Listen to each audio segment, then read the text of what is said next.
I know, right? Brewington Hardaway. When I met him, I met him in Citrus.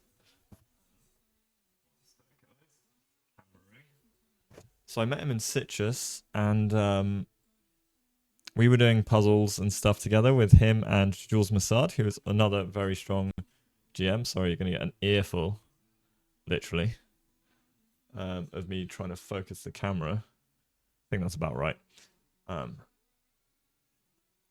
And yeah, I assumed Brewington was his surname, but Brewington is his first name.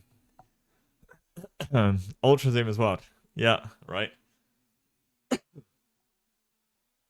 So we good now. I know we good now. I know. I know.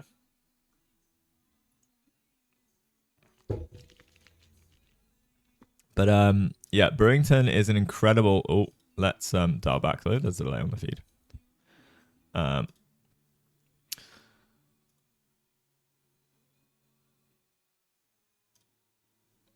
So yes, Brewington, incredibly strong, young talent. He is. I can't remember how old he is, but he is too young, you know. But he is a GM. He's currently rated 2507. It's not having the greatest tournament, I don't think. Let's have a look.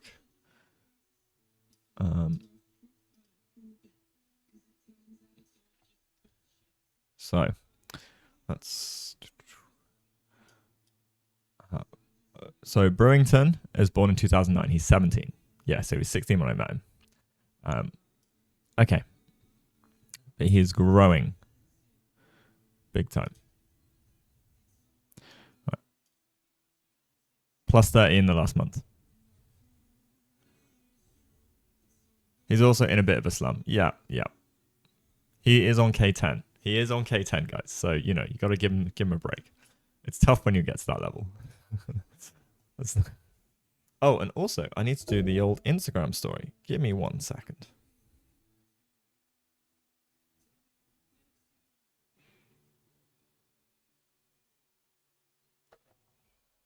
So, guys, I did.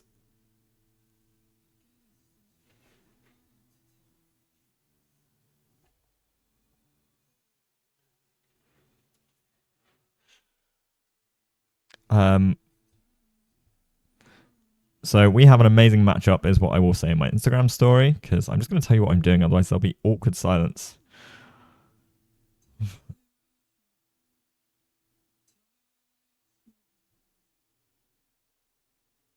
GM Brew Chess.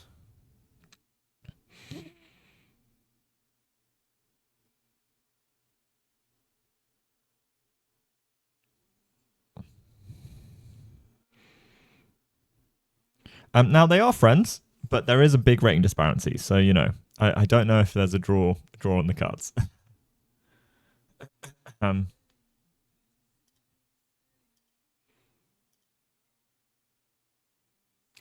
Let's dial this back a tiny bit because delay. The board hasn't caught up yet.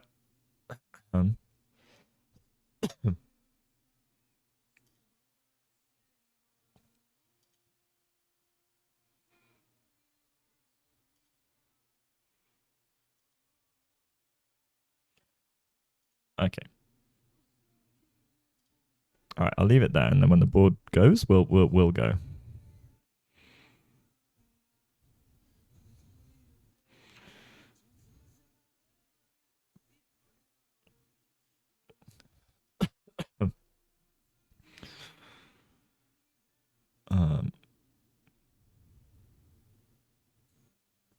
All right, I'm almost done with the Instagram thing, guys.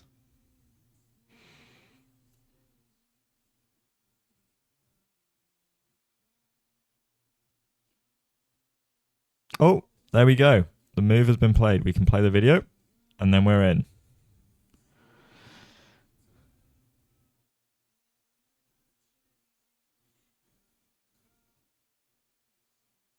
All right, nerd emoji is incoming.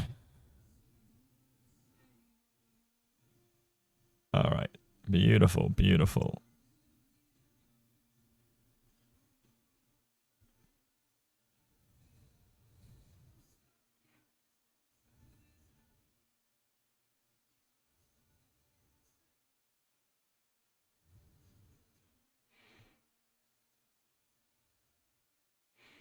Okay, done. Done, done, done. I can now read chat. Okay. So we get d4. I don't know Brington's repertoire. Sam, do you know what we're hoping to get today? Or is it under wraps?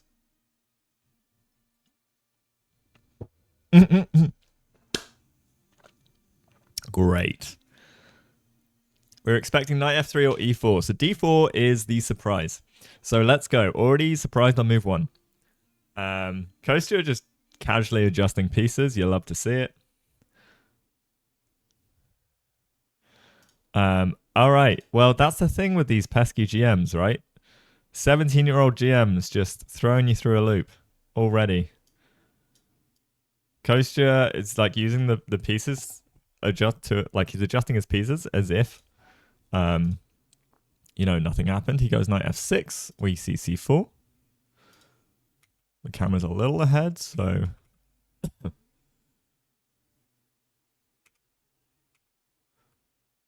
okay. Should be around about synced now. So Brewington, very strong opponent. Probably hard to prep for. They played a blitz game in Menorca with a bishop d3 knight off. Ooh, nice. Playing d4 against Kostya's kid is certainly a choice. Yeah, it is. I mean, it's a very positional game, right? The kid, aggressive, but still positional. And we see the Fianchetto. So, how will Brew play this is the big question.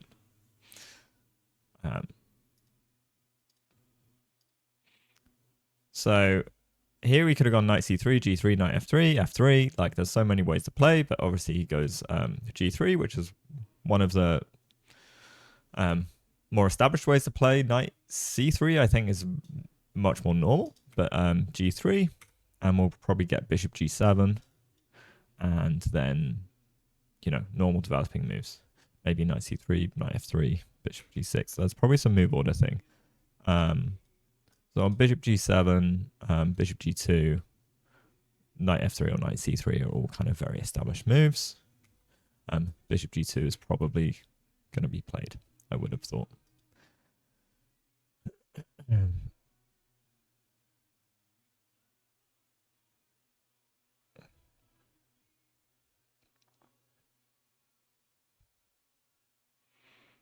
Okay, bishop g2 on the board, castles. And now we'll either see knight c3 or knight f3 from Brew. I don't know the differences of the move orders. I would always like knight f3 to be able to get castled, but knight c3 seems to make some sense. We're controlling some central squares. Fianchetto versus kid. Your kid players probably experience this move a lot as one of the more popular sidelines. And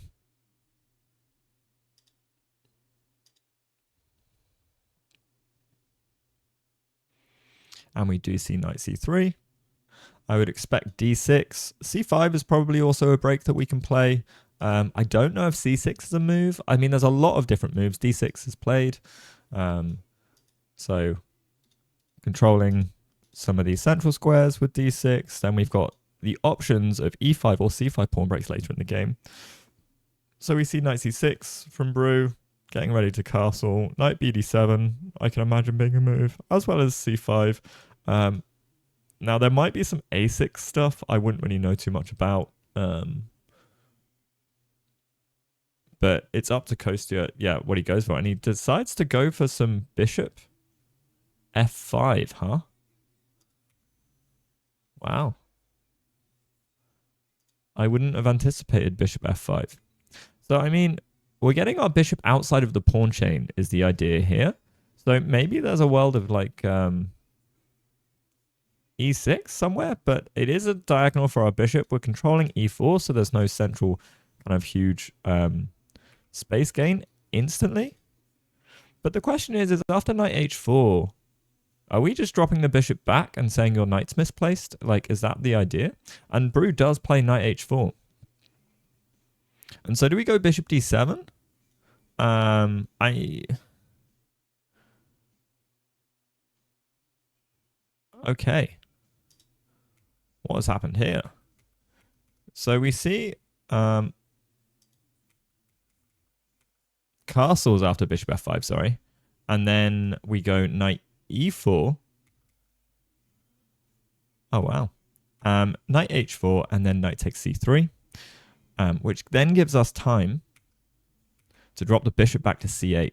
Okay, so this must be some idea. We're playing against this damaged pawn structure long term, which I like. I feel like me and Kostya actually, or maybe due to Kostya coaching me, I think I have a similar way of handling positions. Obviously not on anywhere near the same level, but positions where there's imbalance and weakness in the pawn structure, I like to take advantage of. So I think this is quite a nice line and choice for Kostya in his playstyle. Because now c5 comes, it feels like c5 should come. Because you don't really want to take and have these doubled pawns. But then again, we could probably go knight c6. And if they ever push c5, it's no big deal for us. My problem is if knight c6 on d5, what is our plan? Do we just pop the knight out here? The thing is, we don't want to allow our opponent to fix their double pawns, right? Although this does lock away the bishop, and maybe that's our argument of like, this is kind of bad. So let's do bishop c8, knight f3, bishop f5, knight h4 draw. Oh, wait. So bishop, are you saying if knight h4 instantly? So knight h4. Oh, sorry. So on bishop h5, if we go knight h4, we're saying bishop c8, knight f3, bishop f5, knight h4 draw. Okay.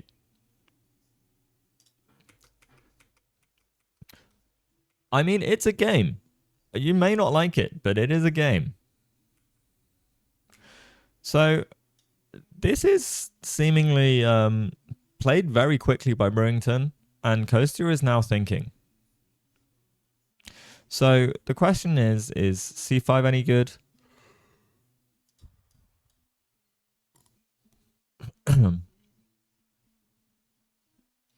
Is it just followed up by f5?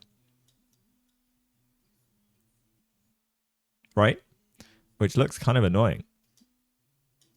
Because on something like knight c6, do we want to take?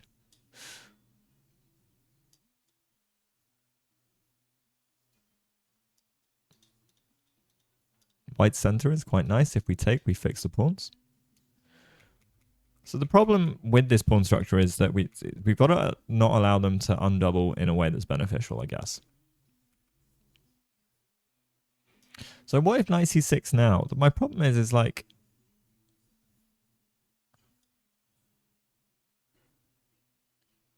the thing is with d5 is we get this nice c5 square, so maybe we just go knight back and then we try and get our knight out to c5. We also have some ideas of e5, I guess.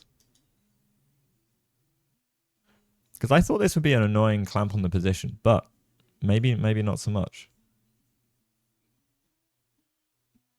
Yeah, it does look like a pawn structure from the Nimzo, exactly. And that's why I thought Kostya went for it, because he's playing against the imbalance. The score isn't great on the master database, but this is score, not like evaluation.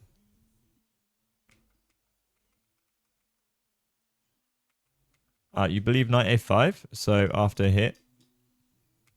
Sorry, where are we? Let's go to live position. Oh, we do get knight d7 and f5. Wow, okay. But here, knight a5. I mean, do we care about the pawn? I guess is what I was trying to wonder. But this is hanging as well, right? We have 2 pawns hanging, sure. Okay, so we get bishop c8, knight d7, and f5.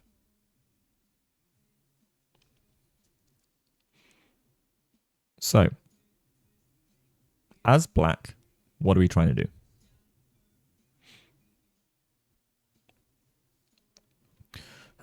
Firstly, is it annoying if they take? I don't think so. We're chill for now. We'll take with the h-pawn. We've got a lot of pieces around our king. We're fine. So are we trying to force them to do something? Because if they do take, also we can take towards the center, right? So if we go e6, takes, this looks quite good for black, in honesty. We've fixed a lot of our structure issues. The open h file is there, and the knight is kind of out of play for now. I'm wondering if there's sack ideas in the future, but while we got the dark squared bishop, that's really hard. And moving these pawns is like annoying as well, because this is weak and because our bishop's on this diagonal. So e6 feels logical, and also e6, there's never any pushing. I mean, there's still not any pushing anyway currently. And then, yeah, e6 and we take on g6 also feels kind of fine, right?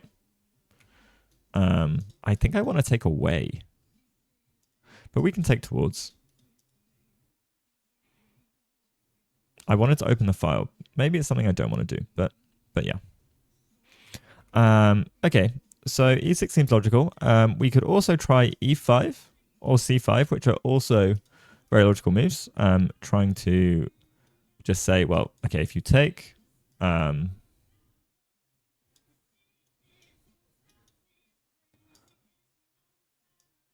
maybe bishop takes, and we'll get this like lovely outpost of c5 for ourselves. Maybe e4 to try and lock the position down. The thing is, if we take and we fix the pawns, I don't really want to fix the pawns. But then maybe c5, and again, we're getting like, oh, sorry, no c5 because this rook hangs. I'm feeling sharper today, guys. All right, so e6, fe6, fe6, rook f8, queen f8 is suggested by Sam. Queen b3, c6. C6 or knight b6. No? No. Can we even go c5?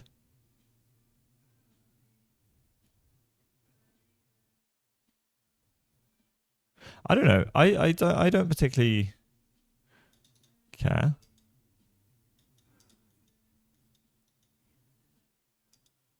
C6 seems okay.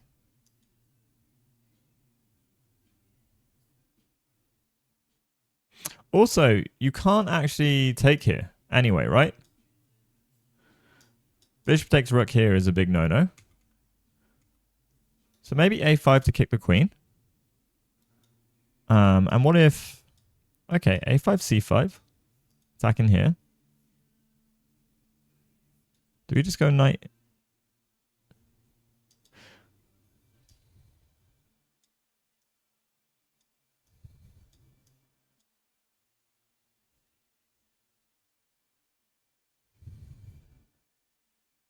I don't know, this looks fine to me.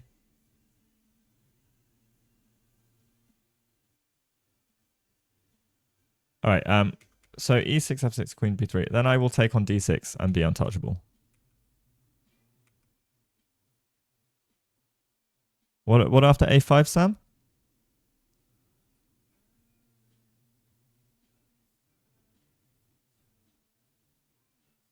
No, but it's good. Are you saying queen b3? I thought you said this looks good for white.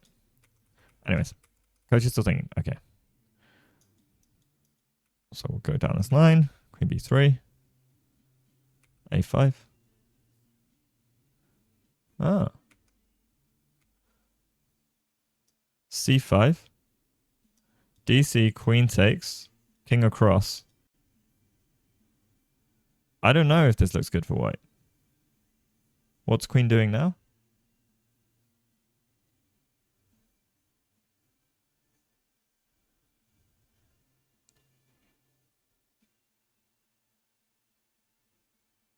Knight g6?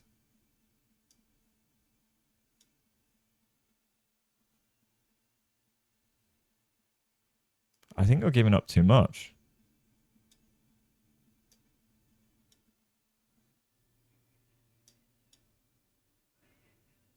Ooh.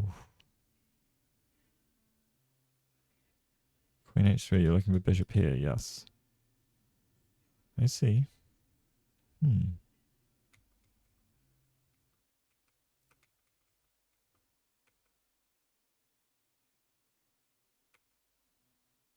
Okay, queen f7. Queen f7, we're chilling.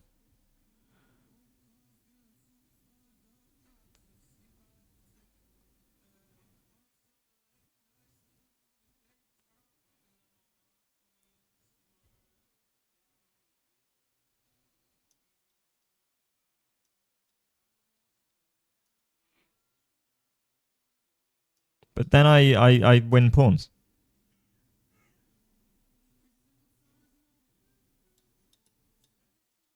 Now I think black is doing well, no? And you block your bishop.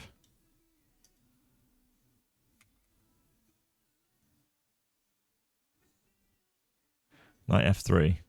Preparing e4.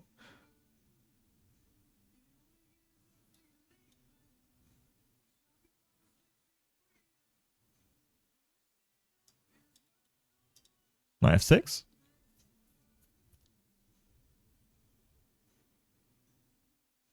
I guess you can take here, but bishop g5.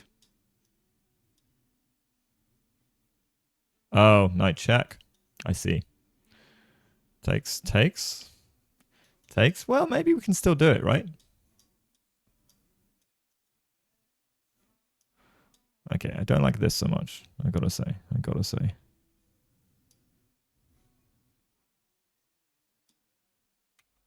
Ah, you're looking at bishop d8. Anyway, complicated. Let's see what Kostya's cooking up. Okay, no, he's having a think. If he is looking into that, then this is very complex.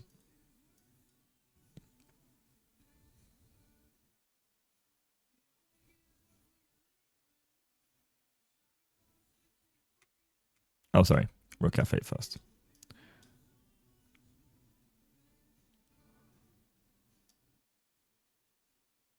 What about queen d3 with your like idea of sacking still? No, I prefer queen p3. I think you're yeah, this is way nicer.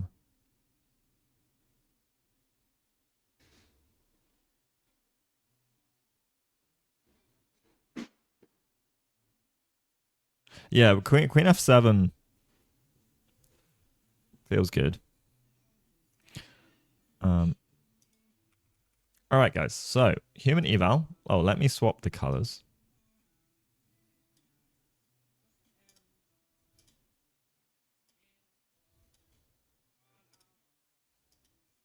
I'm gonna put the white edge. Hey, Aman. Not 0.5, but you know, white has the little opening advantage. You got to do elo and then the username. Aman. So if you do elo Houseline, for example, you'll see my chess.com. My terrible chess.com ratings.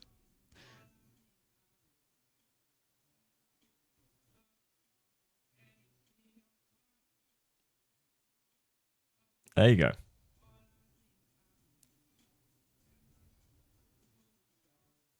Oh, if you're in Dojo's chat, they might not have that command. It's only in my chat. I think that'll work. Sorry. Yellow. Yeah, sad. Yeah, we have a shared chat going, so the commands might not cross connect. They're not like this, you know. They're more like this.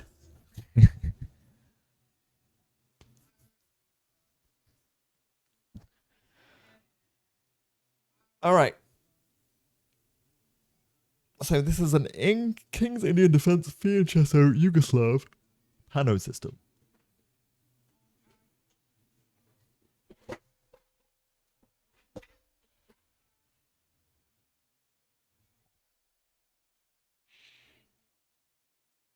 Yeah, I tanked like 30 rating last night. Oh, look at the coffee. All right, Kostya's gone all in for the coffee. Huge plays. This is what we're talking about.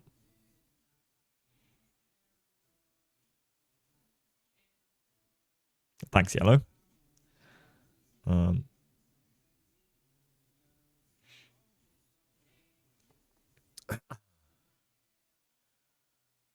right. Still thinking from Kostya. So Brewington, the opening surprise, definitely handy. We are only like 11 moves in.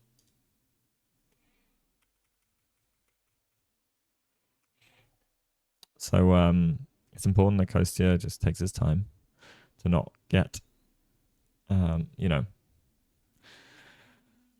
tricked at all in the opening.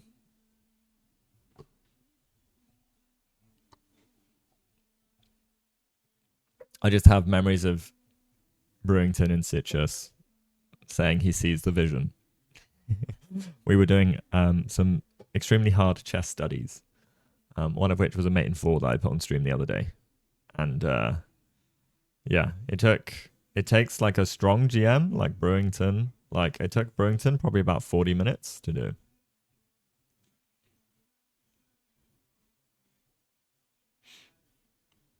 The Rosso down a tempo doesn't sound fun. The reverse Rossolimo. I yeah. The Rosso down a tempo sounds incredibly fun.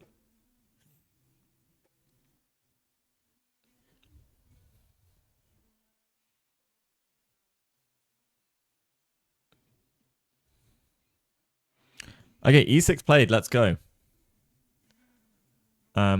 Which feels like it should be a critical response. I'm assuming Kostya also has knowledge. Like, this is the thing. It's not just, okay, he might not be, like, booked up recently, but it's stuff like this he will have looked at for sure. You should have this knowledge in there. And a sense for the positions and what you need to do. Look at him sipping his coffee. Yeah. Waking up. We love to see it.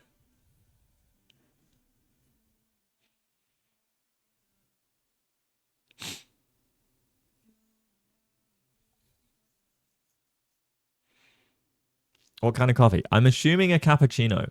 It looks kind of like a cappuccino. All Italians will hate me for, you know, saying that. But because my Italian friends like Luca, he says, when I say coffee, this is coffee, and he shows me an espresso. Yours is coffee with milk, or, you know, when I say coffee, I mean espresso. When we're getting a coffee, we're getting espresso.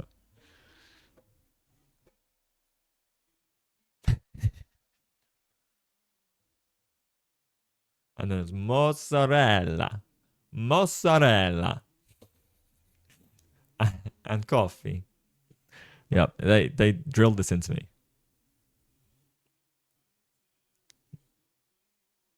Oh, I can do a better Italian accent. That's my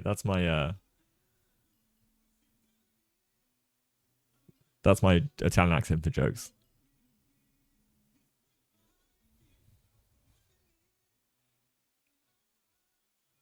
You've been looking at 1d3, d5, d4. Wow. Ouch. To be honest, playing stuff like that against people my level, they just don't know how to take advantage, so why not?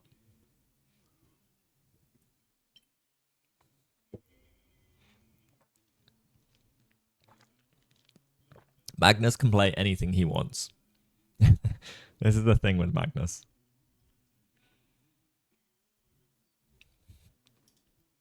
Oh.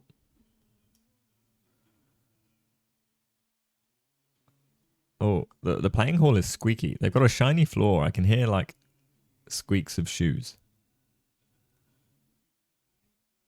Okay, Brewington's going into calculation mode. So this is good. Good sign. If he wasn't anticipating e6, let's have a look at the Masters. So e6 is... Okay, there's 4 games. And e6 and e5 have both been played. As well as c5.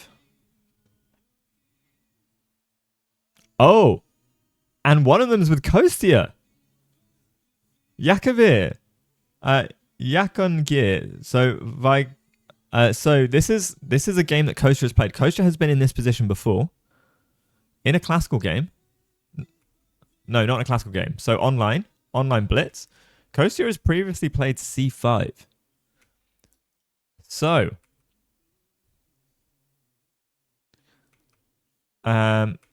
this is the game that Kostya played. I'm assuming it's a Title Tuesday game. Or just online. I don't have the time control up. But okay, so Kostya played c5, king h1, rook b8, bishop e3. So bishop e3 makes sense with this kind of pawn structure.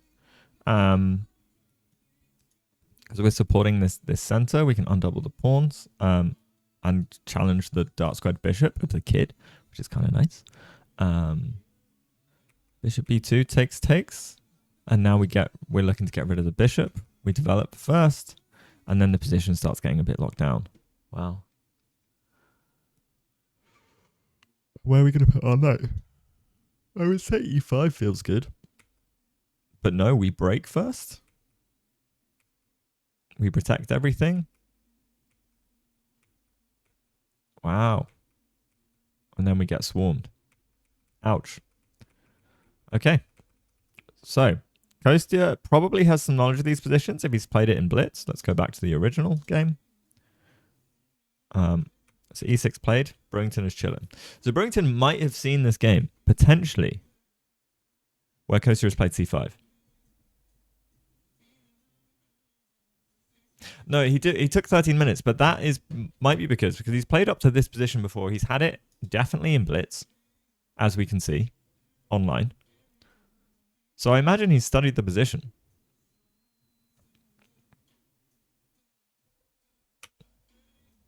I'll ask him when we see. He might have taken 13 minutes, but he might have been remembering. But the e6, I think, is an improvement, looking at the master database. I mean, again, okay, he's played it in a blitz game. But he's seen the position.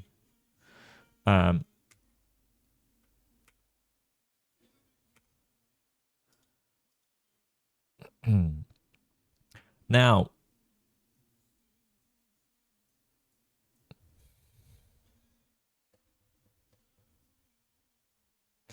so yeah, it was one game online, one game, right? And it's probably a Title Tuesday and against an extremely strong opponent, like a 3000 rated blitz opponent.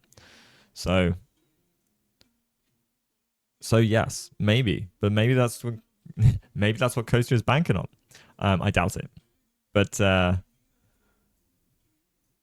he's aware of this line. He has played it against a really strong opponent, so I imagine he will have analyzed afterwards. Because when you play a 3000 rated person on chess.com, he probably analyzes those games, knowing Kostya, because those are the games that like you see a complete difference that in rating level, right? Yakongir. So and also if he hasn't prepped this and is just trying to recall, he might be trying to recall. I'm not saying he knew what was going on, Sam. Mr. Sam. I'm saying like there's potential he's got memories of this position and playing c5 and getting crushed and then going, I need to not play c5. I'm not saying it's prep. I'm not saying he knows exactly what's going on.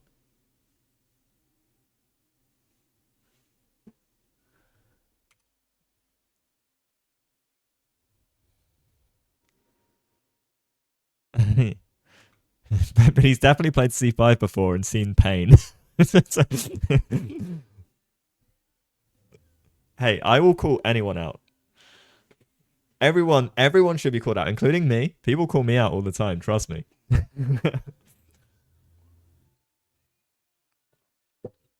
Sam acting like he's the authority on all things, huh? I see how it is. It's in jest. And Sam is probably right. But you know, we do have some evidence of him experiencing pain in this position. So at least once.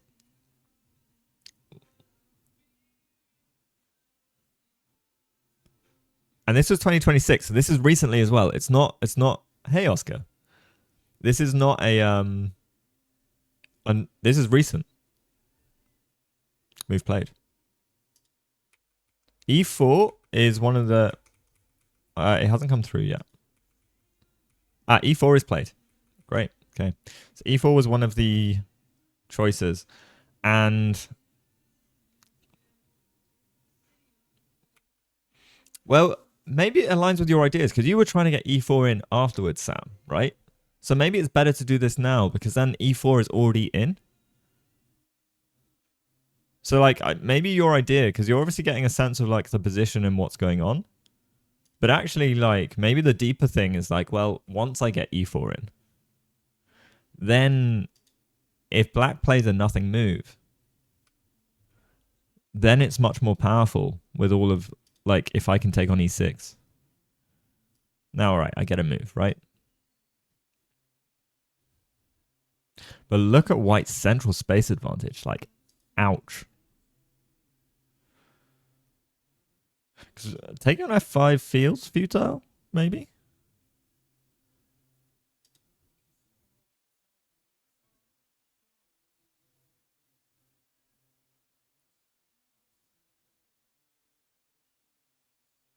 Let's say we play rook b8. Is this better now that e4 is in the position? No, because we played rook b8 and this is blocked. So the queen b3 doesn't make any sense.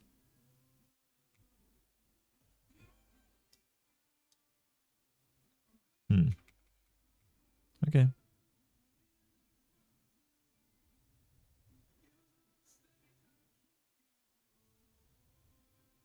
Queen e3 also makes that sense, yeah. Okay, so e4. What would I want to do in this position? I mean, maybe rook b8. Do we really want to go c5? Maybe I would just go bishop e3. No, okay, let's look at the position before I start making moves. Problems. Can't push. Pushing this also looks a bit sketchy. Maybe there's this intermezzo, so we take on e6.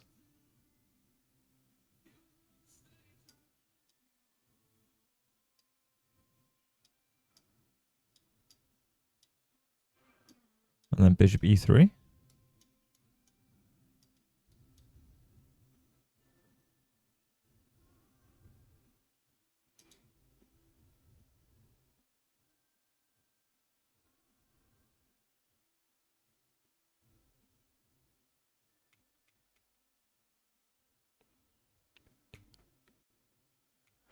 Yeah, but e4 does block all the ideas of the assault on the king. So maybe it's not about the assault on the king.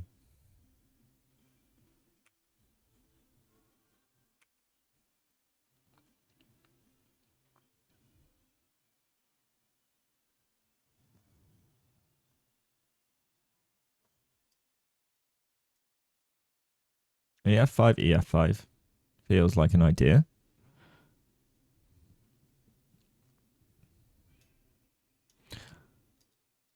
My big question is how annoying is this bishop and do we need to respect it?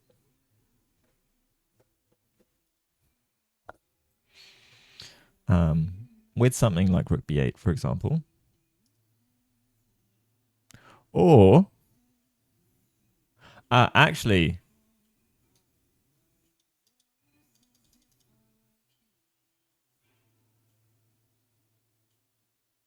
hmm.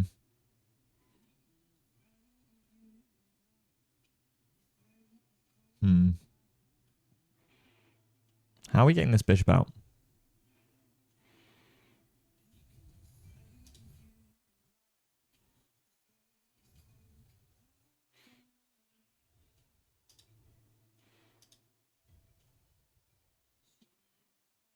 It's a more positional approach. EF5, EF5 seems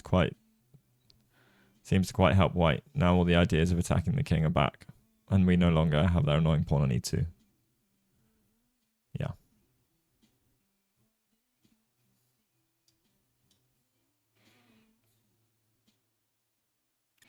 This feels bad.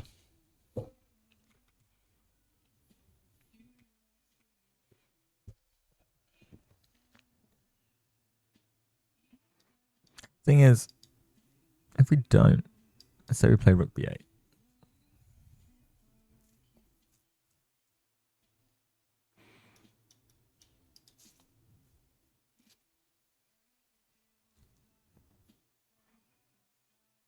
Black doesn't want to take, right?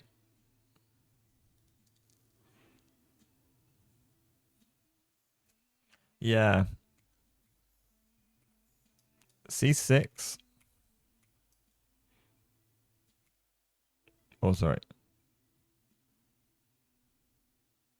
But after C6...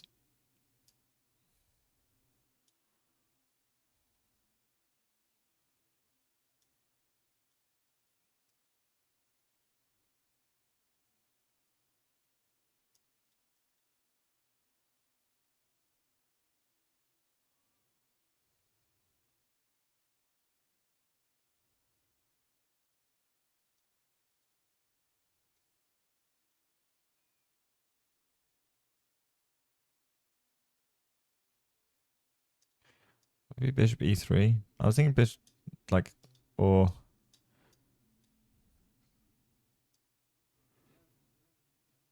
Queen e2.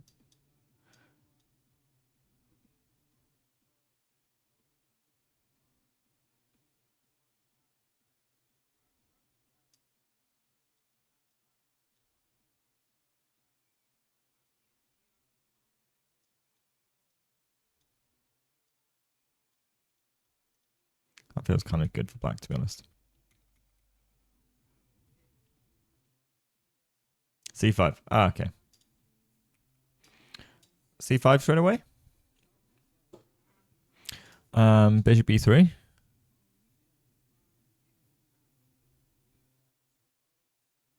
Queen c7.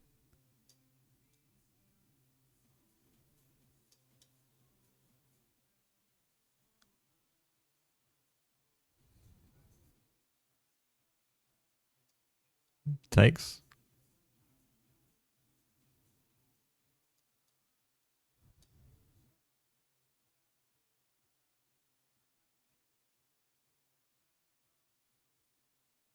And then we dislodge the knight or the bishop, and I don't think that's helpful. Knight takes.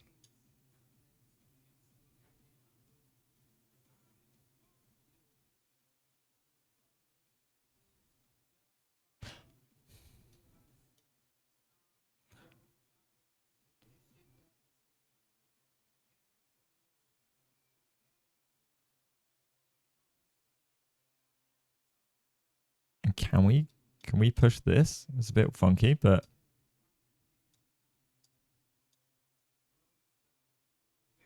the triple stack of doom. Hello, Lorena.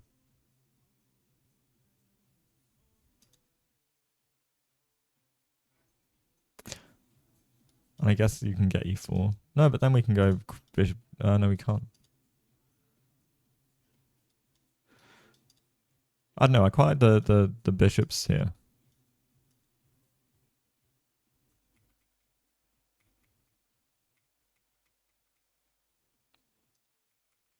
Okay. So e4. So we got c5 as a suggestion. How are you doing, Lorena? Welcome in. So we got c5 as a suggestion. C6 maybe an option. So potential candidates, EF. Looks a bit sus. C5. C6. I kind of like just waiting with rook b8 because I don't want to address any of the pawn tension. And also, I want to cement this pawn. And maybe there's worlds. Maybe there's worlds. I go b6, bishop b7. How's the game so far? Well, Kostya has been surprised in the opening. Brewington doesn't play d4. And he played d4.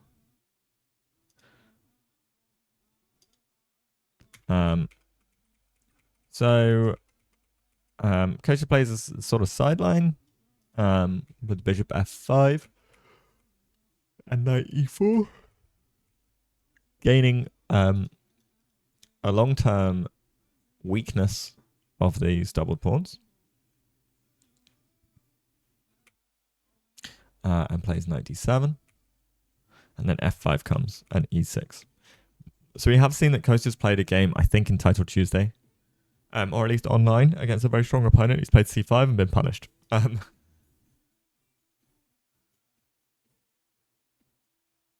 Which is kind of funny. Yeah, on the online chess database. And man, did he get cooked.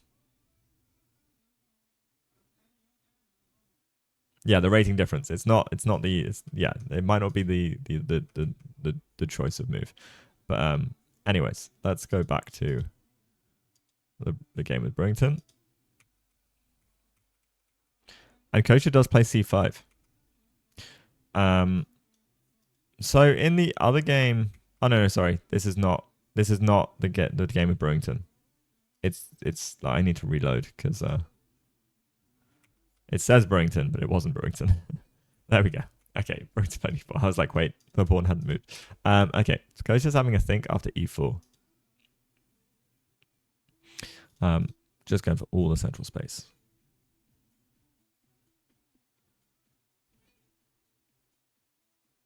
Sam has a sword. Not in this chat. Not in this chat. You know, Sam has a sword for Dojo.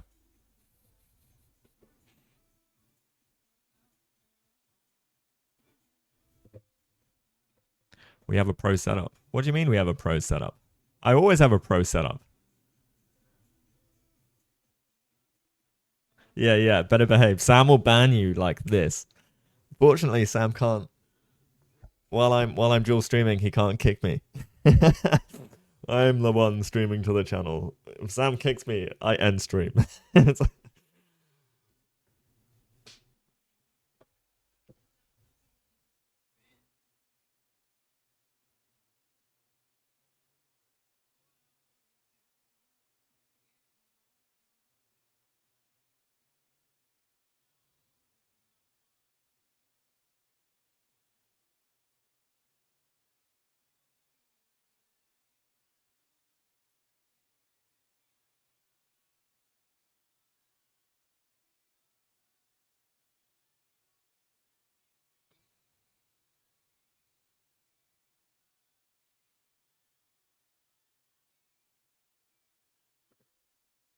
C5. All right, Joel, how would you break down this position? All right, so we get E5 as a break. This was not on the radar for me. All right, this is interesting. Trying to gain an outpost, I guess, or just completely lock the position up. Again, outpost galore here. But the thing is, right, we don't have to address this. We don't want to push, I don't think. We just give black some edge. And taking also gives us outposts. And this blocks the bishy-bish. Yeah, because we kill our bishop and we kill his bishop. But his bishop does also have h3, which could be kind of annoying. Right, and he's not going to let us have these outposts easily. We never really want to take here.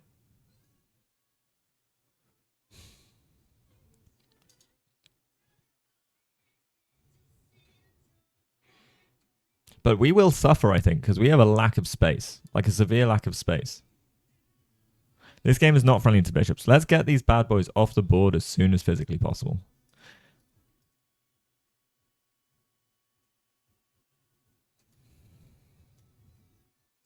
See, we do have full control over the f6 square, which is nice.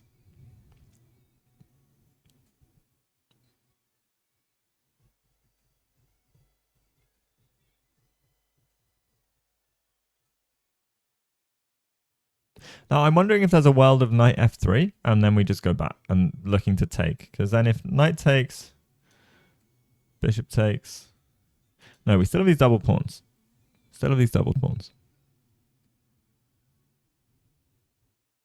Bishop c8 is an issue. Yeah, I think it was an issue that was needed to play though. It's part of the theory. So bishop goes back to c8 here. Because we do need to deal with the b pawn. That's also why I kind of liked rook b8. And then I can go b6, a5, or a5, b6, bishop b7.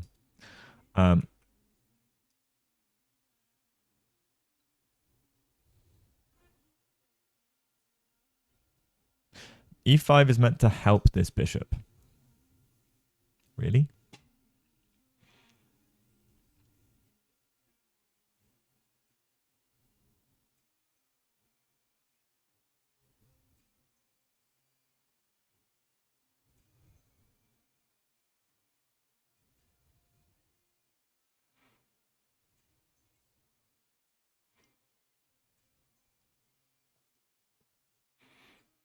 Oh, so you're thinking g4, g5 now? So I was worried about well, g4 hangs a knight, firstly.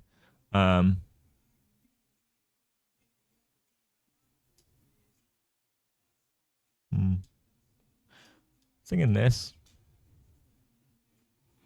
But maybe g4, g5 now. Okay, move played. Okay, so we get bishop e3. This is thematic. He's not in any rush.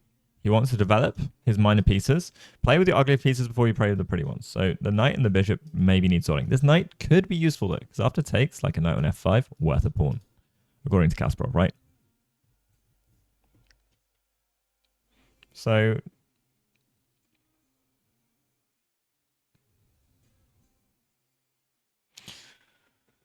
but also, I wonder if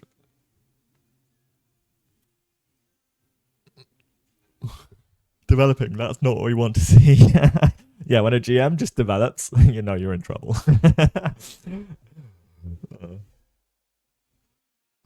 And that's what they always do.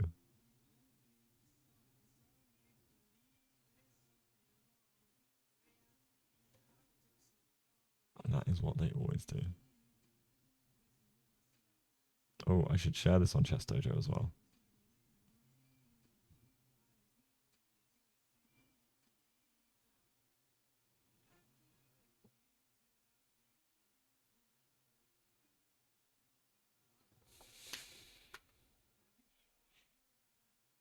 I doubt we actually want to take on a1, to be fair. You mean with the bishop?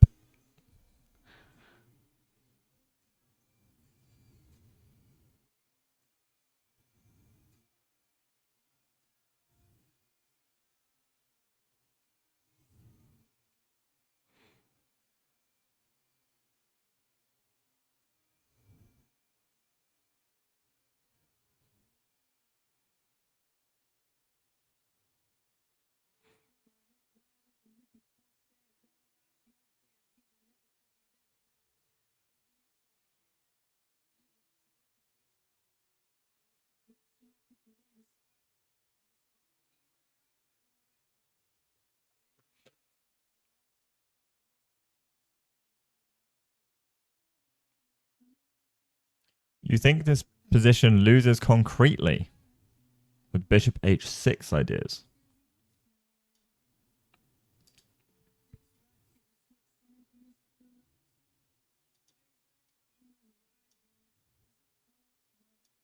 Yes.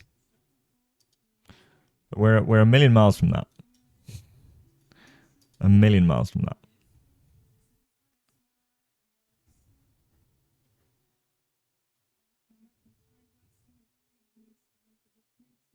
Yeah, yeah. Yeah, there's ideas of like, okay, let's say this wasn't protected. We ended up taking the rook. Queen a1, bishop a6 is a big problem with mate threats, right? And then huge restriction on the king, and like, yeah, we slowly pile that pressure. Yes, yeah, I got you. I got you. Don't worry, we're there. We're right there with you.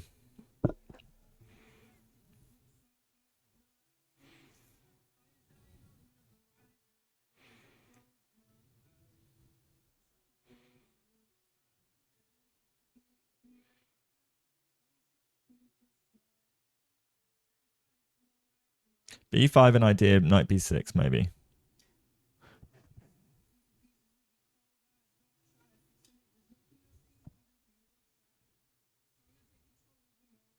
Sacking B5, is that the plan? C6 then B5. Yeah, I was wondering C6 in this position, in honesty. But okay. Also, if Kostya had seen C4 after this, then and he goes E5, right? It feels like he's wasted a tempi to play E5. And I don't know whether that's important. So maybe E5 here is more beneficial, because then if E4 comes, we're up a tempi. Or we haven't lost a tempi. So is E5 an improvement for the plan? Here. Hello, Kurt Cobain.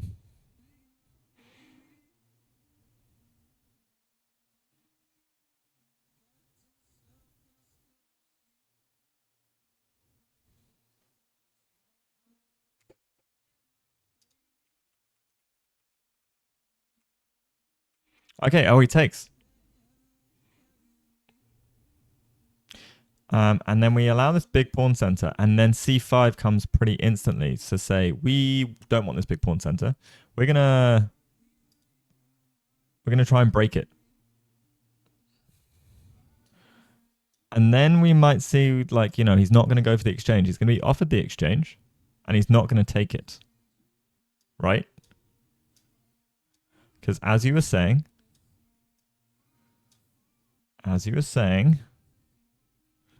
bishop h6 is a real problem.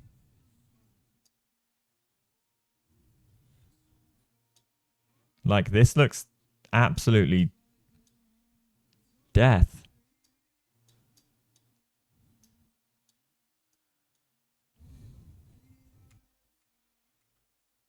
So yeah, there's got to be other plans, right?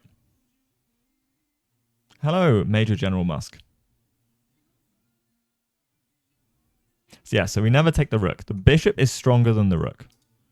Much stronger. This rook is doing nothing. This bishop is doing everything to hold our position together. Takes c5. We're on our own as well, guys. There's no master games. We left after e5, I think. Sam, have you been watching? c5 was played. Yes, I said this like a minute and a half ago when he played the move. I think, in fairness, I think there's a massive delay because it's going through restream.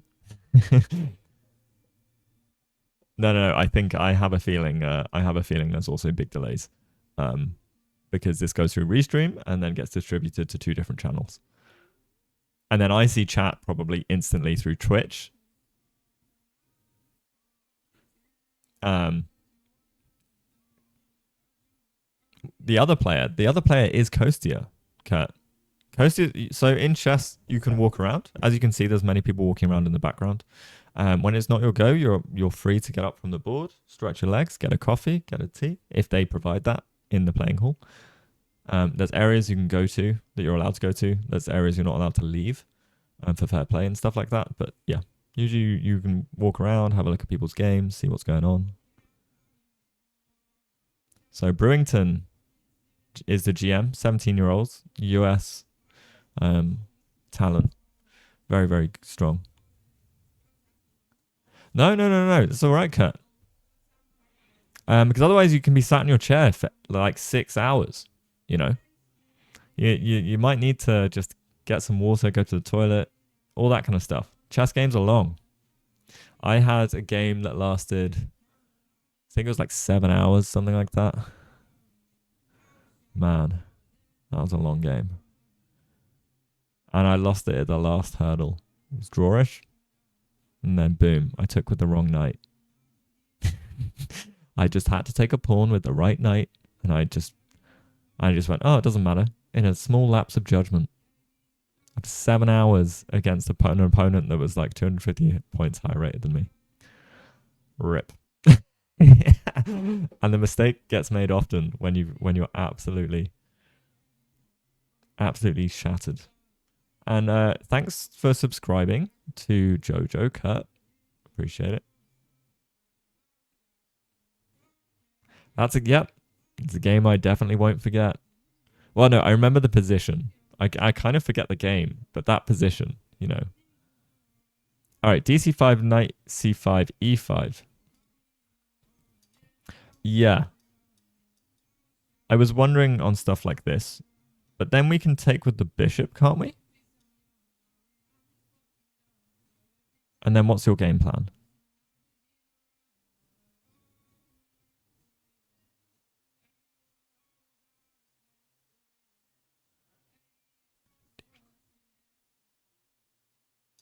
Bishop D5.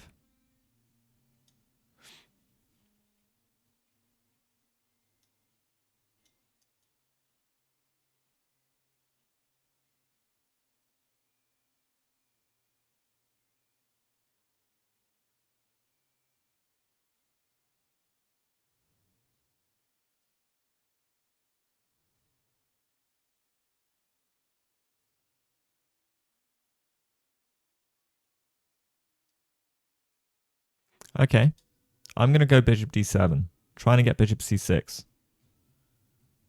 Queen F6 also looks annoying. Takes. Maybe not.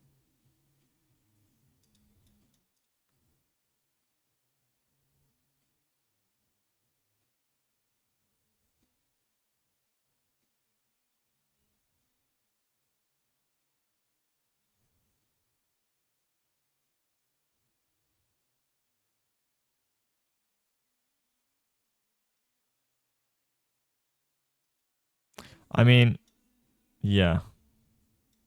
Maybe I go bishop here, though. No. Okay, this does just drop a pawn.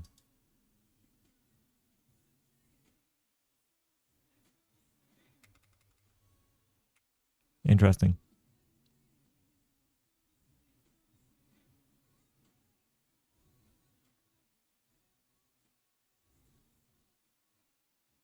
Okay, yeah. That's annoying.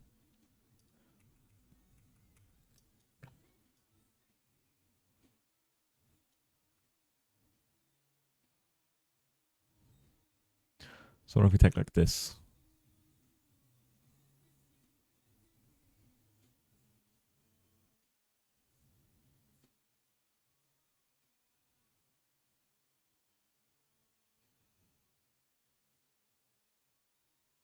But isn't there some like annoyance? I suppose we take towards the center. Can we sack the pawn anyway to get the bishop to D5?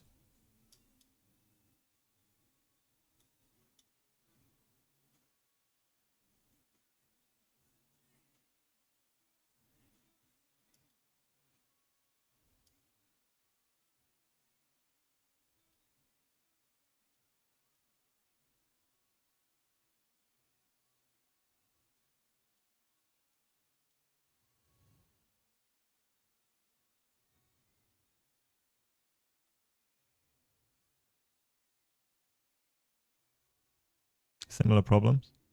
But then maybe we go bishop F6. But maybe that's a solution there as well, right? So if we go bishop D5, bishop F6.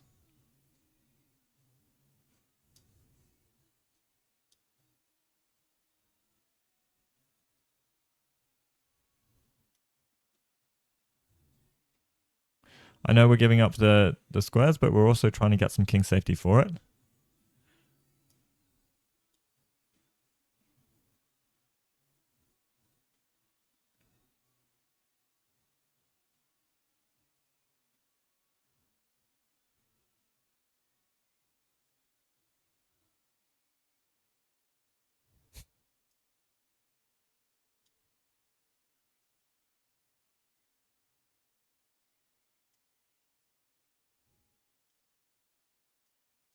Yeah, maybe.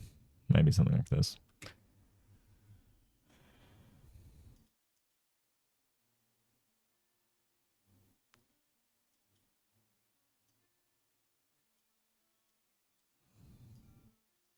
I mean, this looks dire, though.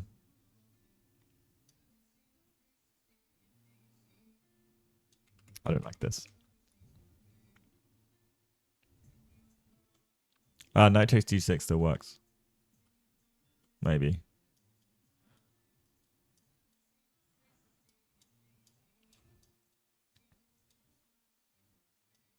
Well,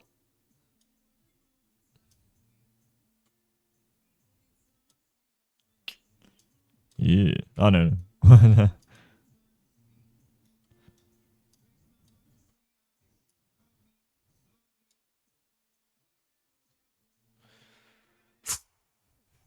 Hmm.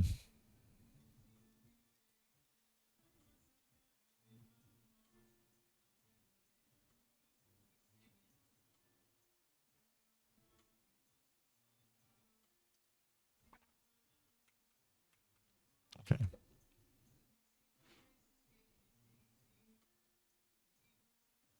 Let's look at it from Brewington's side.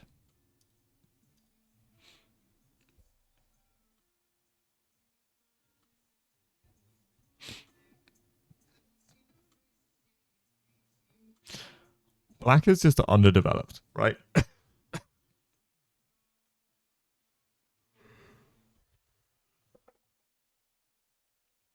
Do we need to play dynamically?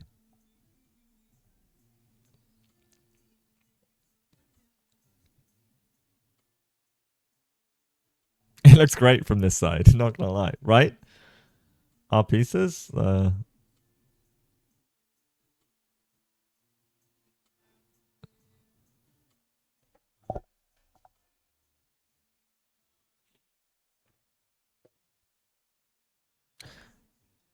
I think about Queen D2 as well.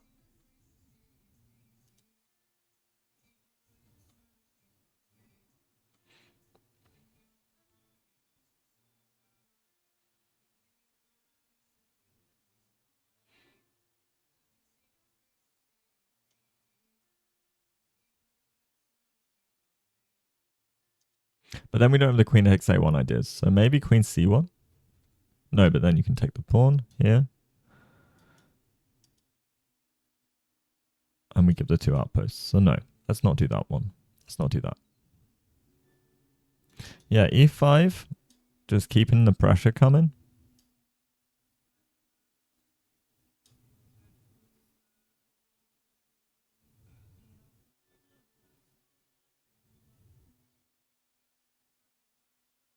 And Bishop D5.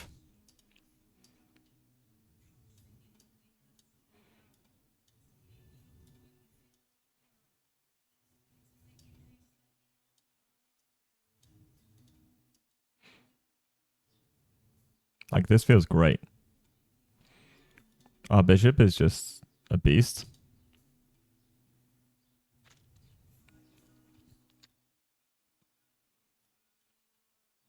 And we're happy to give up the rook. This is also too much, but just trying to think of a way.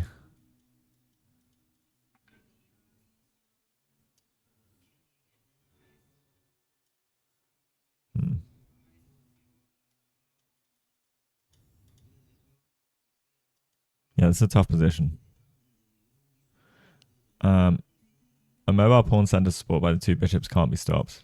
Instead of bishop d5, b takes c5, hitting f8. So we go here. D takes c5.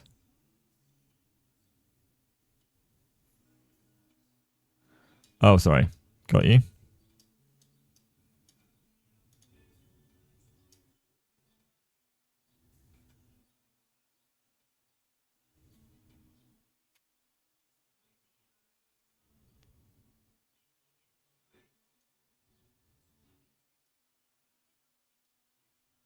Okay.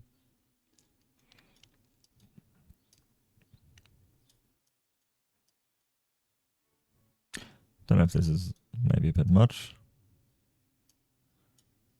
Because we can't really mate, and it might be hard to keep this pawn under defense now, but maybe something like this.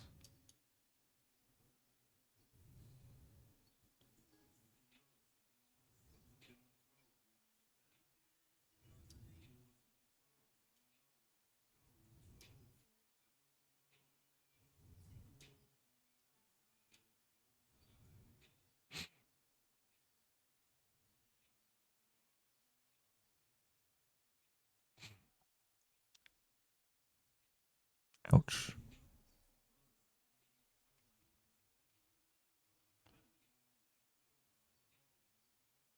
You have the 2 bishops and the center. You open it up. All right. So from Kostya's point of view,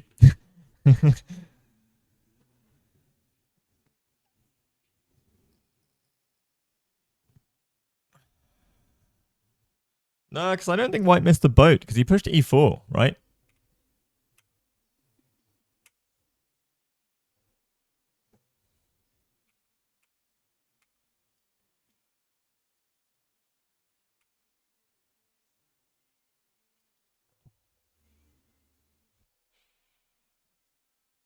It looks like Brington's about to make a move. He spent a chunk of time on this move, though. He spent like half an hour or like 20 minutes, which is, I don't know if the sign or a good or a bad thing.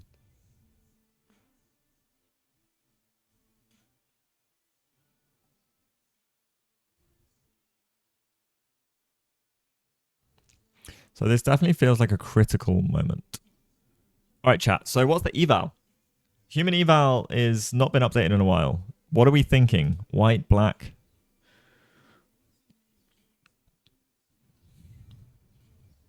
All right, we get a move. And we get DC5.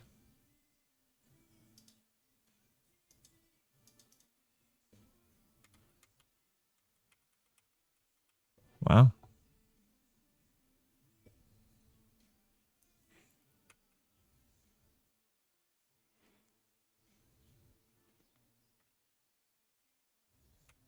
You reckon it's plus 0.5?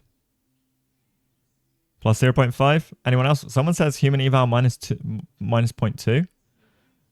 Plus 0.9 for white. Wow. Okay. Okay, we're getting a lot in. We got a 2, 0.5, 0.7, minus 0.2, and a 0.9. So I think I'll leave that around 0.5 then for white. I'm going to up it a touch.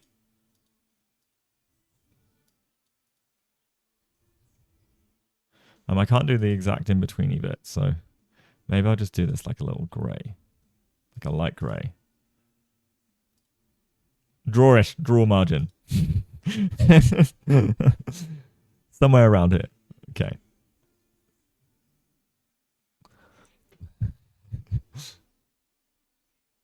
You wouldn't mind playing black here?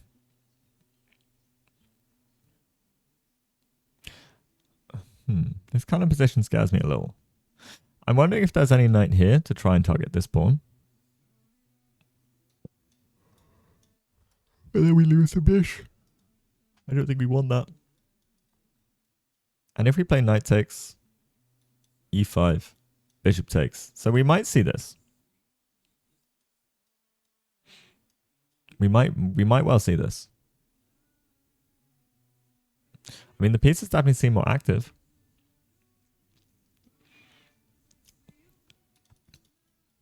Because this is just... this pin looks brutal with bishop d5. Oh, someone else suggested...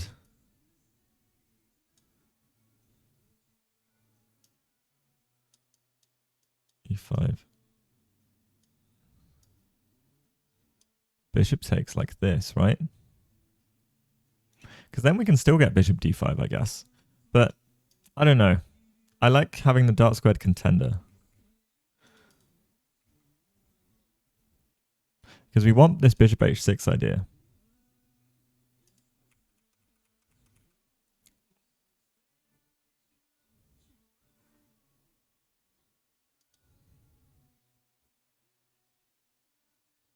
Why is coach spending time here? That's a good question.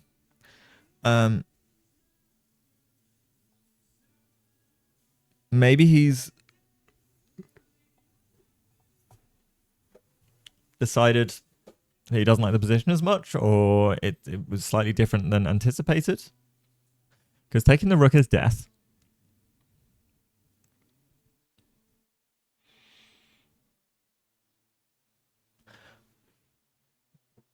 Also, my question is there a hit like queen here, for example? Probably not, because we just lose a pawn. But I was thinking we get the exchange. this way. And then it's less deadly. Taking the rook is life.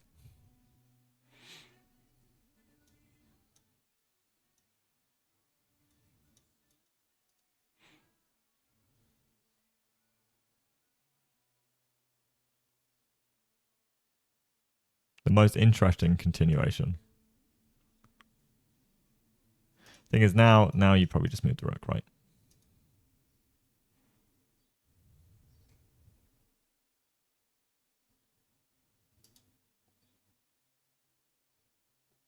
Ooh. Apparently this is a brilliancy.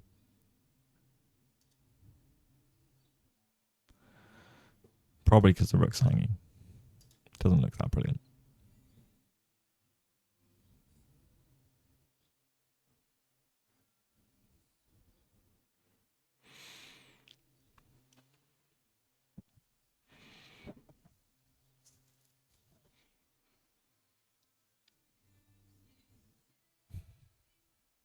Thing is, if you take with the pawn, because that feels like the most logical approach as we were looking at. I still like the pawn sack on e5 to get this bishop here. Feels very annoying.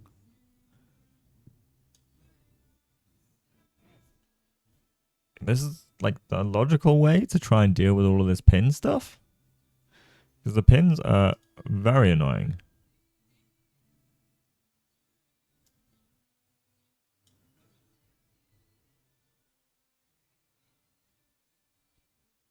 I mean, how else do we get out of the pin?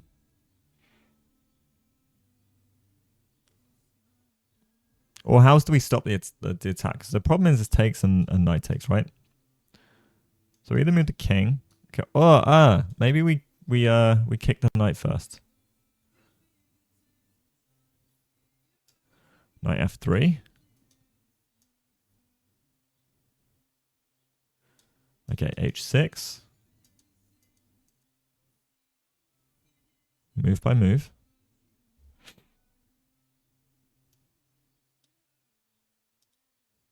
Or bishop f6. Bishop f6 feels like I'm just going to reload my mouse is being weird.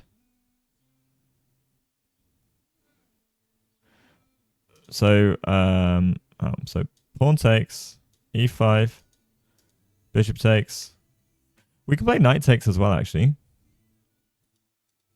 And say we're going to give the pawn back, actually.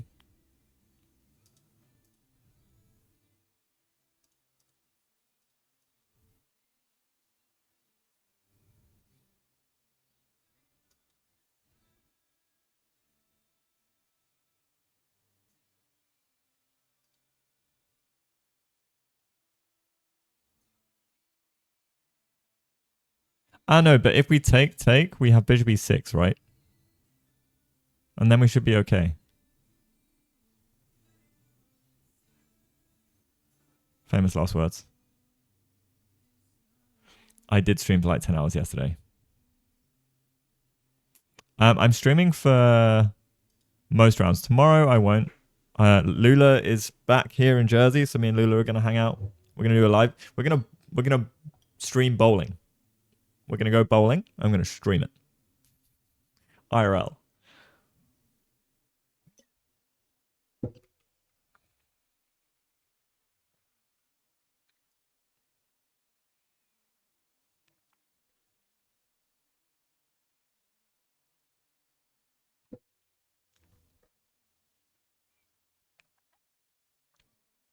Germany? No. Jersey. Me and Lula are from Jersey.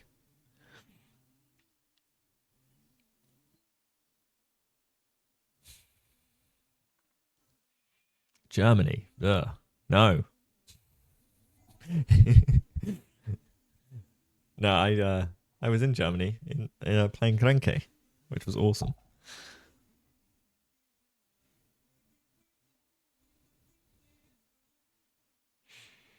Yeah.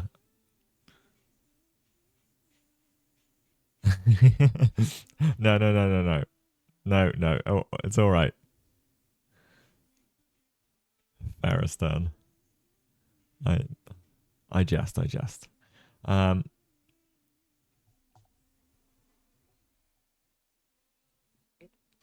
Okay.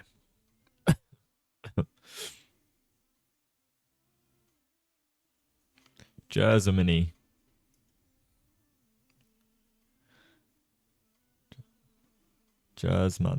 Germany, that's the one.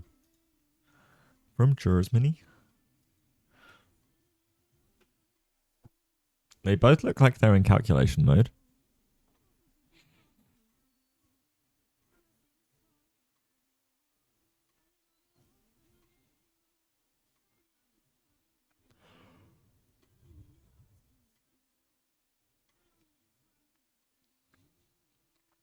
I think you have to take the pawn on c5. Either way.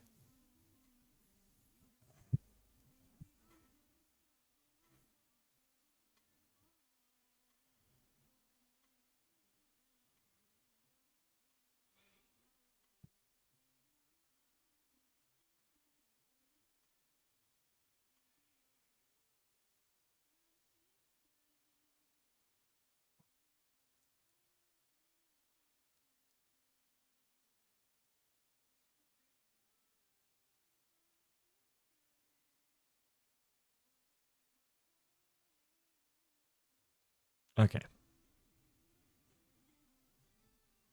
Kostya having a think. So Burrington spent 15 minutes on this move. And he still looks like he's doing some deep calc on Kostya's turn about the responses. So the two key responses we have. DC and Knight C. Anything else? Because I was looking at like Queen F6, but then Rook B8, and I'm like, I don't really have anything. Takes.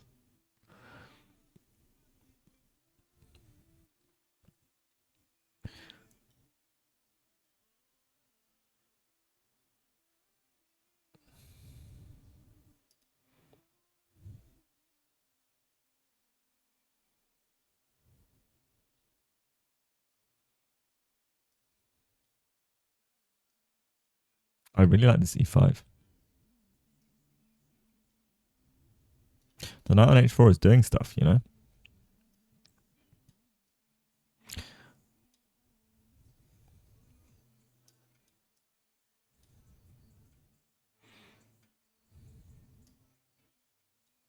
Ouch. I think we cook. We get cooked.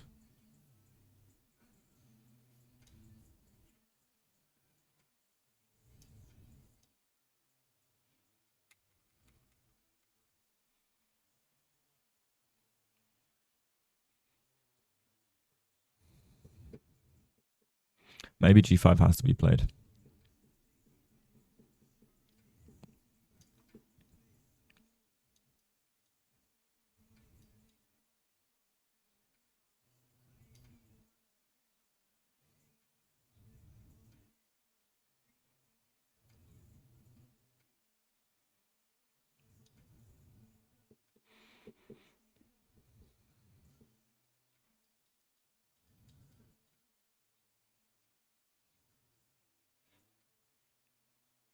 A dogmas is down 10 minutes after 18 moves. Norda back on 64. Wow.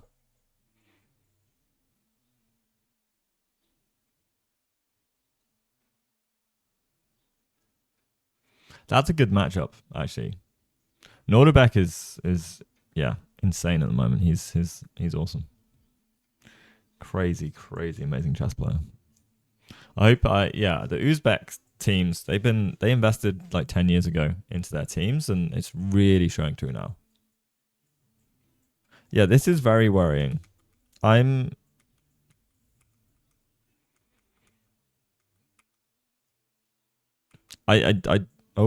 we gotta move.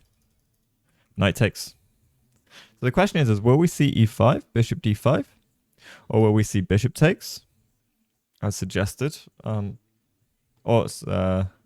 Someone suggested bishop takes. I'm pretty sure. I don't like bishop takes.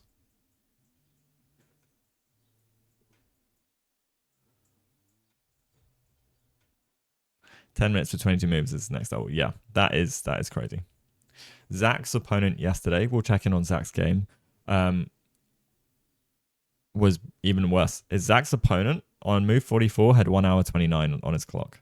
So he'd used all of his increment, but that essentially, yeah. he'd essentially used no time. He went straight to this endgame that this guy knew. So it's this Scotch endgame with like a rook and pawns versus knight and bishop and a couple of pawns. It's meant to be equality, but the guy just knew it and blitzed it all out to the endgame, and then knew how to play the endgame. Zach was on like 7 minutes at move 44, and his opponent is like 129. How demoralizing is that? Imagine your opponent just blitzes it all out. It's just unlucky opening choice, right?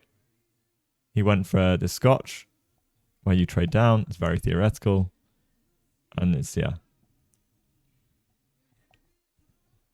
crazy.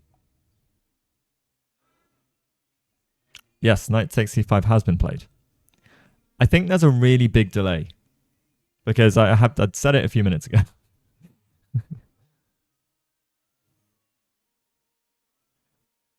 I actually did that. I got to move 15 in a game once and down to 5 minutes in a 90 plus 30. And then I proceeded to play an immaculate game on no time, on like 5 minutes, and playing like on 5 minutes for the duration. And then we actually had a winning position that I threw again into a draw because it's just, yeah.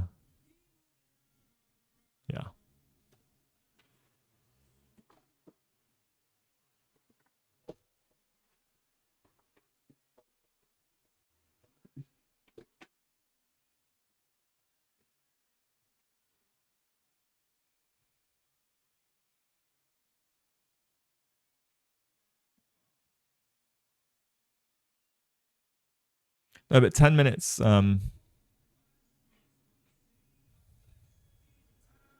he's down to 10 minutes. Sorry, I thought yeah, on 18 minutes. That is crazy. Some people are just good at the time trouble thing.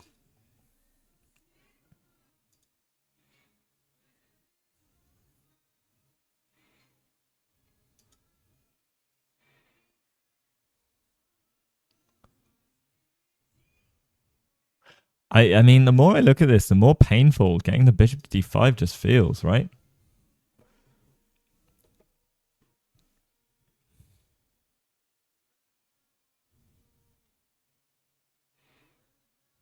So this is a huge, yeah, the pawn sack for just beautiful pieces.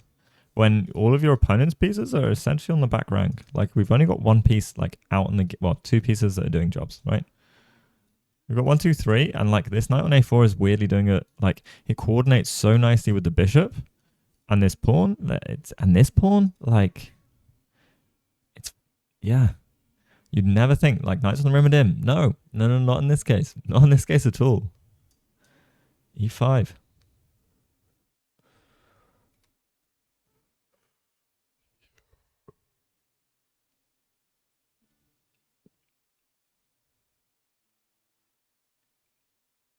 Oh, we get a move. We get bishop d4. Okay. That's weird. Didn't even consider this. All right, so. But now can we not go bishop e5? So if we take, right, maybe there's some of this annoying e5 stuff all over again.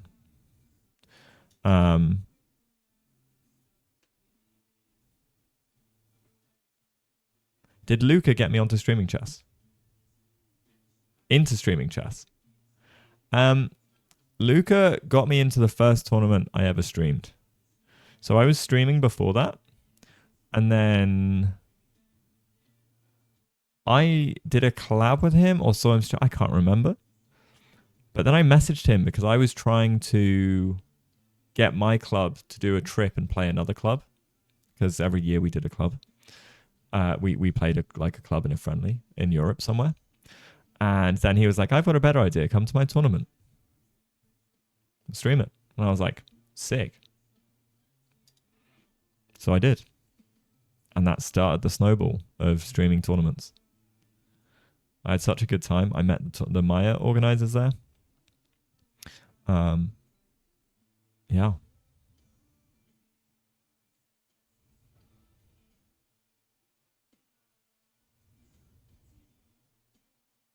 Oh, you said Lula. My bad. My bad. My bad. Did Lula get me into streaming chess? No, no. Um, I would say it's probably inspired me to an extent to stream chess for sure. Like she's definitely one of the key contenders in why I started streaming. But yeah, because I actually did a stream back in 2020, one solo stream, and I just didn't gel with it then, unfortunately. Thank you for the follow, Hyperchess.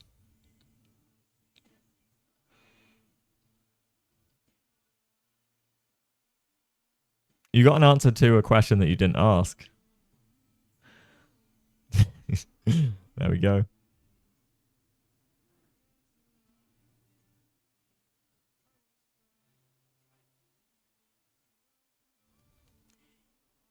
I don't know why I read that as Luca. Wow.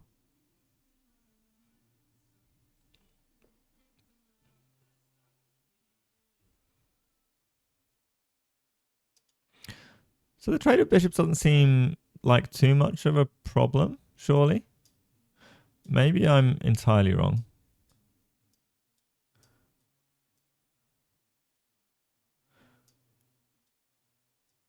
But is this as much of a problem as it was before? I don't think so.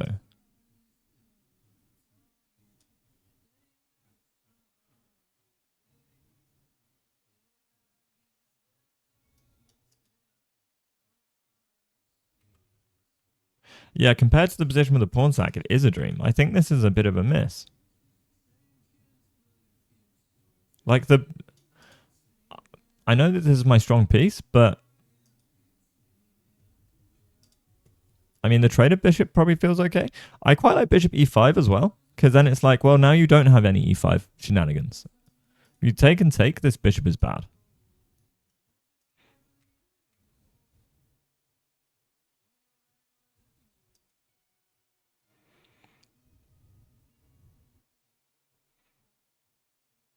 I don't hate black at all. I'm going to change the eval, because I can. Oh, also the pluses and minuses are meant to be the other way around, guys. Sorry. One sec.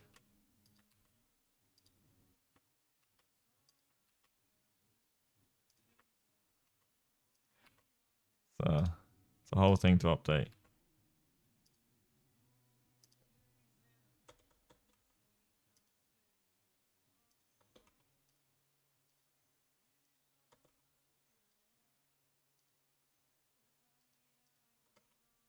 There we go.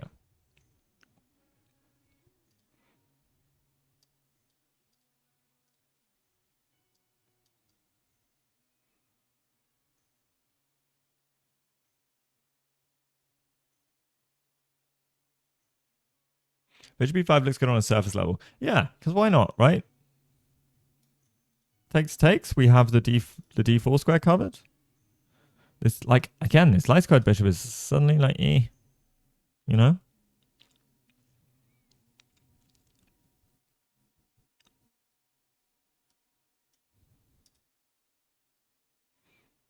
Like, and you fix our weak pawn. We have a weak pawn. So, like, how does black punish us for this pawn? I think it's kind of hard for them to do. But maybe the plan is to try and get some sort of f6 in.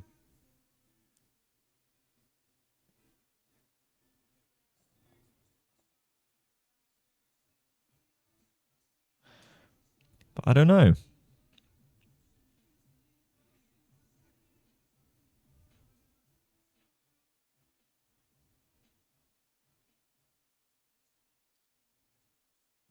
Hey, you know what? I'm about half my normal chess strength at the moment as well, so I think we're on the same page. Don't worry. Thank you, Ilgson. Thank you so much for the follow.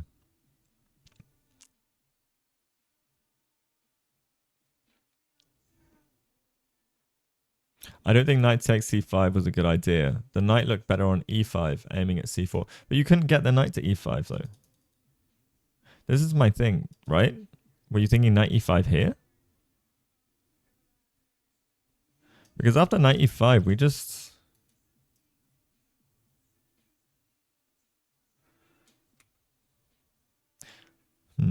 After 95, maybe we go...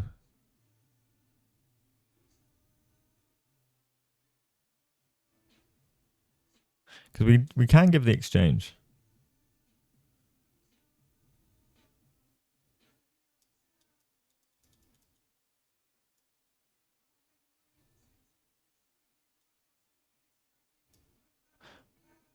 Maybe we just do this then instead.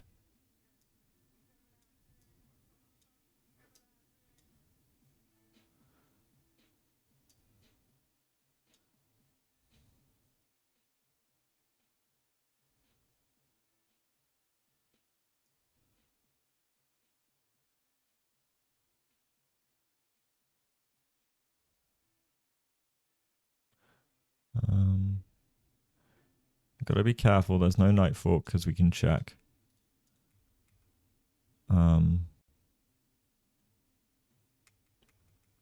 Yeah.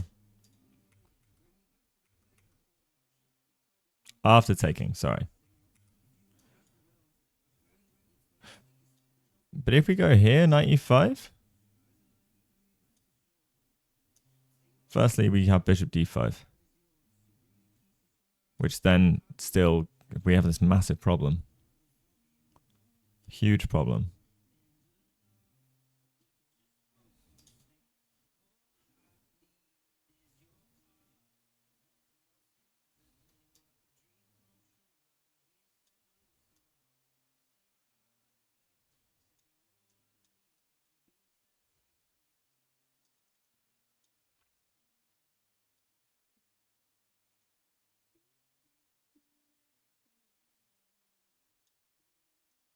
Maybe this is okay.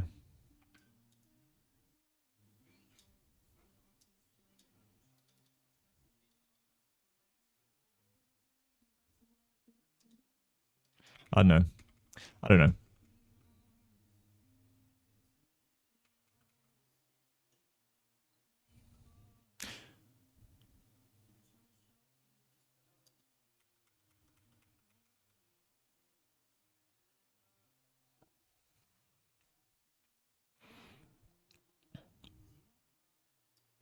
Yeah, e5, because we've seen this e5 line, I'm just getting PTSD from it. So I really do think bishop e5.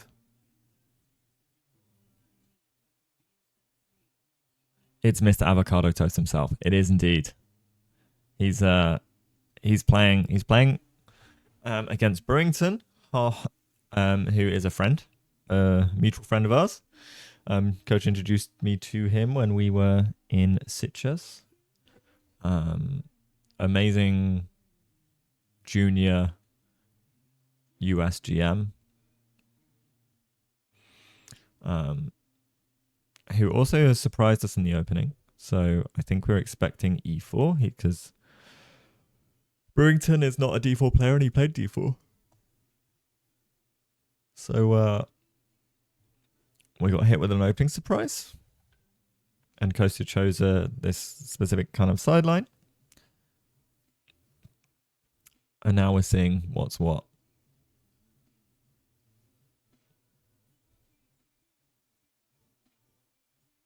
It is a King's Indian defense, but we didn't plan for one.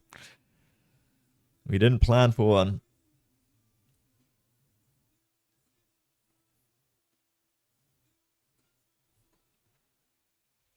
So also the evaluation bar is controlled by us, guys. So if we think the eval is wrong, then please let me know. As it currently stands, we think it's about plus 0.5.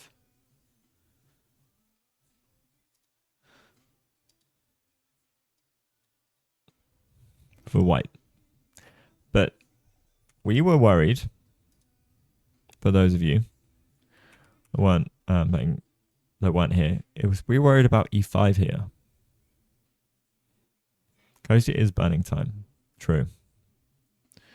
We can't take with the pawn. So we take with the bishop, which looks like a free pawn. But then we get bishop d5. And then there's just so many annoying little nuances here. A big threat is g takes and knight takes. And how to deal with that, I'm not sure. If we play something like rook b8, g takes. If we take back, then there's knight takes, and we're just getting a bit cooked. We'll snack on the bishop. The king is open and free. There's queen h5 ideas in the air. The pawn is pinned. All sorts of stuff that doesn't seem too fun. We can get rid of the dark bishop. And then just go in for the kill, I think.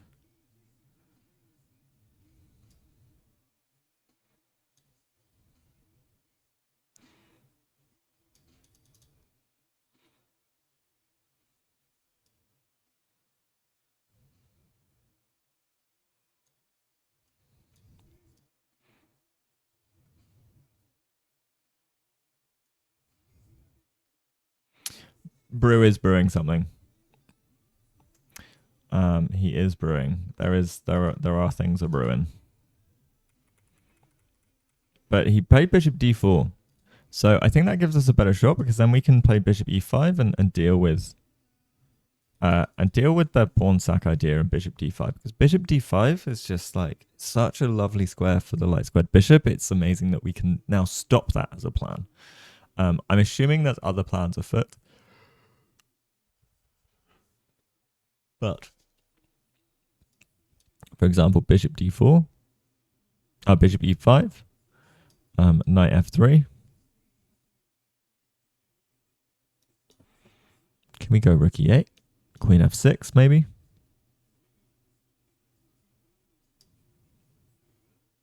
Queen f6 could be a thing. But it doesn't feel necessary actually. Oh, but why don't we take here? We would just take the pawn on e4. What am I saying? Knight f3, pawn takes e4. Knight e4.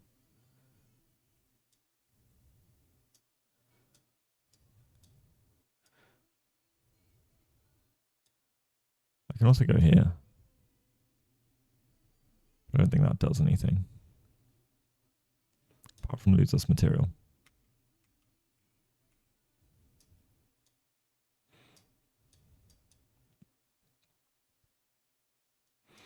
We're a bit underdeveloped though as black still. Yeah, it's I think Kostya went for a cappuccino. My bet's a cappuccino. The knight hangs in the end? After knight e4? Does it?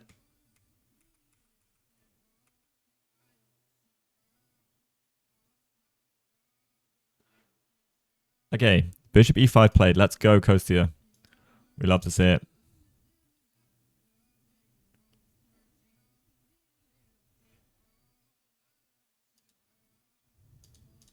In the right position? Yeah, we are.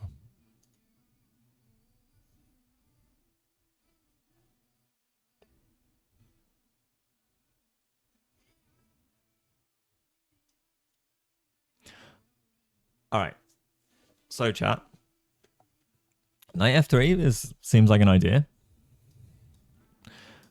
As we were saying. And the thing is, we've got to, because as I just said, so I need to like actually, because I go, oh, we're a bit underdeveloped. So let's do something about it.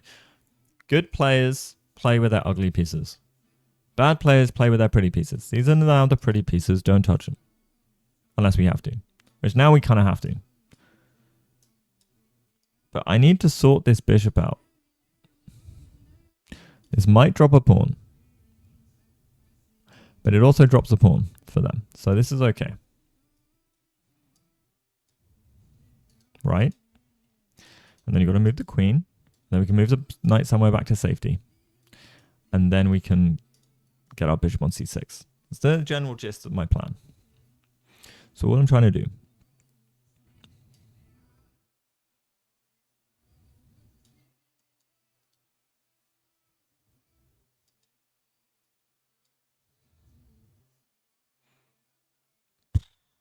Okay.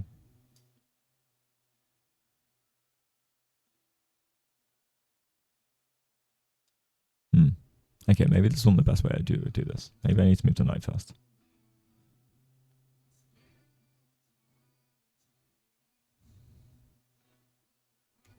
But yeah, the gist is my bishop is disconnecting my rooks and all, and it's not doing anything fun.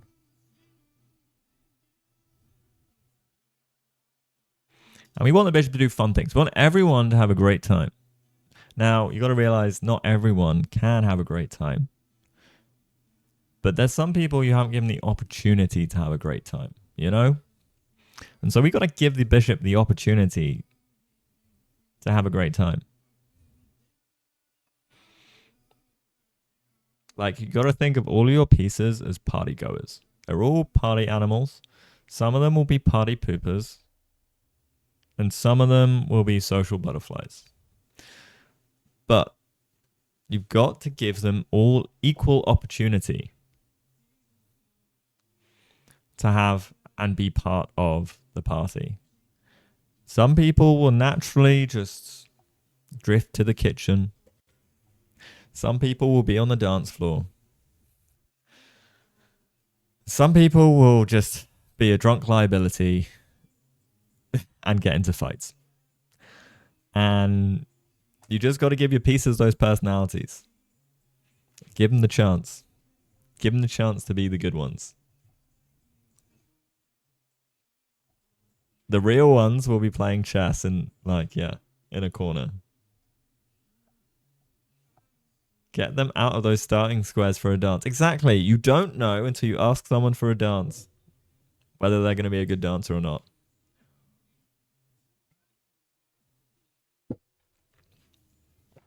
That's chess.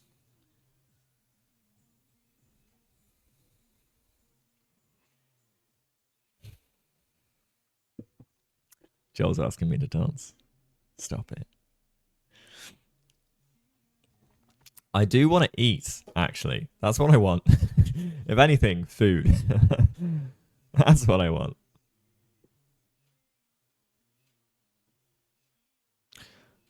All right. 14 minutes on bishop e5. We're 16 moves in, and Kostya has 30 minutes left. So Brewington, I think, will have a big think here as well, because I don't think it's so easy.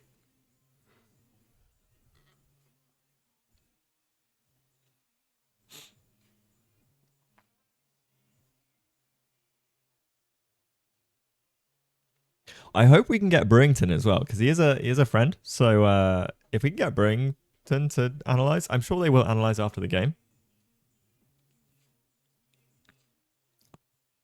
Improve the worst piece. Right. Most of the parties you go to these days are street chess parties. Good. I mean, they're the best kind of parties, right? That's your struggle every second of the day. You just want to eat. Hey, I'm with you, Anne.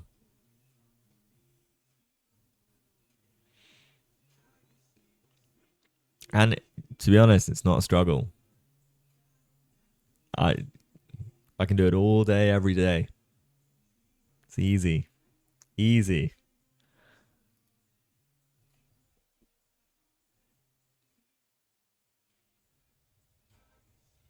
There is no extra time after move 40. It took me a few rounds to realize this.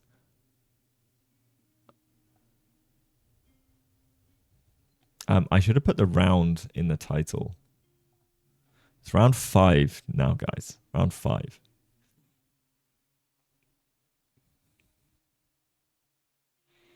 So time trouble will be a brewing.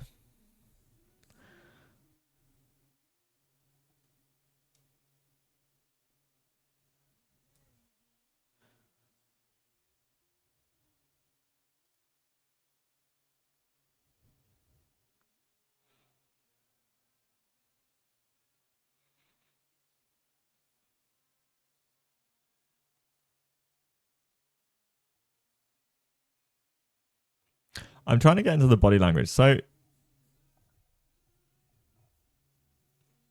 does Brewington look like a man whose plan is going the way he thought it was? He looks vaguely disappointed, if anything.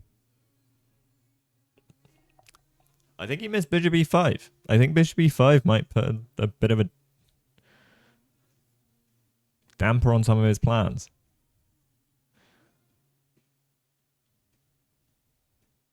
Yeah, he's pulling a bit of a face, so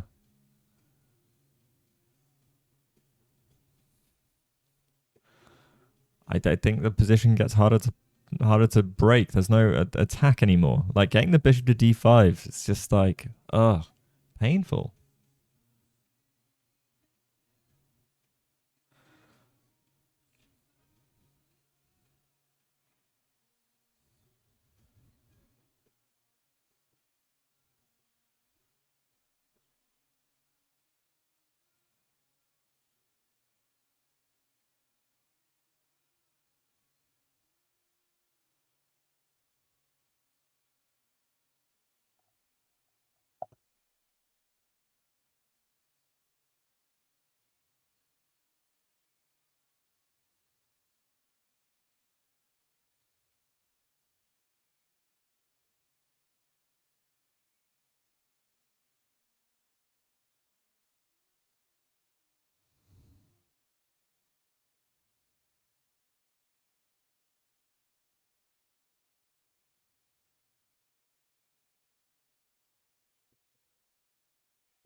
Bishop e5 is the wet blanket. Go Kostya. Let's go. We love a wet blanket in chess.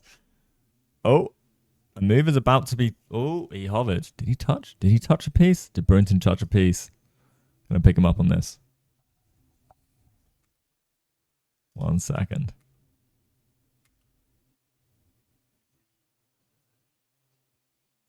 No, he's hovering. No, he did touch. He's gone queen d2. Okay. So queen d2. Okay. Is he thinking about taking on queen h6? What is the master plan here? Is it queen c3?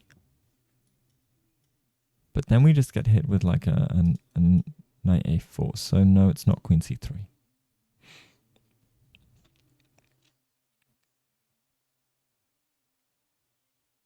Okay. Guys.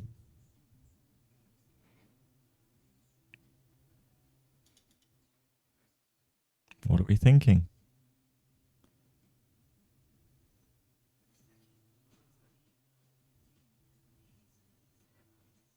I don't know if he did touch it, but but he did also move it. He did also go back and move it if he did touch it. Yeah, bishop d7 seems chill. I don't see the deep idea here. Unless he's trying to get a rook on the file as well. Is he stopping any queen a5 ideas? Like, okay, so queen d2. Let's do the movement. Where can we go? We're not going to go back to where we came. These are the new squares we're controlling and defending.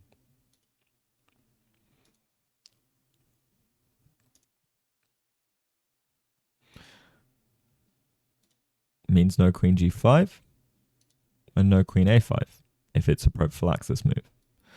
The rooks can come and join the fun.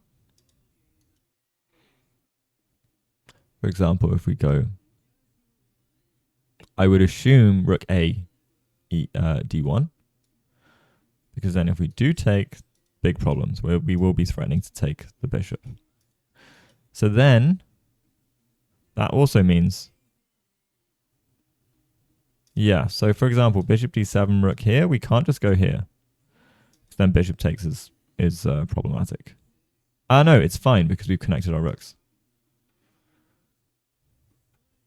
Okay. But this pawn is hanging. So this feels good, actually, for black, if that is the plan. Queen h6, g4, g5. Yeah, so on queen h6, there's no bishop g7. But then there's also queen f6. Maybe there isn't.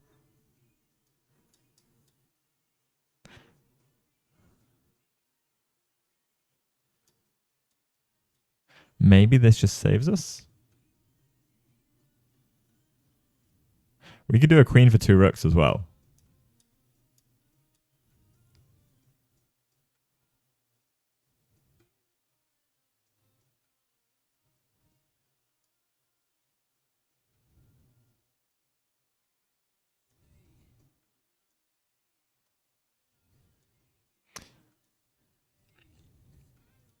Actually, no.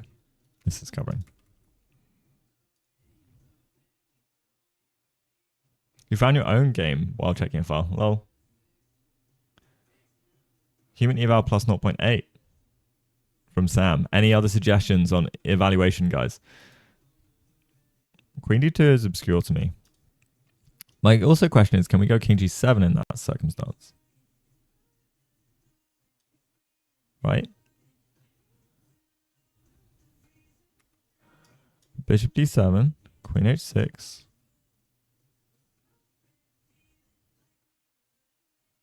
Well, no, we take first. So you got to deal with that. You got to defend the bishop.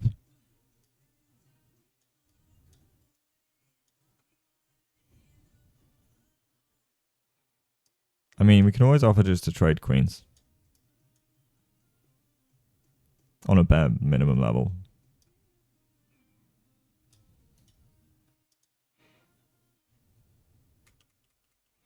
But I like just bishop c6, if g4.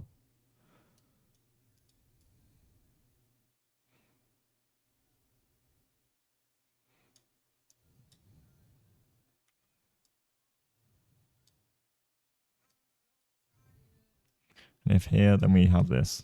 Bishop takes.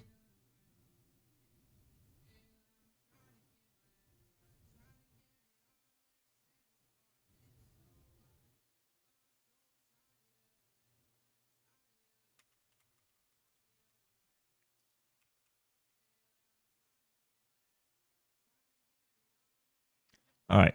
Instead of allowing all this g5 is an option. Yes, g5 is an option.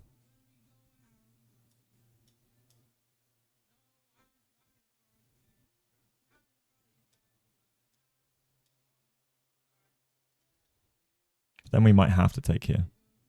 And then here's also. I mean, this doesn't feel terrible. Although, maybe you do it like this.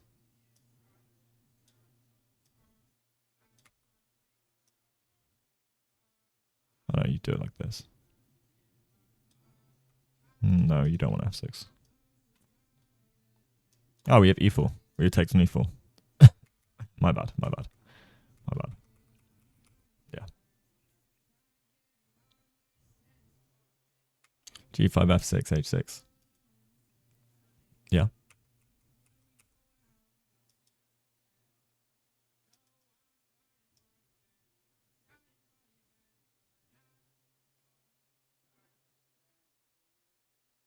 On a scale of 1 to sacrifice, how do we think we'd fare with knight g6? I don't think we would.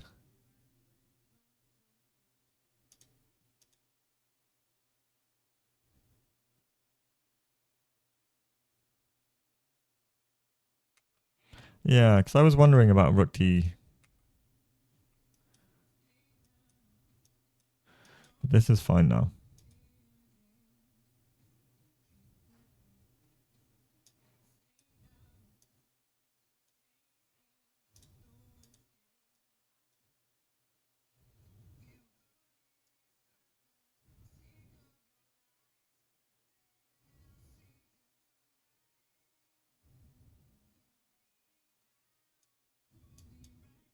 I mean, this is annoying. With the pin ideas.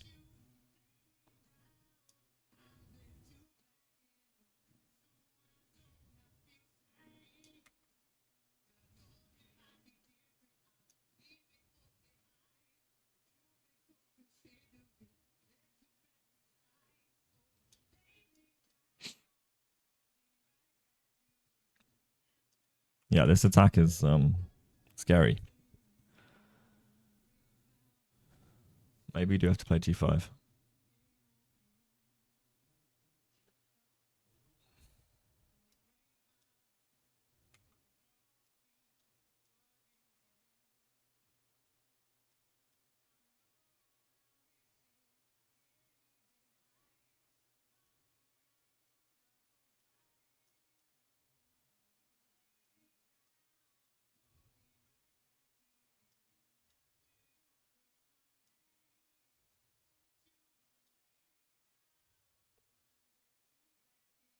Yeah, this is GG's.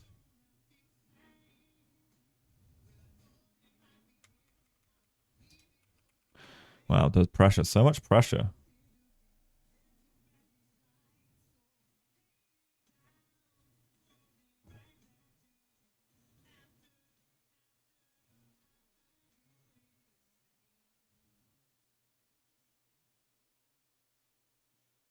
But you did lose control over e5. You sacked the pawn, I guess. Ah, so g5 played.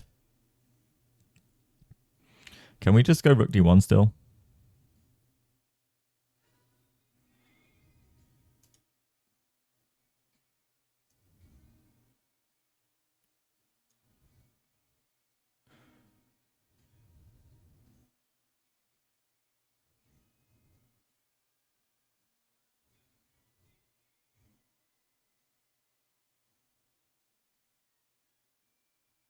But in fairness, neither of them thought e5 worked. So, you know, stronger players than us.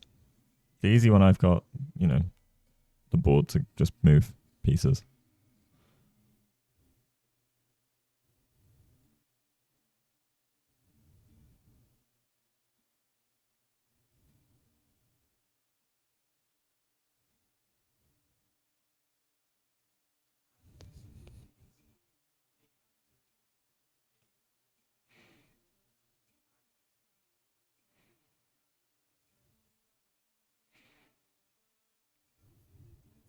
You're bumping up to plus 1.2.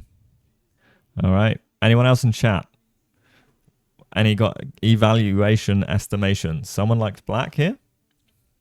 Knight f3 played.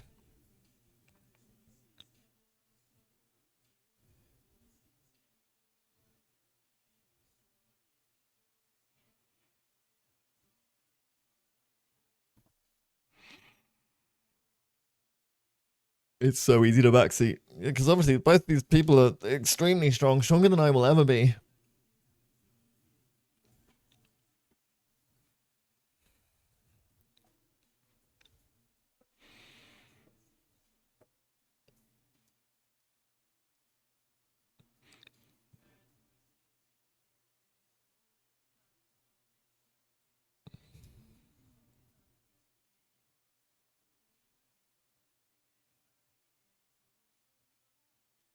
Okay, f6 played.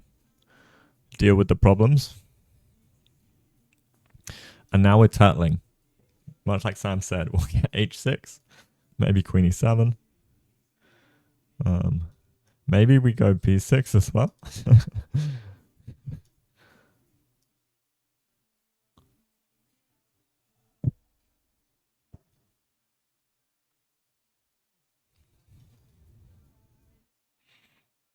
Yep.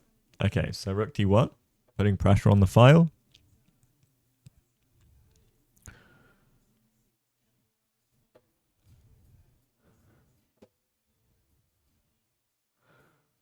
I mean, is that bishop d7, bishop takes. We go out here.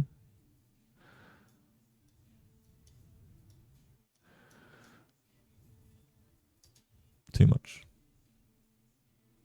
Minus 0.5 for post, post, post. Ooh, all right. We'll bring the overall evaluation down. Well, no, okay. We're between 1.2 and yeah, and minus 0.5. So we'll add them together. We'll be around plus 0.5. You think black's better here? Wow. I don't know.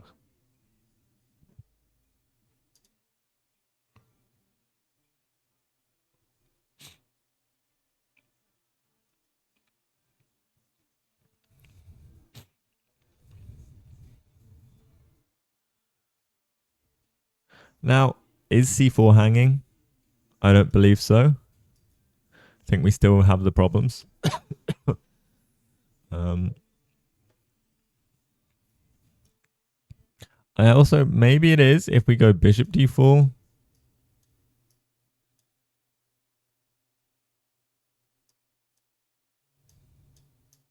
And then we can take on c4. And this clears a little bit of the air. This is going to start hanging as well.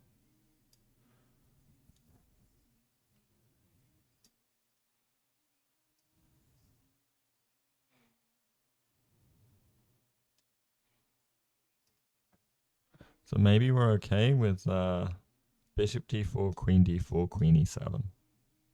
It's the main plan. But there's also bishop e4, d4, knight d4.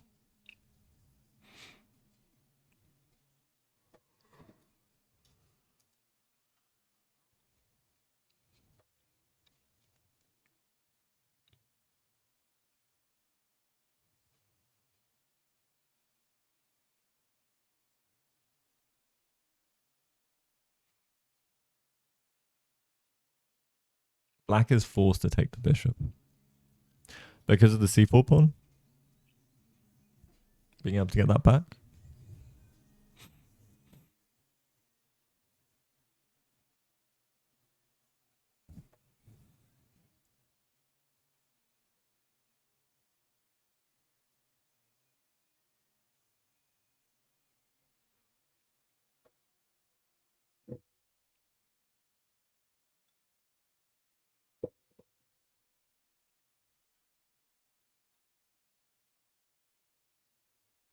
Where's my coffee or tea? Water today, guys. We're trying to water it up.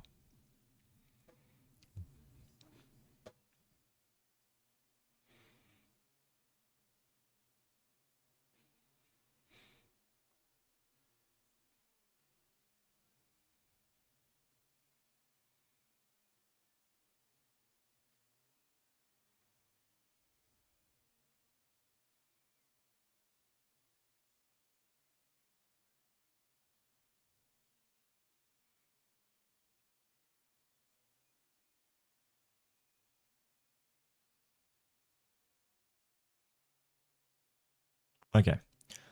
I'm going to grab some food real quick, guys. I will be back in a couple of minutes. Keep yourself entertained.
All right, hello everybody. What has happened?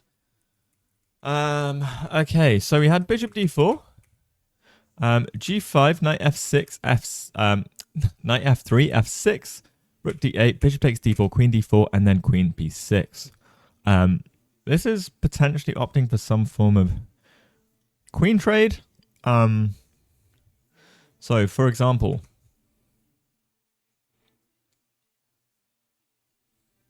scatter. yeah, everyone run. I'm back.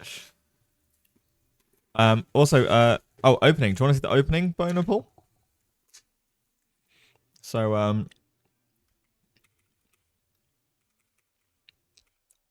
a kid, essentially. But sideline of bishop, I'm assuming sideline of bishop f5. It looks like there's not many games in the database.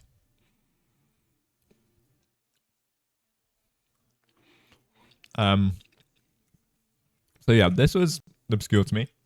I don't know it, but I thought knight h4 instantly, but castles, knight e4, knight h4, and knight takes c3. C takes, we damage the structure, and then bishop c8.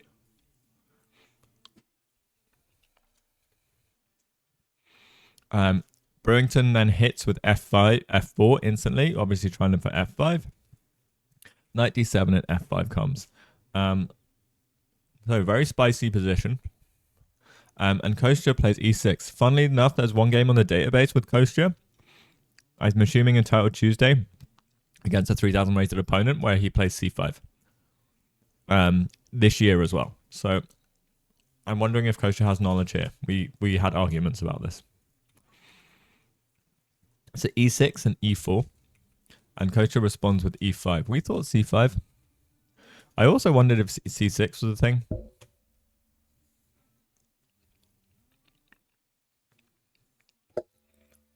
But he opts for e5, and then we see bishop e3, takes, and then c5.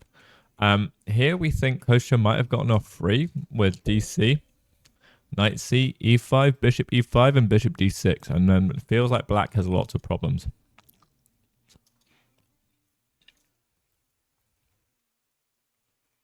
But fortunately, I think Brewington goes bishop d4. And then bishop e5. So we stop any e5 ideas. Oh, looks like a move got played. Now we're back in current day. Where you create queen b6 and rook b1.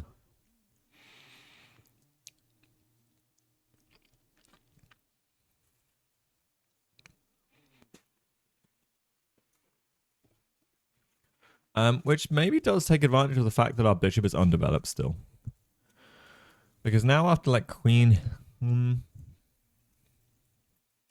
c7, is there rook f d1? Putting pressure on both of these.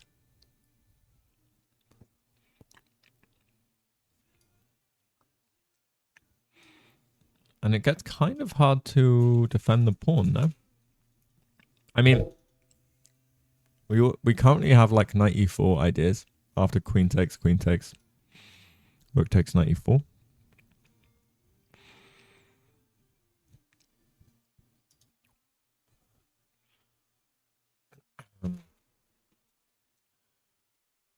So that's kind of interesting.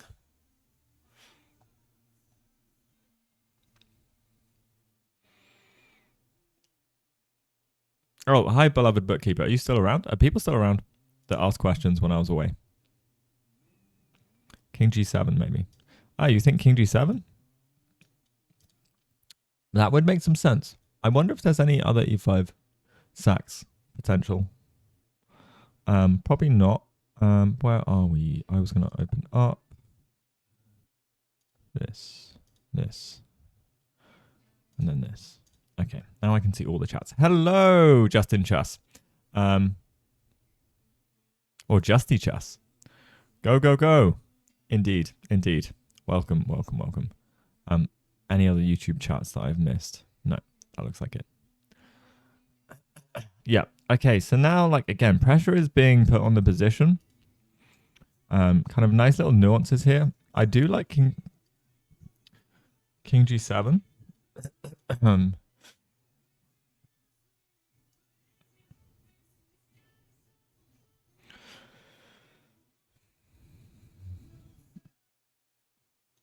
Bishop d7, queen takes, I take, we go here. But then e5 is also a thing. So it does feel like maybe king g7. We can get this.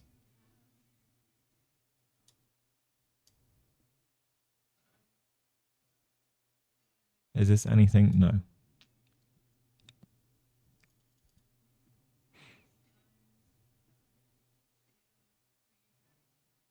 We can't take here because knight takes.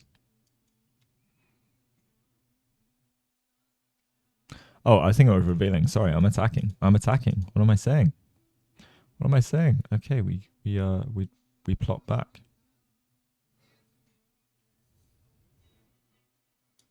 Attack the pawn, I guess. And probably want just knight c5 be... Ooh.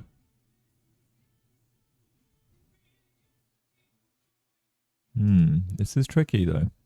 Because for example, if we do get knight c5 here, that...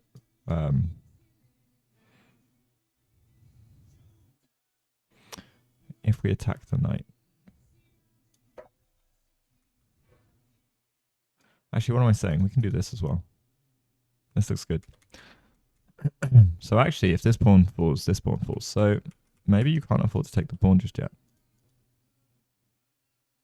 But we are still undeveloped. So maybe we do this.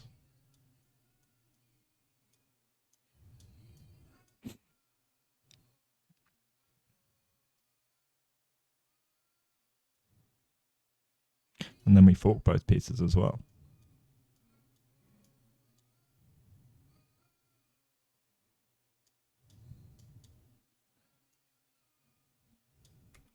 Do you know when the graduation stream is? Oh, that's a good question. Am I streaming during the grad stream? If so. If so. Let me check.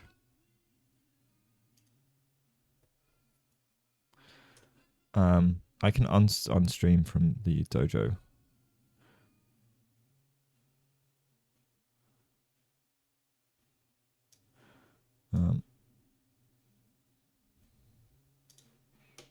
Is the grad stream usually now?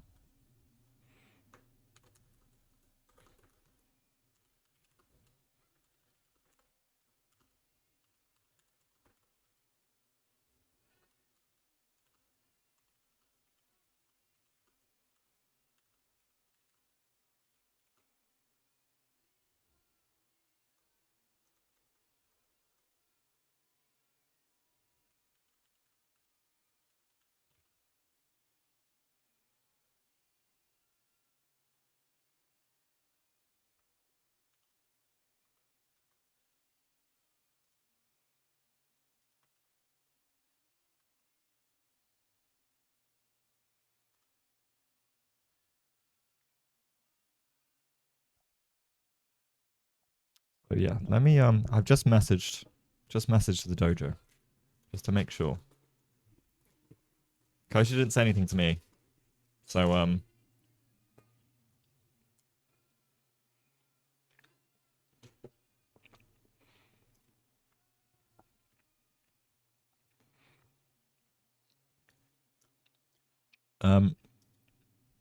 I think there's a lot of pressure. I'm gonna up the human eval to +1.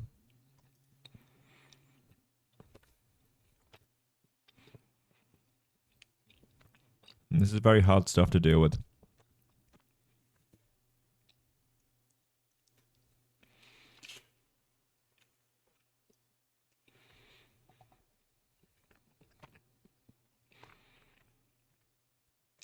And the time situation for Kostya isn't great. He's got 11 minutes to Brewington's 42.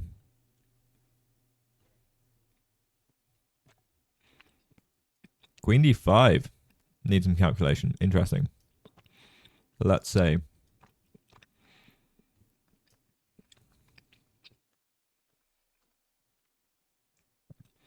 king g7, queen d5. Can we go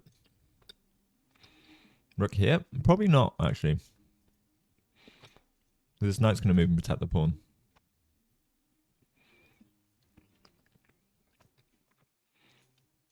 But we would get rook e5, right?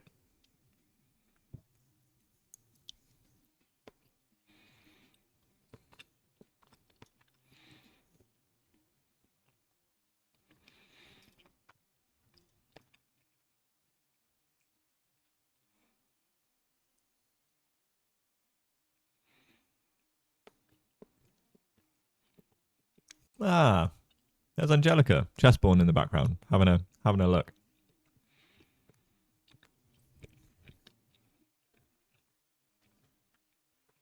Incredible chess presenter / player herself.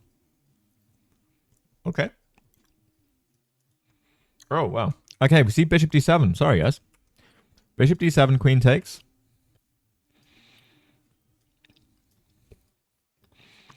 Okay, we opted for bishop d7. I'm guessing so we can get bishop c6, but... Ah, this would be the plan.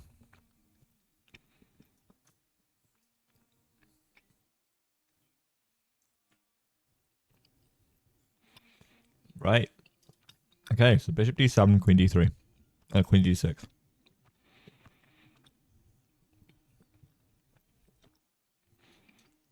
And you're right. King d7 hangs, knight takes g5.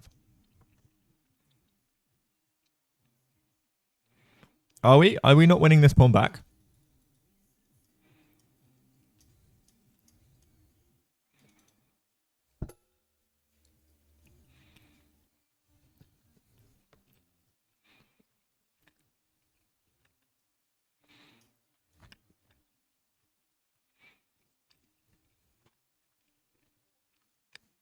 Or is that e5?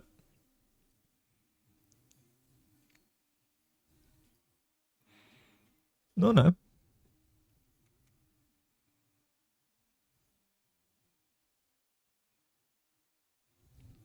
All right, e5 we take.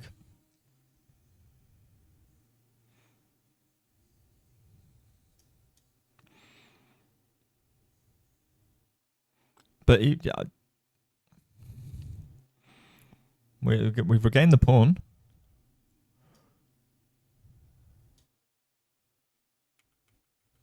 Oh, you think e5 just straight away?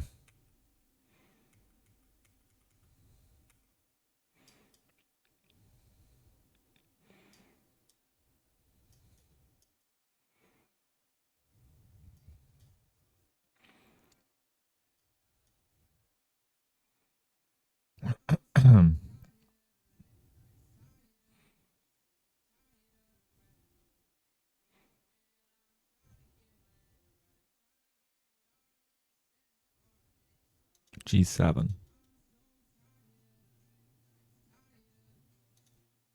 B7? The knight's protecting B7.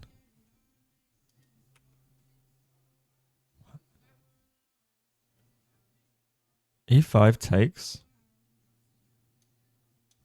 Oh, bishop takes. Yeah, but then it's a rook endgame, and then this is down a pawn for... Okay. C4 hangs.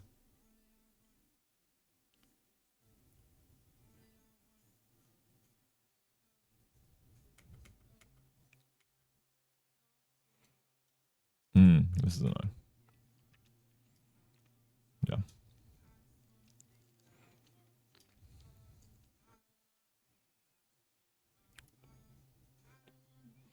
It might not look great.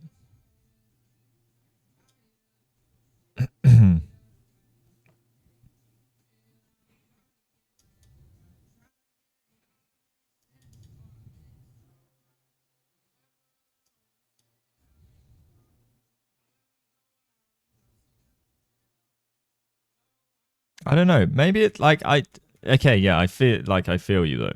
It doesn't feel great. Kostya is calculated.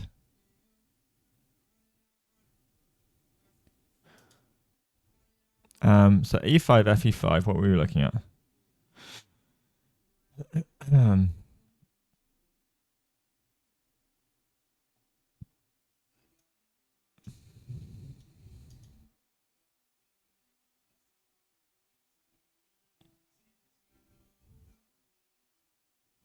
I mean, it looks like things. I would rather go into this than what I had though.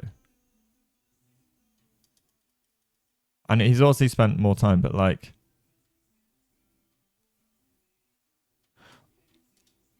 there's a lot of other stuff hanging in the position, right?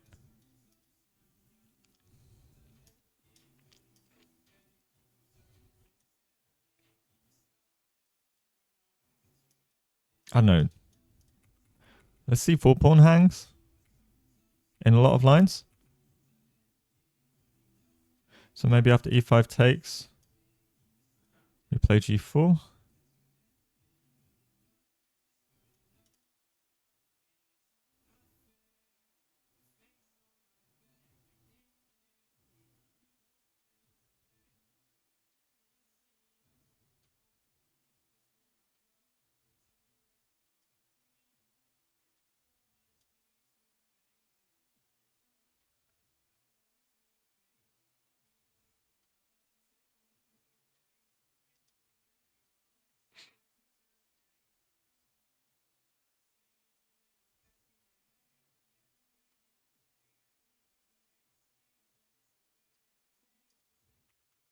I bet, yeah, I get you. It just feels, but compared to the position, how it felt before, I don't know.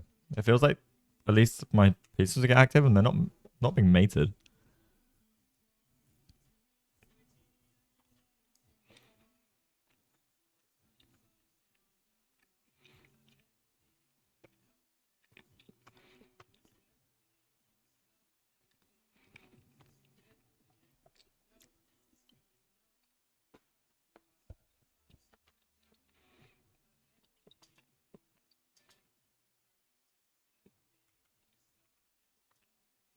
So bishop d6 first, yeah.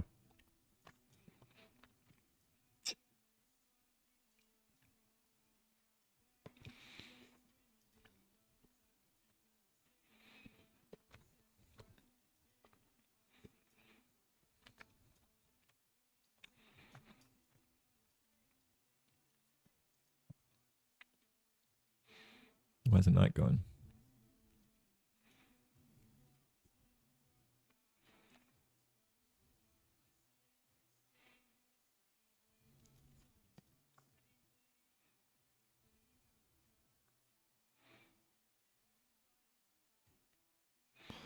Maybe here's annoying.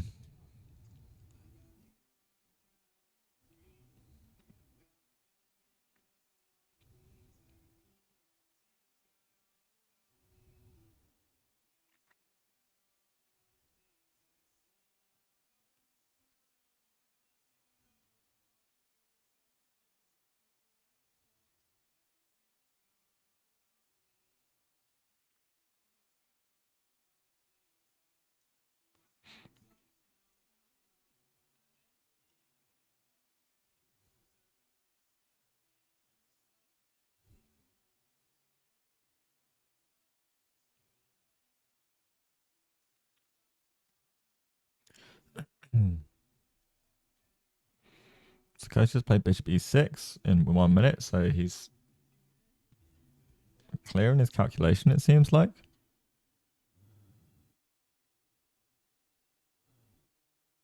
Bishop d7, he spent 33 seconds on.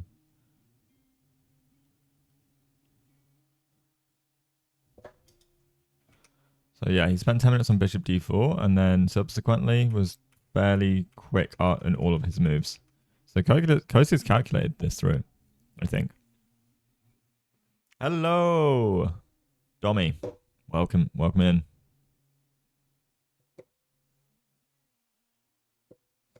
We did avoid mate.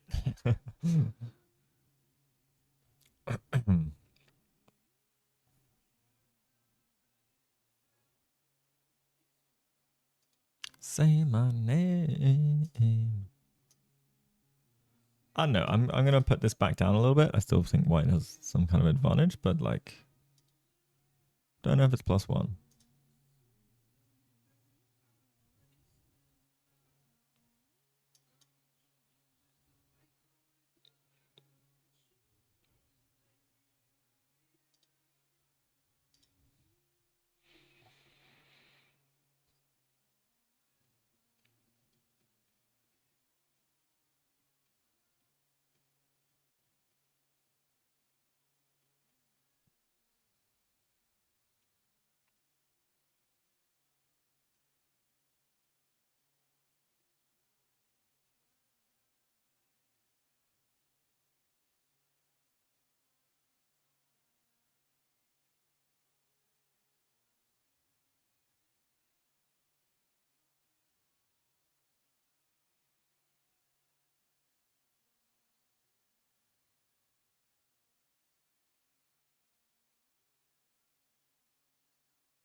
Ah, nice. Good to have an alt. You never know. Little suspicious, not gonna lie. But it's fine.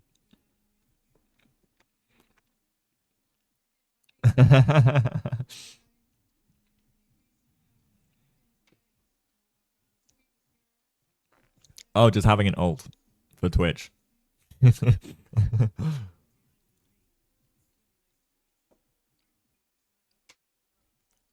Funny. Unless you're like super famous or something. I have multiple devices. They're all logged into the same account. All right.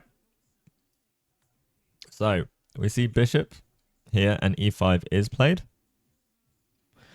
And then it kind of blows up, I guess.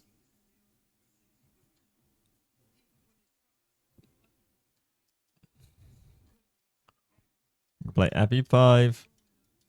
Is kicking the knight do anything? Probably not.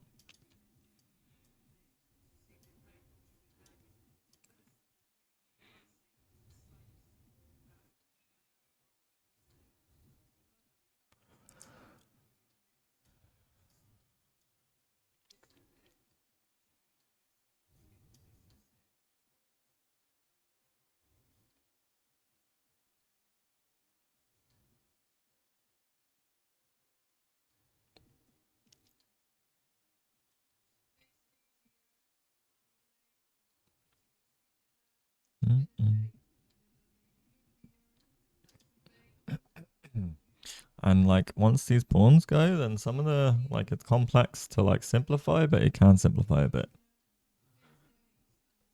Okay. And Kostya did play f takes e5.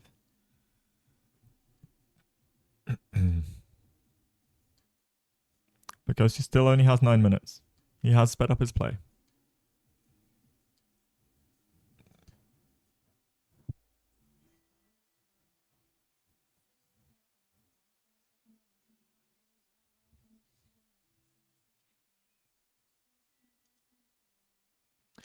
All right.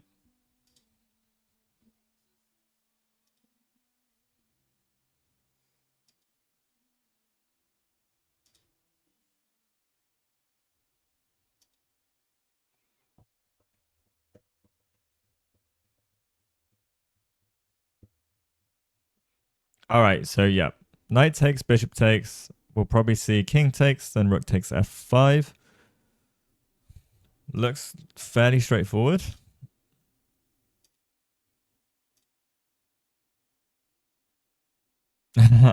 I wonder if the A rook is going to move for this game. True. True. I don't know if there's any other moves outside of taking on c4. Thing is, rook takes c4 and knight g4 are a little annoying. But Kostya does. And then on knight g4, I guess we just go king g7.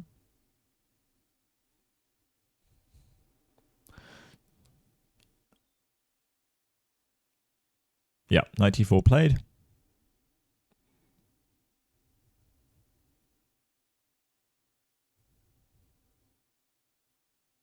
Personally, you think black king takes g2 is the best move? I think would be a great move. So we just go king, takes g2. It's not even checkmate. It's like eradication. Cool.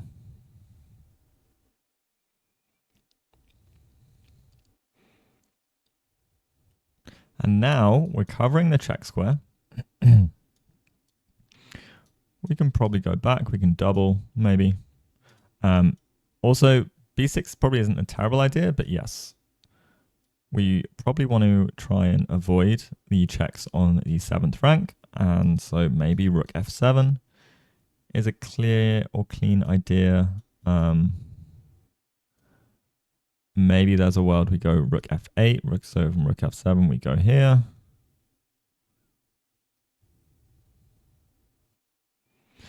But there is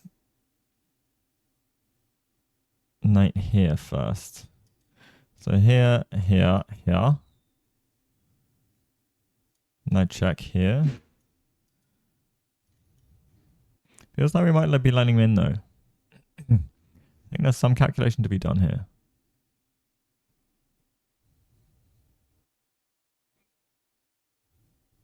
Hey! Hello, Anushka. It's going good. Coach has been playing well this tournament. This game, I think he was in a bit of trouble. He still could be a little bit. But I think he's out of the worst of it. I think Brewington missed... Oh, he's playing Brewington, by the way. How cool is that? But I think he missed some... Brewington missed an opportunity here. When he played, sorry.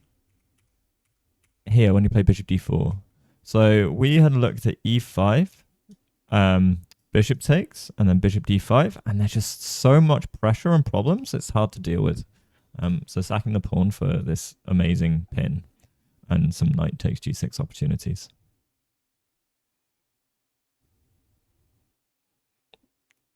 You like when we know the people. Did you like when we got paired? I didn't.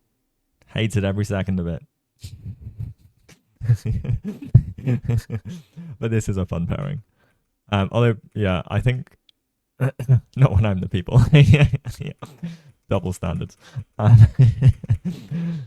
right, so this is well calculated by Kostya to get out of the problems, but there still is some stuff to be annoyed about.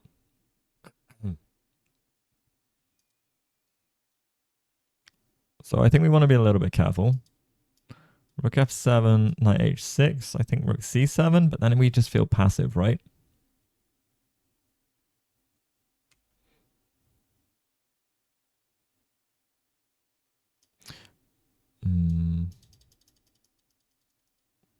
No.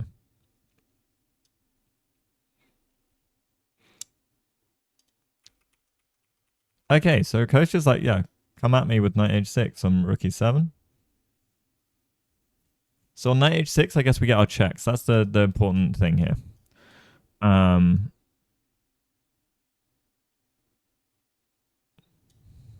Maybe do something like this, and then it's like, oh no, oh dear. Because then, oh, we don't have the tactic I thought we had. This is hanging as well, though, so we also need to just pay attention.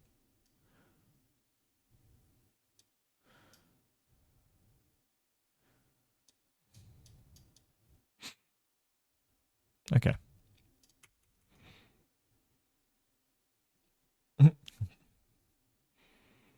Okay. So this is chill. If anything, Kostya might actually be a little bit better coordinated now. I might actually go so far as to... Okay, Kostya. Anushka, question. What's your evaluation of this position? I'm about to update the eval bar, so chat, if you have suggestions on where you think this lies on the eval bar, let me know now.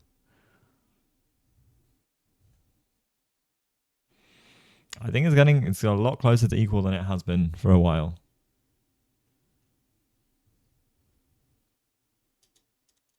He has played king g2. Oh no, sorry, it's black to move. Yeah, king takes g2. It isn't necessarily hard to spot. Wait, dummy. Is this crash? This feels like crash. Plus 0.1? If you're counting time, it is a factor.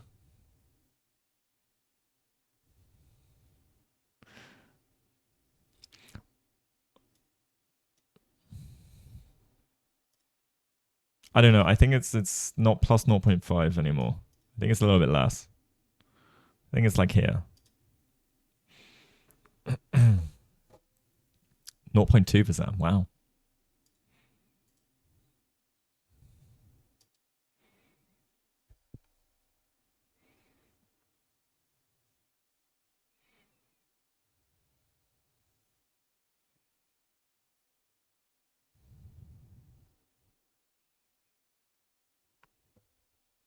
Okay, so what other continuations do we have? What should Brewington be trying? Because rook e7 seems logical. I'd more than happily just block like so. We can block with the other rook as well. I don't know if there is a huge difference stopping him getting to the back rank.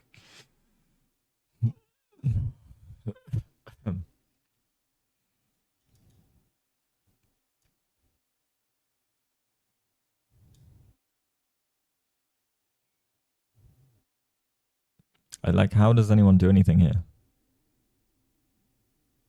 Black has the better pawn for the long run. If we get into, yeah. True, Tommy.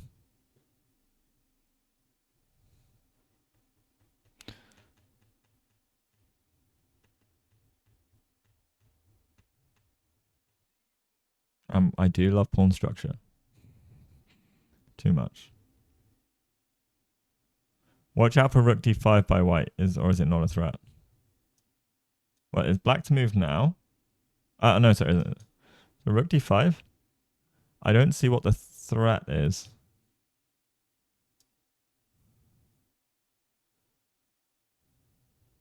I mean, can we just take?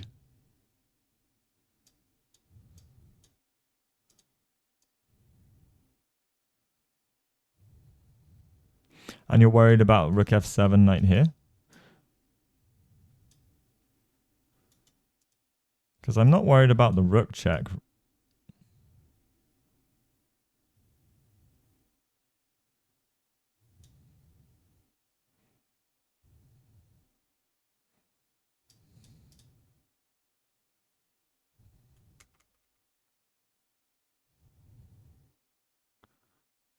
Rook d5, pawn takes.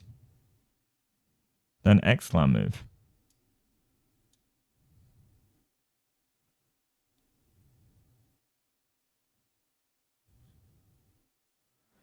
There is no rook check here.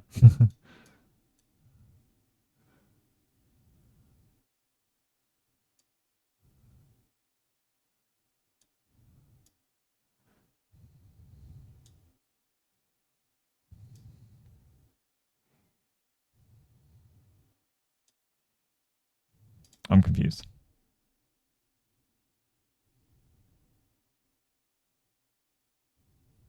Yeah, I don't see... Okay, rook e7. I don't see how white makes any progress. We're just covering everything.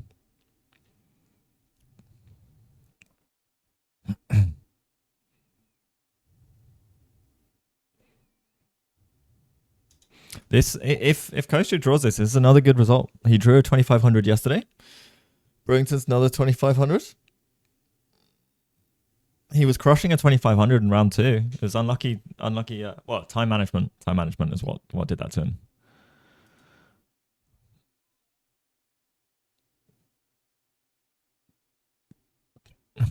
Oh, then question. Yeah, exactly. It's like rook d5 and then what? I don't see it.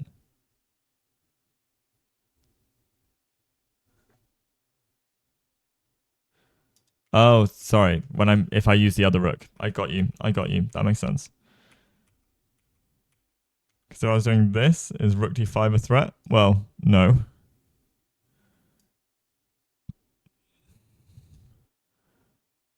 No, it isn't.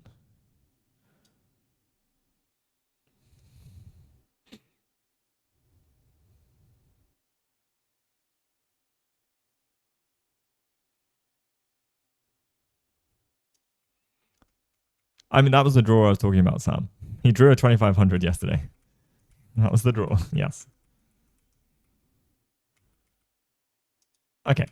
Oh, this is the position. So we go takes, rook d5, and then knight e5. Knight e6, sorry. Defending everything.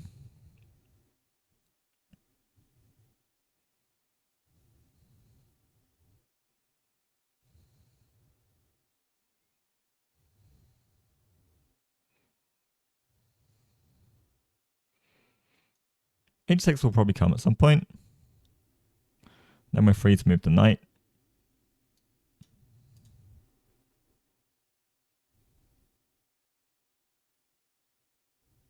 Oh, sorry, 96. Well, oh, this is your line. Yeah.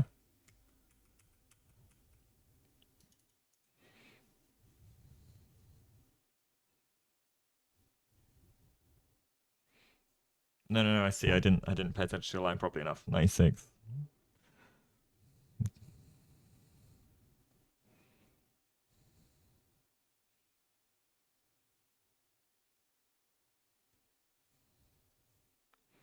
Yeah, eval. I think is. I agree. Very, very equal.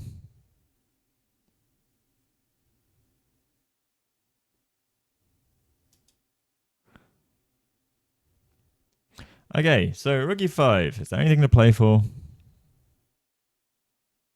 Now, is this just a draw if we go h5? I think so. You're not going to be able to do anything to these pawns. I'm going to get the king here, the rook here. Details on the opponent. So, he's a friend of both mine and Kostya's. Brewington Hardaway. Kostya introduced me to him when we were in Citrus. And he is a 17-year-old US GM. He is very strong. He's really pushing it as well.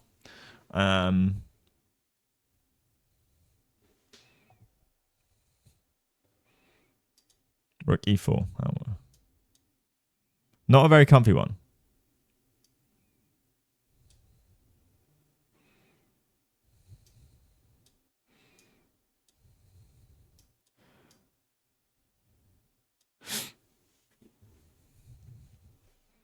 Something like this, no?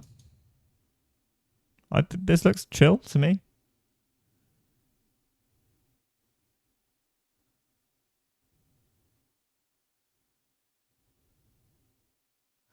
I mean, surely this is all right.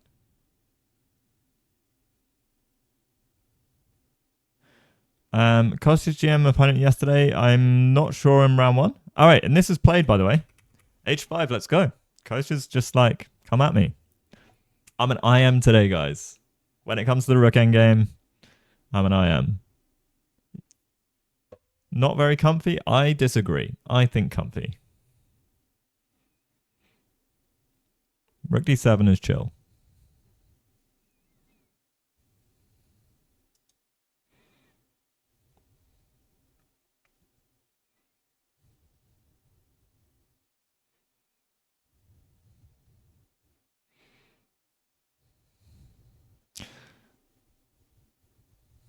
Well, you need to look at better versions than Sam. What can I say?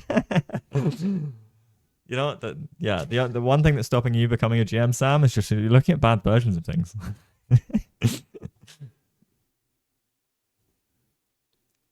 Don't worry, I look at terrible versions of things, so you know.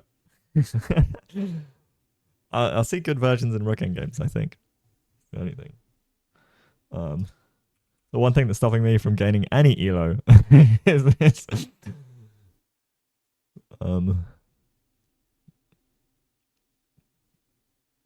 Okay, so he opts to go knight back because I think the rook endgame is like zeros, like complete zeros.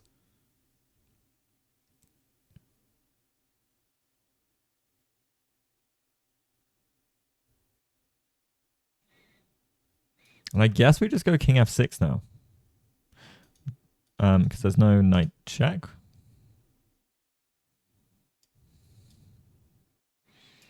The rook's got to move somewhere.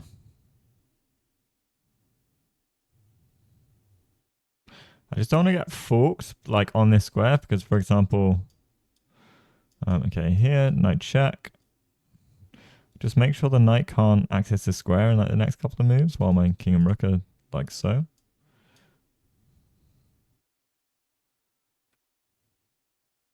Actually, this looks scary now.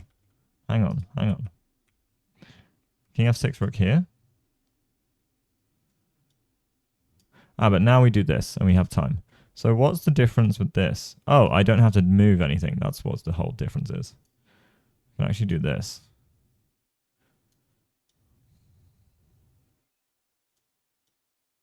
No, I can't. No, I can't. So we're defending.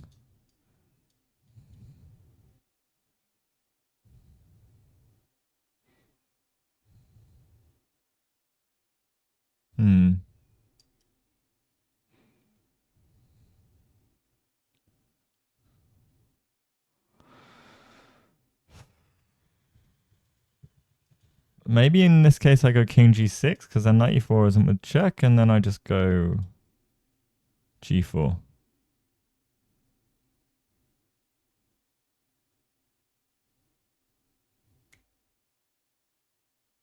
I leave this setup as it is.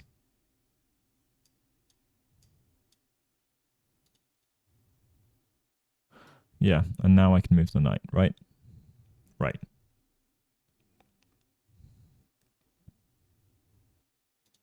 And we'll try and get it to this square.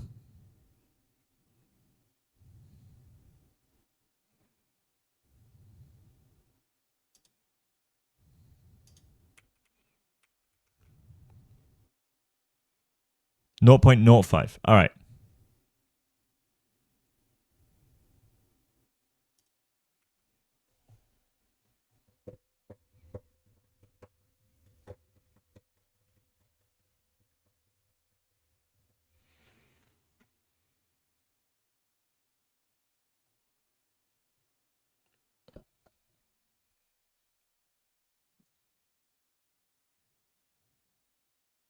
Hey, the tough Abraham. How you doing, dude?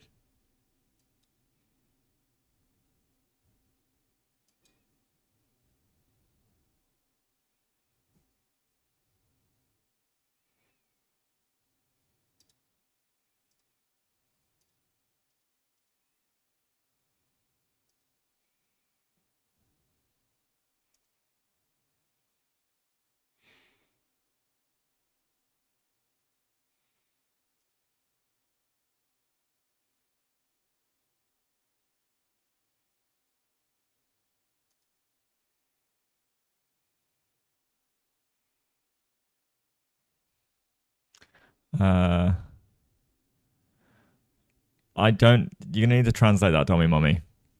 Hack ATP.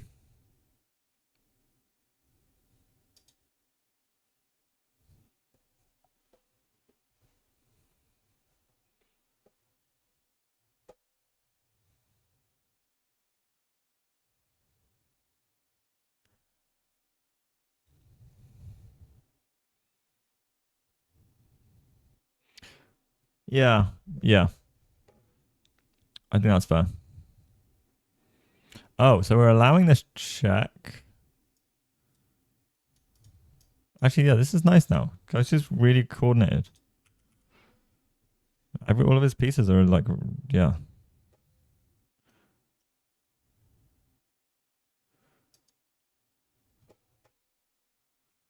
So we get checked.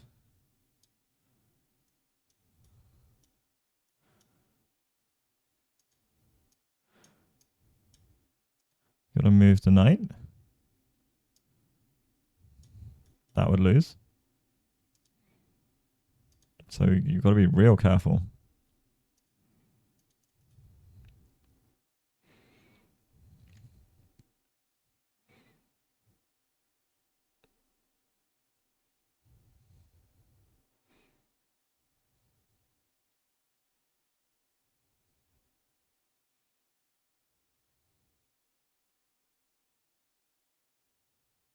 Yeah, post. You did. Brewington couldn't find the right attacking plans.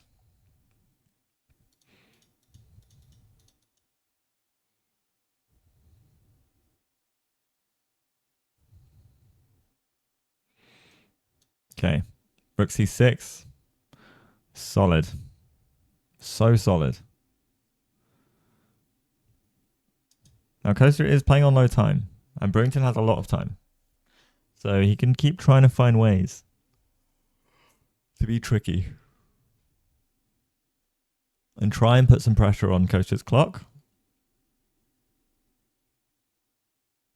Barely staying above 2400. Yep. Absolute washed. Absolutely washed. What are you doing with yourself?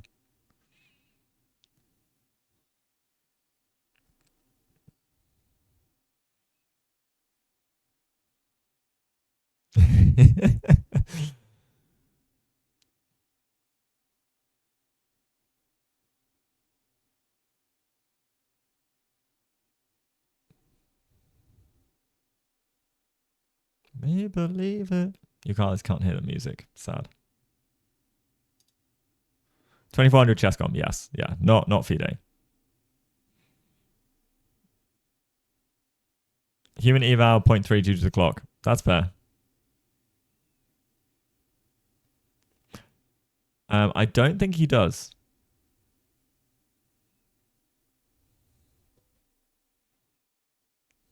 I don't think he does. Yeah, he did. He did. Yeah.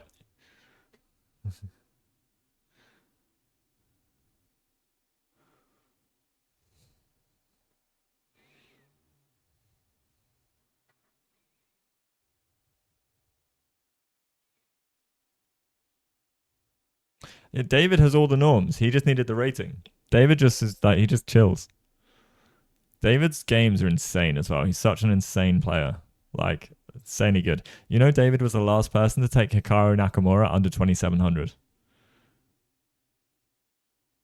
How cool is that? Isn't that such a cool stat to have?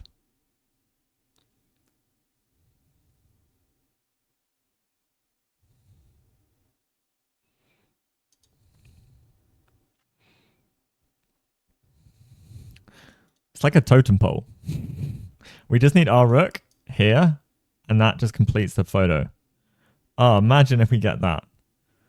That would be so good. Just aesthetically.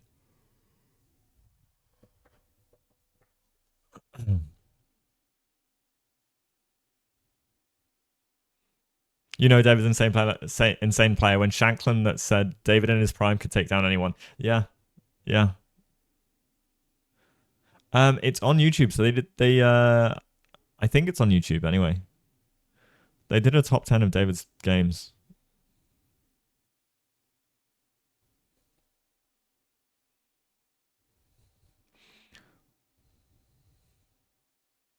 Yeah, David essentially in my mind is a GM.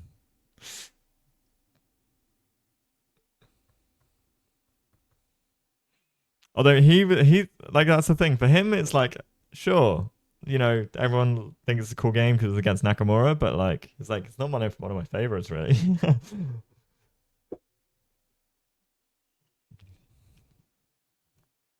Okay, we're allowing a check here that I don't think it does anything really. This pawn is hanging.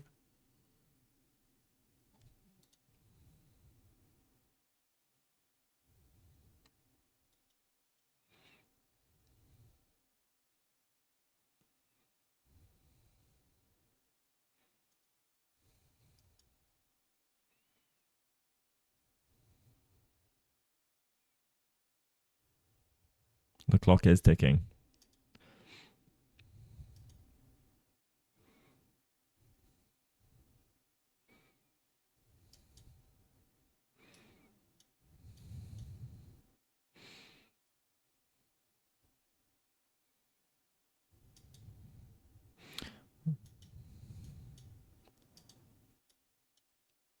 Actually, maybe king e7 too. This gives us some opportunity to like try and trade rooks.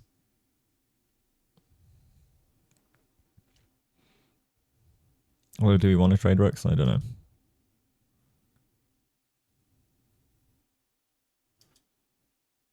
Or maybe there's just some rook a6. How do you defend the pawn?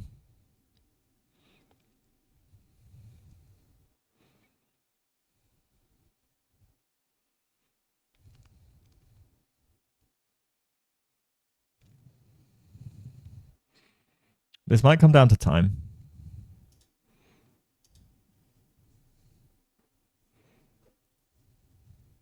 But Brewington's got like all the time to chill, right?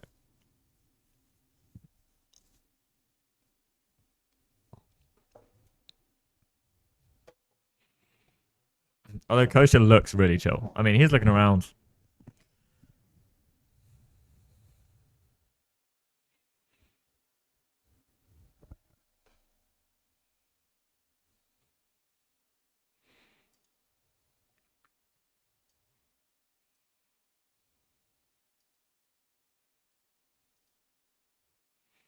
All right, we see King D3.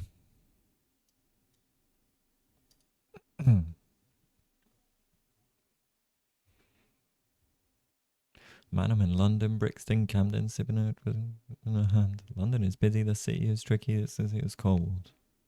Wake up with a headache and... Sorry, you guys can't hear my music. Well, I roll up my home and live in days.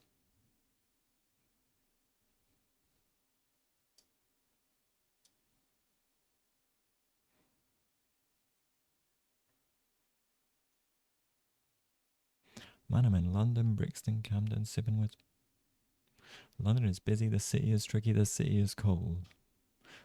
Headache.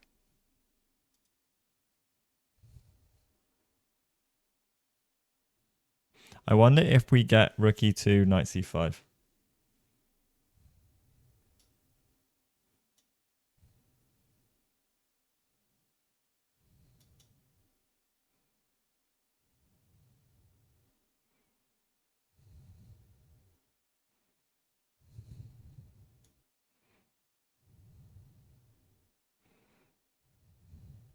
Okay, knight here could be tricky because we might lose the b pawn, but we'll gain this. So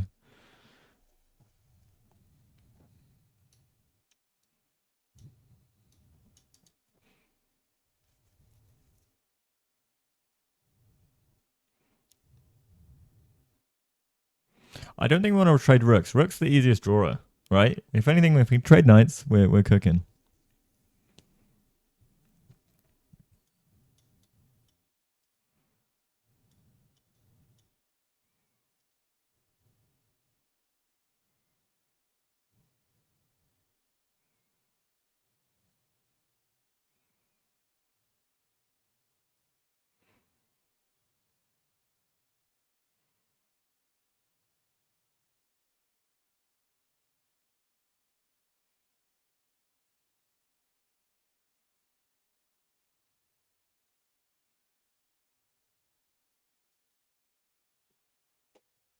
Calculation time.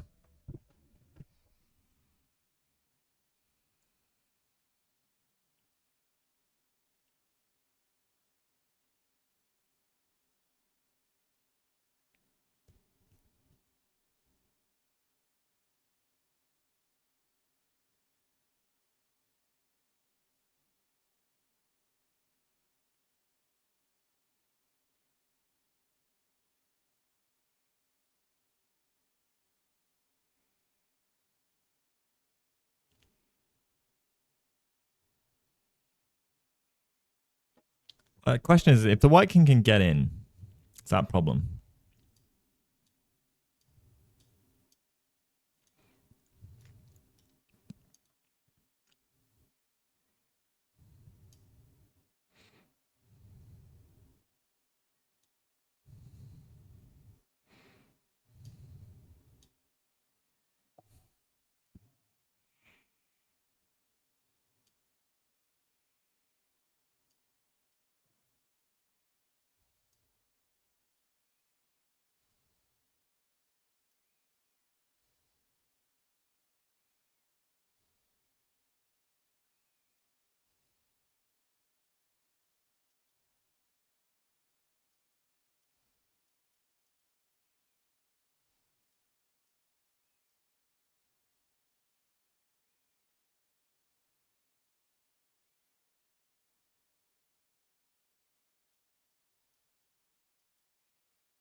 I don't know.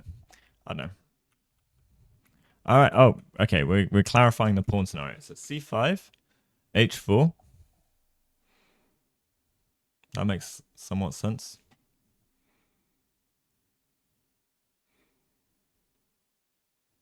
More pawns off the board, the easier this will become.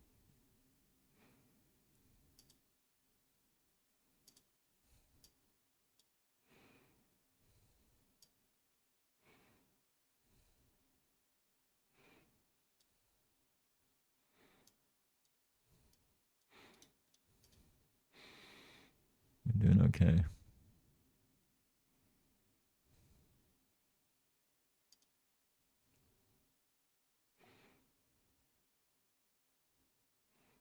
Rook e6 in that line looked awkward.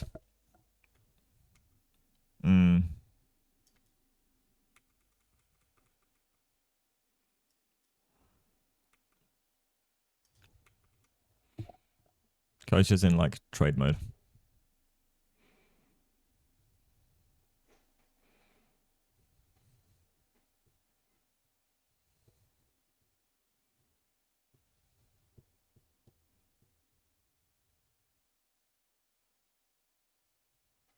Either repetition, Black somehow breaks through, or loses on time. Black isn't breaking through. I don't think.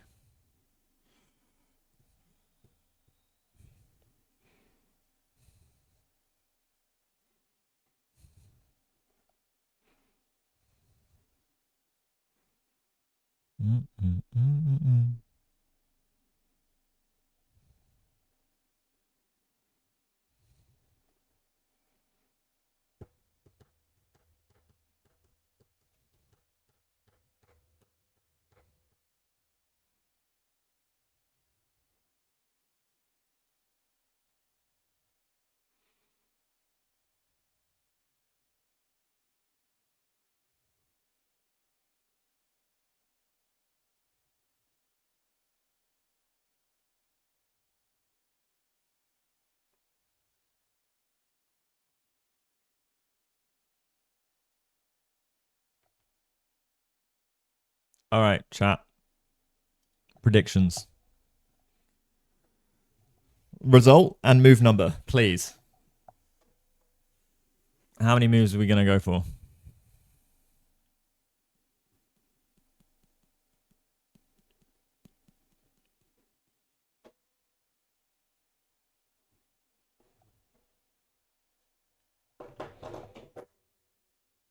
We are currently on move 43. At least 10 more moves. I agree. At least.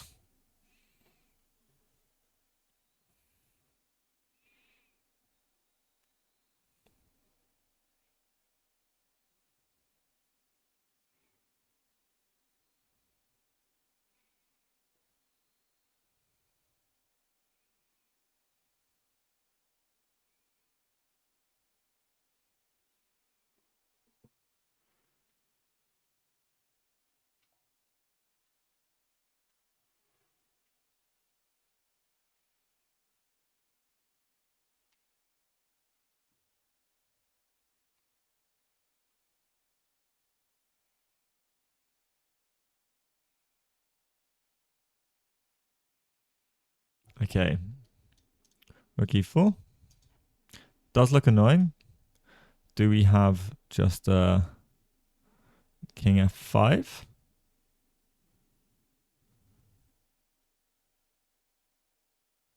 We don't really want to go like king f5, king here. Looks a bit awkward. I do have knight here check, but...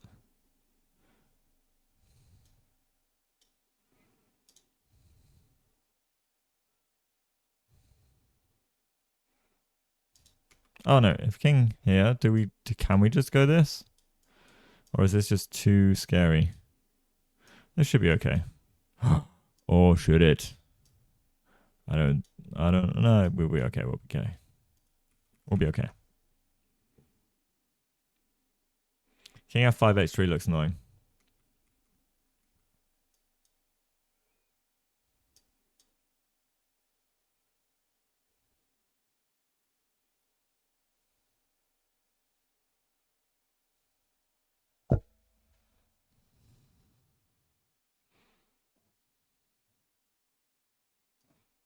This might be annoying. No, because takes. Oh,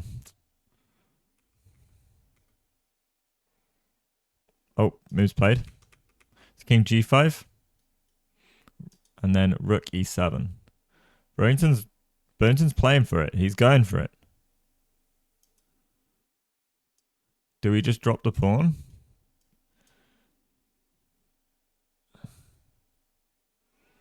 Scary. And Kostya's time. Again, if Burlington can keep making it complex.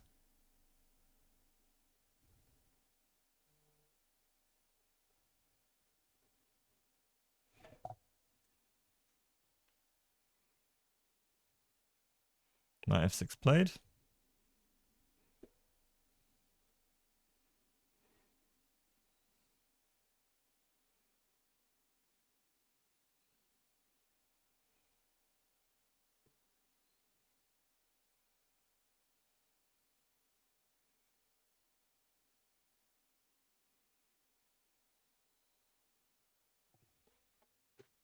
All right, so we get rook b7, knight h2.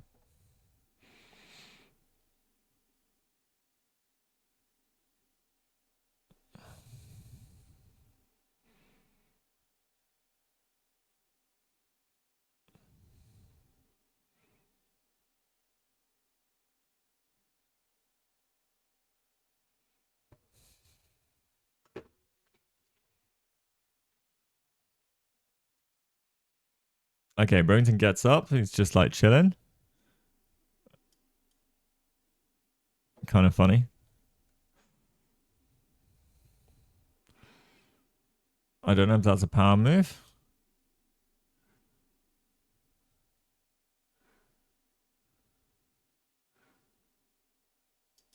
It looks a little scary, but knight f3 played. We can, if the pawn promotes, we can get the check in. We've got our own passer that we want to try and nurture. So if we go rook here, rook takes, push. Knight here, push. But then, you know, they can sack and for the pawns, maybe. So you got to be a little careful.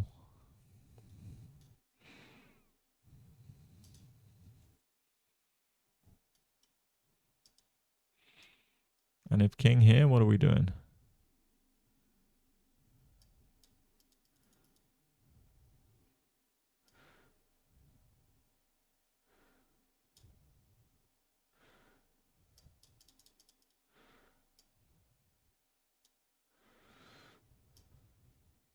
Can we get away with it? This is slightly scary, yeah. It's one of those things that like... And you need time for this.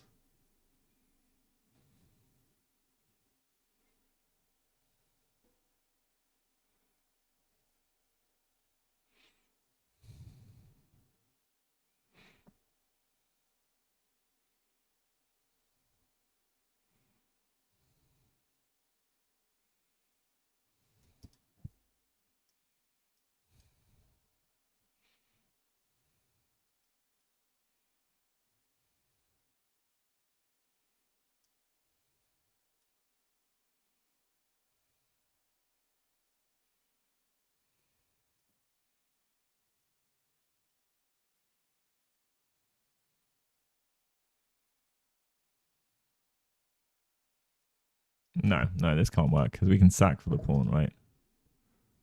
Somehow.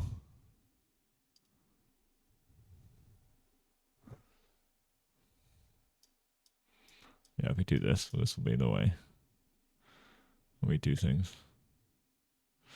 Maybe it won't. I don't know. Hey. The commentary's been good. It's been chill today. Kostya was in a lot of trouble. Well, maybe not a lot. It felt like there was a lot of pressure and he dealt with it.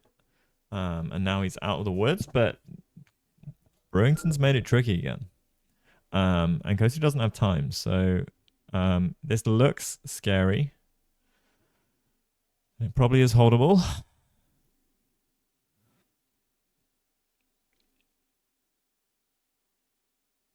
We'll do Gratcho when this is done. All right, great. Let's go. So, how do we hold? Because this really looks scary. And I'm wondering, like, after king here, where are we going? Because I don't like the idea of giving up this pawn. Maybe I have to just purely for activity. And then knight e5 to hold this square. Or we've got knight d4. King c4 and we get in front of the pawn. I don't like the idea of getting a bit pinned though.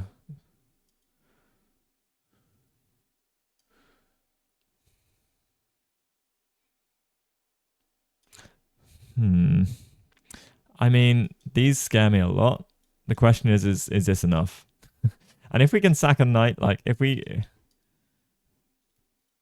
can sack a knight for the pawns, then we're okay as well. But I don't know if Kostya has the time. How's the commentary going? Oh, sorry. Manifesting the win. Manifesting the draw. Manifesting the draw. I think Kostya should be drawing.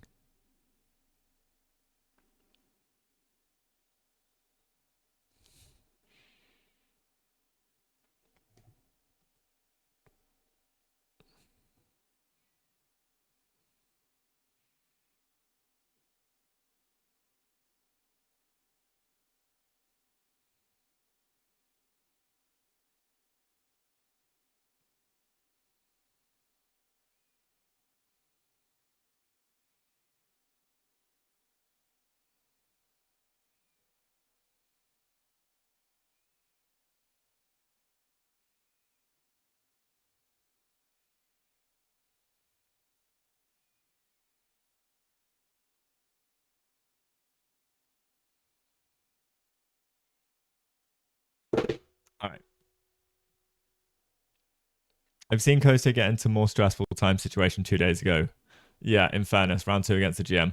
Yeah, that was unfortunate because Kostya's game was amazing as well. So time trouble really screwed him, and his opponent, no, Uzbek GM, young Uzbek GM, just played in flawless endgame technique, as well in no time.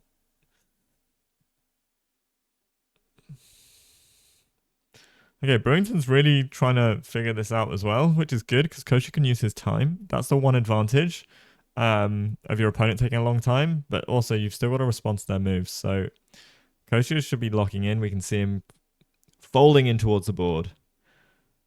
It was a devastating endgame. Absolutely insane.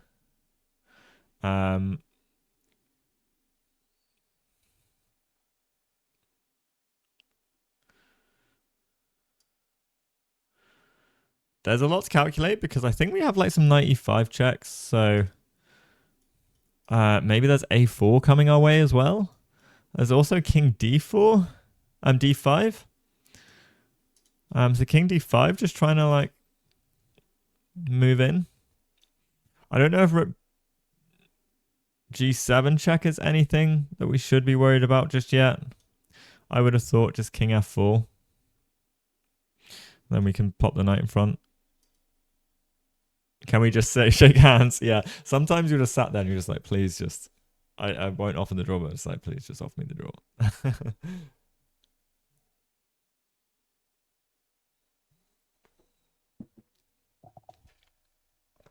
Okay.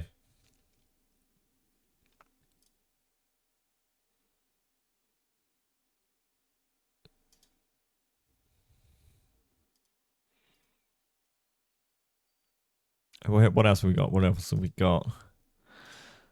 Okay, so A4. Maybe just rook E6. We need to keep here, but actually I dropped the pawn though.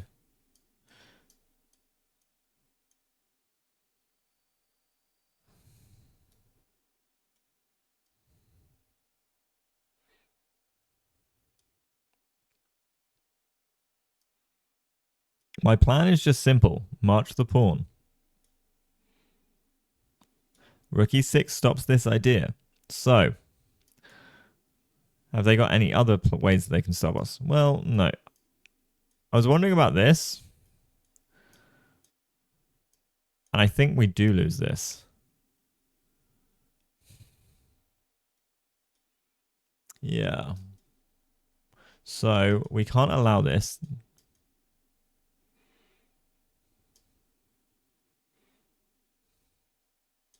King F5.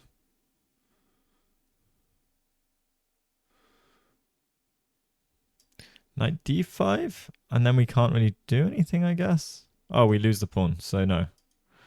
Okay. So, maybe we've got to go king to the H file.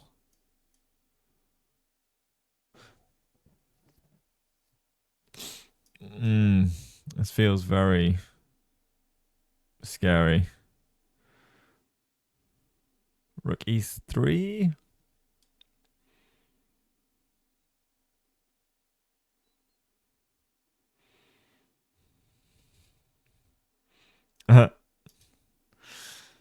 Yeah, okay. I think this is hard to play.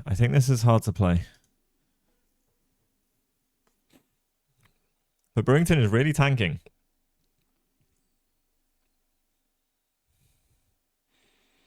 He's a good kid as well.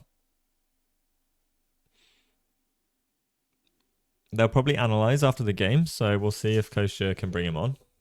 If they, we'll see. Depends how busy they are. They also might want food.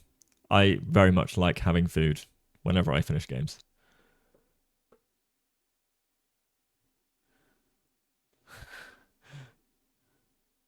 Wait. I'm hearing you out. I'm hearing you out. I'm looking at it. I'm looking this up. I'm looking this up. Sam?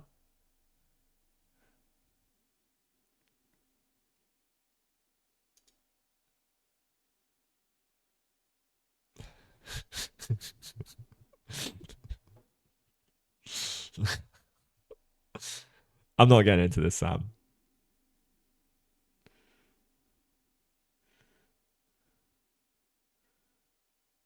I'm not getting into this. I'm not getting involved. No comment. No comment.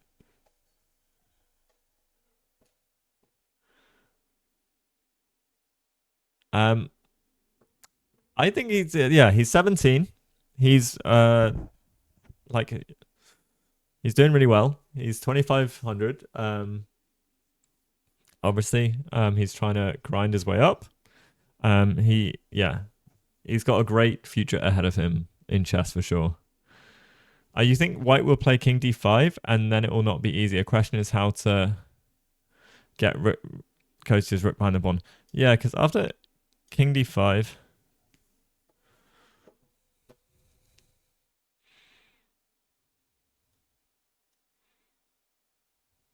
Well, a question I have is, can we attack the knight?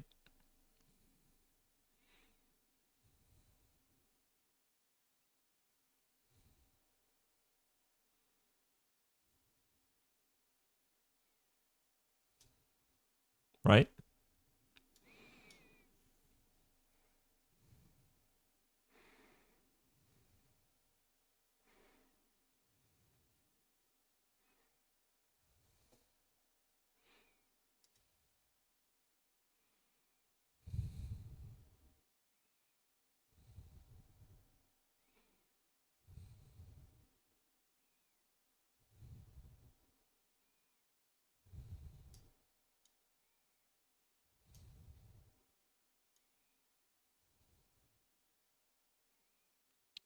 Why didn't I step up the board? That makes more sense.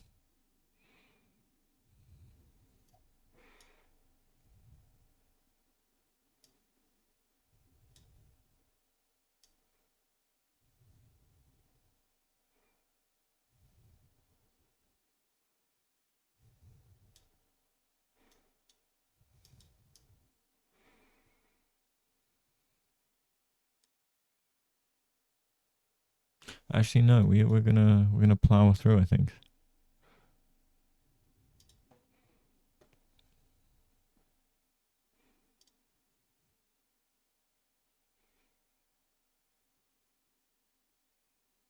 Kostya looks like he's chilling. I think either Kostya's just found that this is a draw, or he's just amazingly serene about the danger of the position. Kostya actually doesn't give away much during games. He does have a good poker face when he plays chess. Whereas, like, watching Burrington throughout, I think after Bishop D4, when he came back, after Kostya played Bishop E5, he looked a bit disappointed and, like, was making faces. All right. King D5 played. Video's catching up.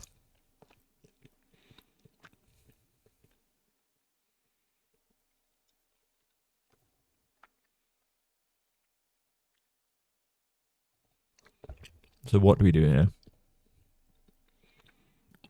I thought Rook A3 maybe?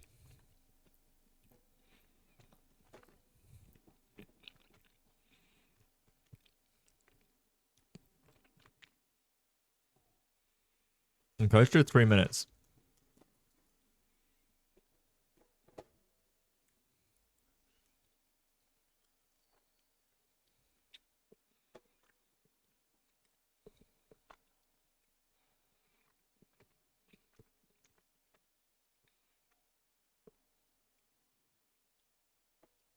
What other options do we have? Okay, he plays rook a3.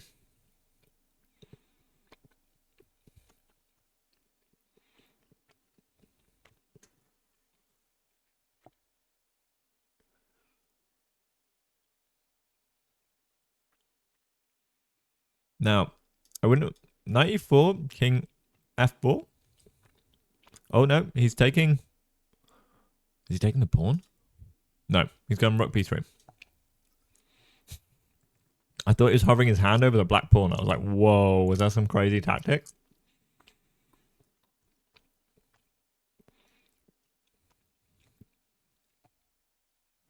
All right, so if we take, what the hell is happening?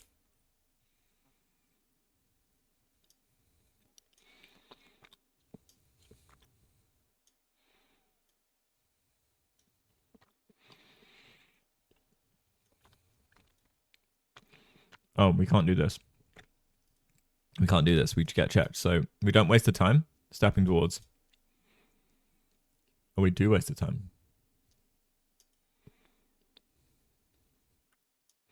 My concern here was that this happens.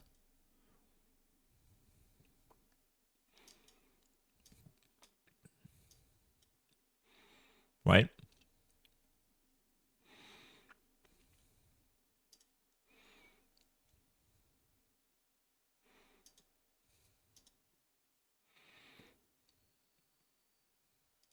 Okay, rook b3, a b6, and black has to play king f6, right? Ah, king f6.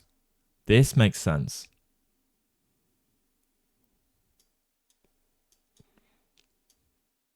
And then we can probably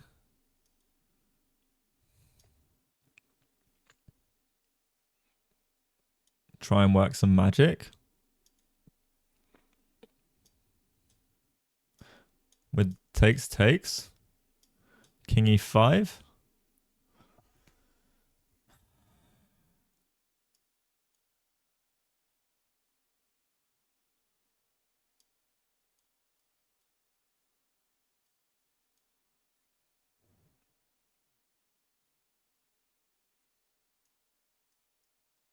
And this should be okay. Yeah, we'll be fine. Oh my god. You need pure calculation for this. Okay, coach has gone rook a5 though. All right, fine. Makes sense. You don't have time.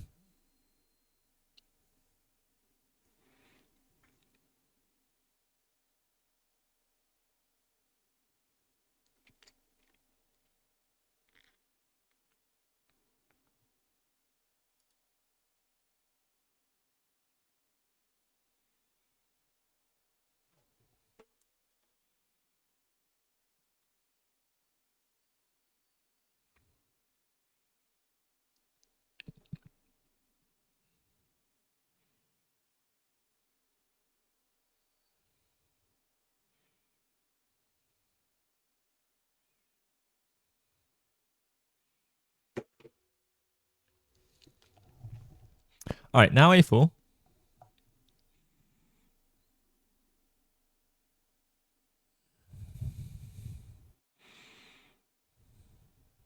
Do we still? Oh, okay, this is played. A4 predicted by Sam. Oh no, it wasn't. Sorry. Burrington looks like he's about to play a move. No, he's shaking his head. It's a good sign for us. He's on 5 minutes. So time scramble, 3 results. This is starting. I think it got scary. Yeah, a couple of moves ago. Like, I don't know.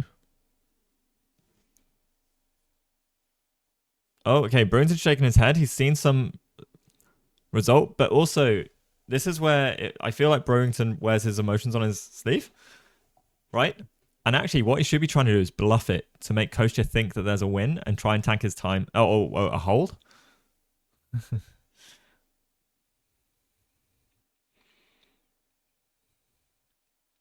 But Burrington might also be scared, right? Because Kostya does have this passed pawn. And there's probably lines which he will have to be extremely careful of.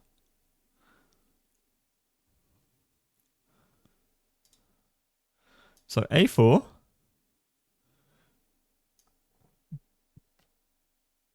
And what are we saying?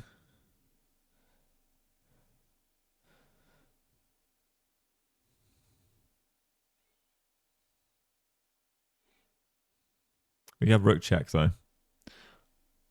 What about king h4? Because then on rook b4... Oh no, but there's rook b5. I was like, rook b4?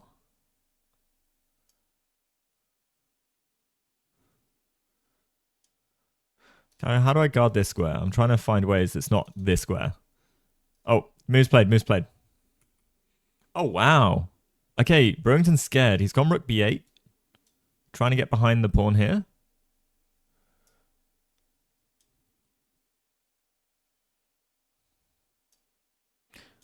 And he goes rook a3. Rook back to a3. Will we see a repetition? Probably not.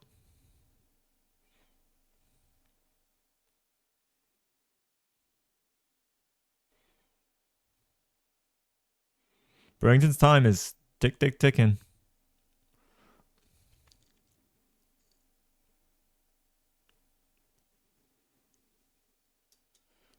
So rook g8, king f5.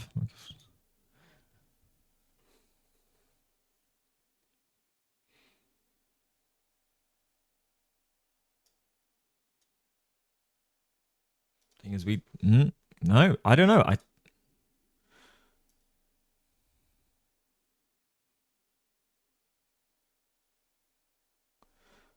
The time trouble is Kostya has more time. No, he doesn't. He doesn't. He's got 2 minutes 58. So Burlington's 4 minutes. I would lose this. I would. Yeah.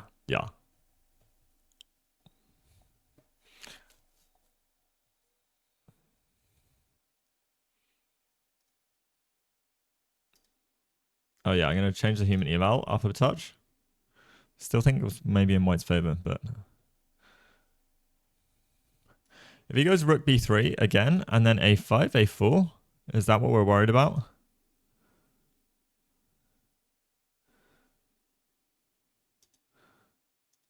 But maybe again, Burlington's seen something. Burlington's seen something that he doesn't like about a4. Surely. Yeah, I'd lose both. Kostya is... Unless Burlington is just trying to tickle, you know? You know what I'm saying? He's touching the coconuts.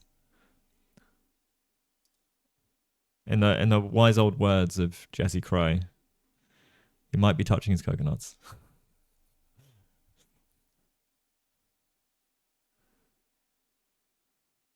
I mean, Burlington... He just doesn't have enough time. I think he tanked too hard, and he saw a ghost somewhere along the way, I think. Okay, we're now up on the clock.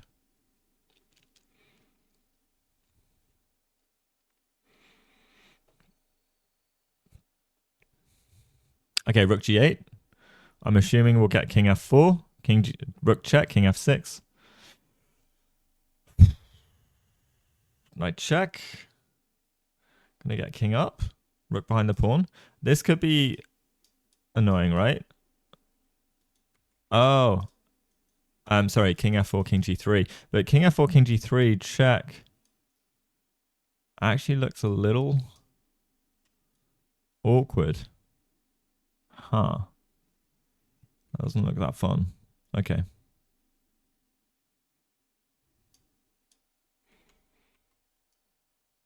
So maybe we come down this way. And we just say we're going to chill. Because there's no moving the... Well, there's no moving the knight with check, I guess.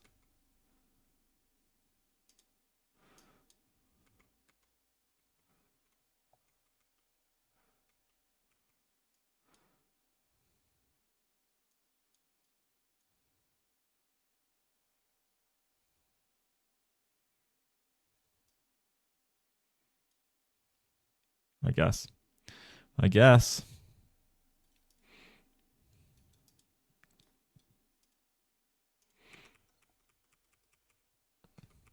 Oh, okay. Brought the king into c4. And if we go knight check, what then?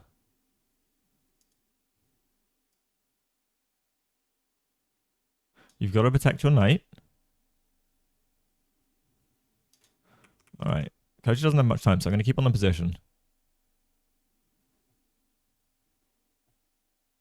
Whoa, knight e5, king b4. All right. Now we go rook a3 now. Sorry, rook a6. Rook a6, rook g6. Let's go.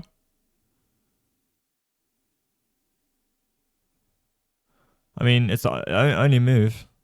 Brewington like raised his eyebrows a little bit.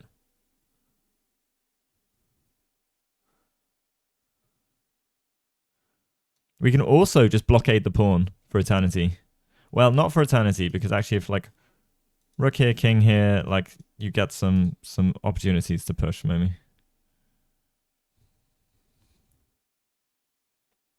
Hold up. Hold up.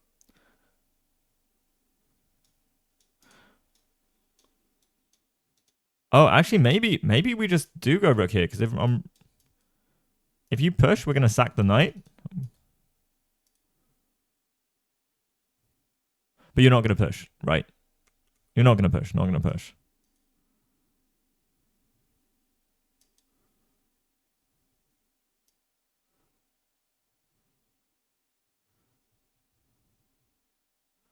How do we do this? Oh, okay, move played.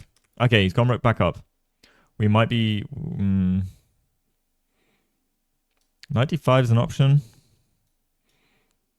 95 is an option.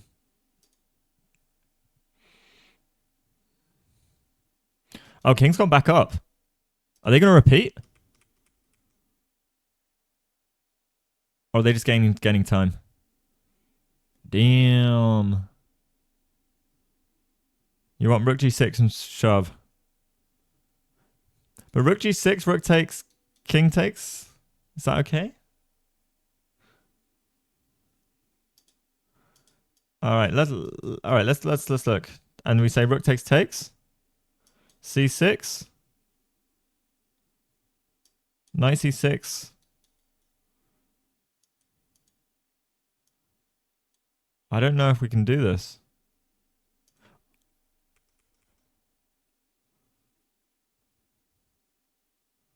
All right, whoa.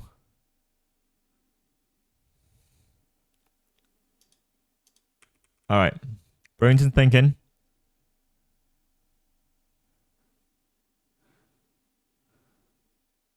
Yeah, he lost that game, but it was really unfortunate. Really unfortunate.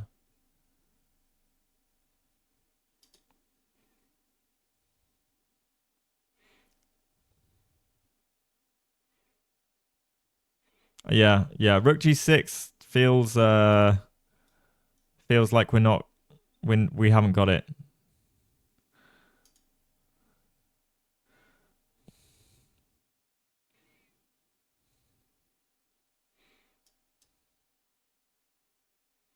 Unless there's some try with like rook e6. Or like to hold, but if we've repeated once already. Brewington's going down to 2 minutes. He's really debating whether to repeat. He knows Kostya will repeat.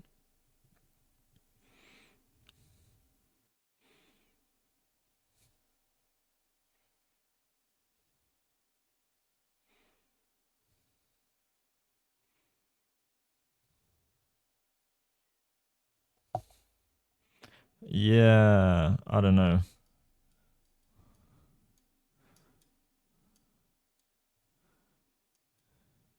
Oh, I guess we have 97.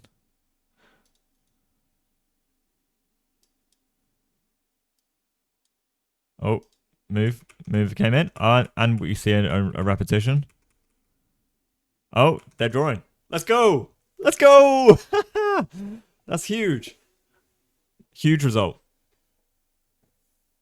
Huge result for Kostya. Nice job. Nice job. Brewington will probably be disappointed. But looks like they've gone to analyze, or they will be going to analyze. Oh,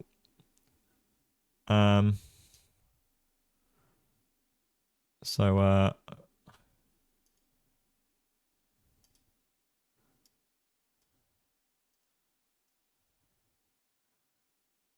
so we'll see if Coach will pop on. Then grad show will be after once we've let this drop. Then grad show will be here for all the dojos.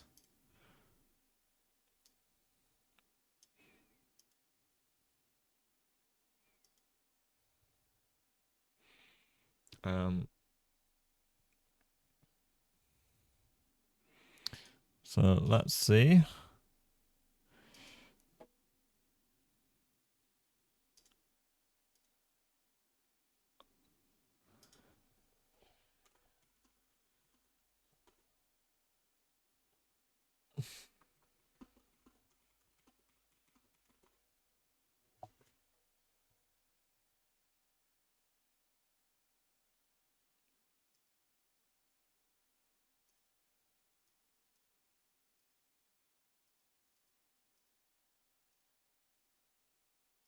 All right.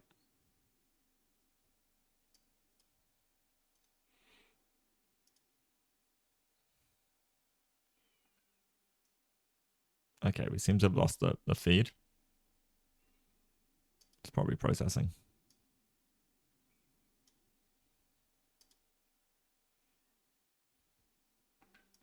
All right, well, we can have the loading bar.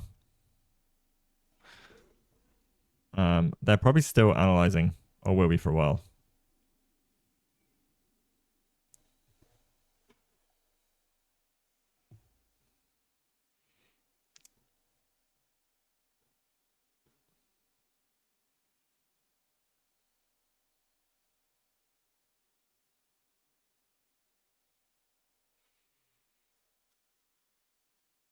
I'm not saying Brewington will come on, but they tend not to analyze on stream. But we had a 15-minute delay, so that's why I'm wondering what was what with the boards.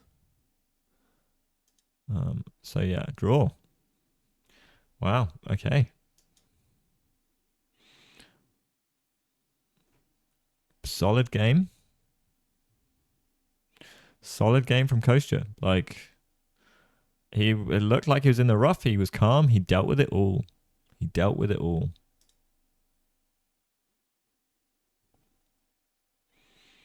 I feel like Bishop D4 was a miss. Yeah, I was extremely scared. But I think allowing Bishop E5.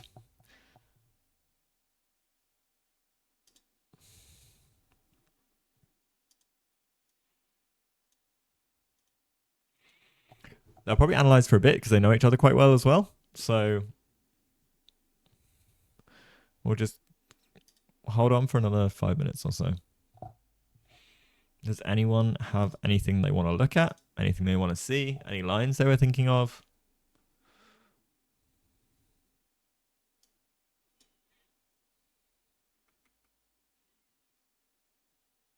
Yeah, he's drawn two 2500s, and the 2500 that he lost to, he was crushing. David versus Hikaru. Anything in this game people want to check out?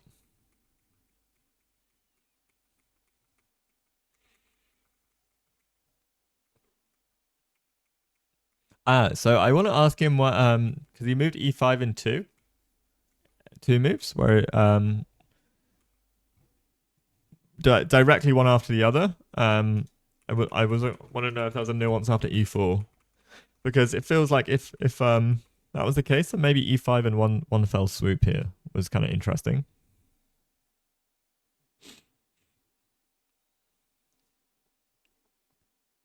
And Dojo do have a YouTube video of David's game, so I would check that out, to be honest, because then David's thoughts on the game, you know.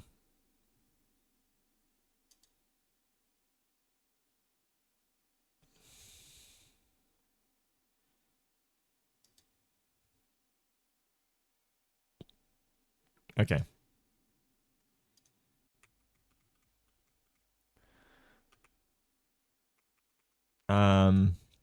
So that was one moment. And then C5 as well. Yeah, this was the trouble moment. I want to know what he was feeling when he was sat there thinking about this specifically. Like this. Please loads.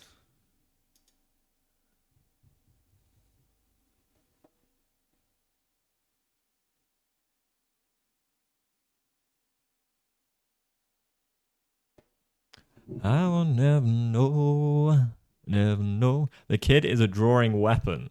Is it? Maybe I should play the kid. Maybe I should play the kid. Also, Sam, I would like to spar some chess. I am at 60 plus 30 because that's a time control I will be playing when I go to Vigevano. Would you be down to crush me in some 60 plus 30 at some point in the next 2 weeks? I would be honored. Yeah.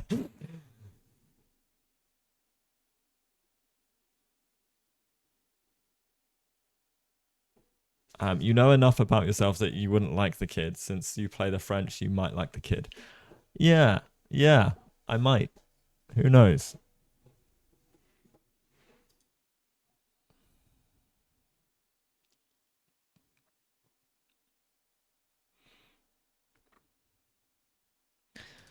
But yeah, chill game, chill game. I mean, Kostya must have been super stressed. What I would love to see tournaments do more of is like have devices to monitor people's body reactions, their physiological reaction.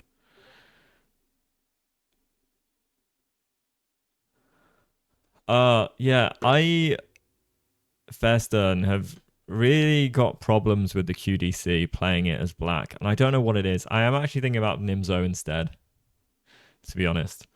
Um, I will see. I think I'm more attuned to those positions from the Nimzo than I am the QDC, which is funny because I play the French. Like I've been very much been enjoying the Rossalimo as well recently, which has been awesome. But yes, I mean I just need to play more. I need to play more OTB chess in general. I'm really missing that in my life. Semi-Slav. I started off with a semi-Slav. That's how I used to play. Yeah.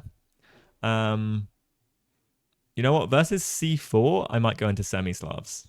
Um, I think I have in the past. Essentially, I was like a very solid way of playing, but it has some aggressive ideas. Rossalimo with white, because white chooses the Rossalimo, right? Black doesn't choose that.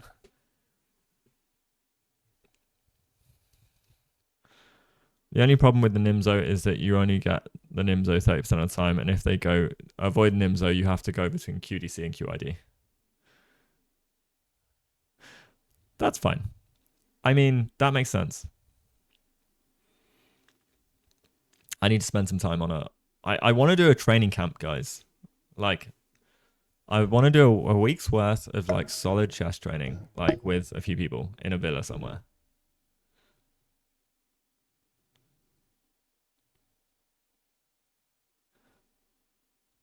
No, but black plays knight c6. You don't. White doesn't have to do a Rossalimo then, right? So I would say white chooses a Rossalimo. No, you're not forced to play bishop b4.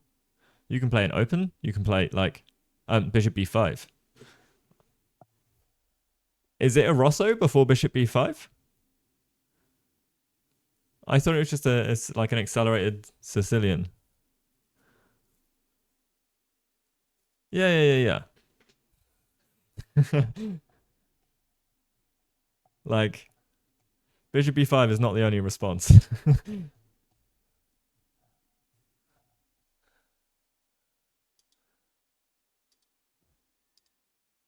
Okay, still nothing from Kostya. I'll give it a couple more minutes. It would be nice to have him on. I've got questions. Also, if has chat got any questions for Kostya before he may make an appearance? Yes, with two e6.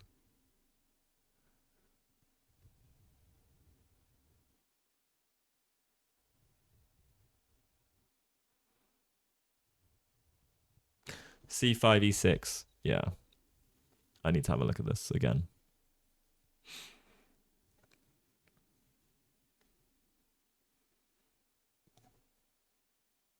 Hey, I'm gonna go for a Berlin endgame as white one of these days. I'm gonna shock my opponents. I've never played a Roy Lopez in my life, and then I'll go straight into some Berlin theory.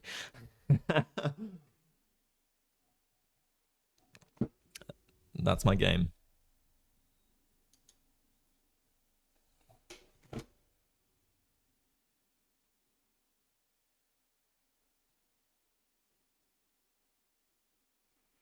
Yeah, black can choose a Berlin.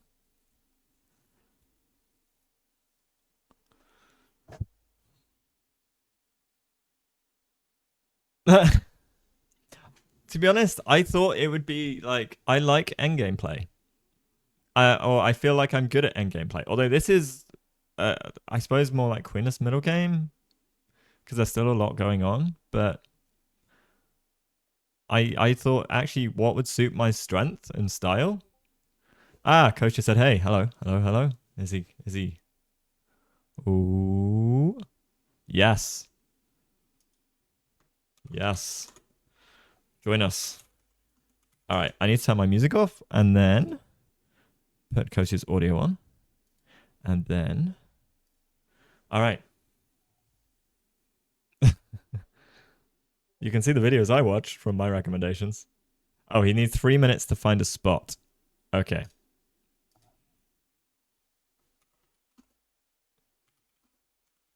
All right, guys. Questions for Kostya, please.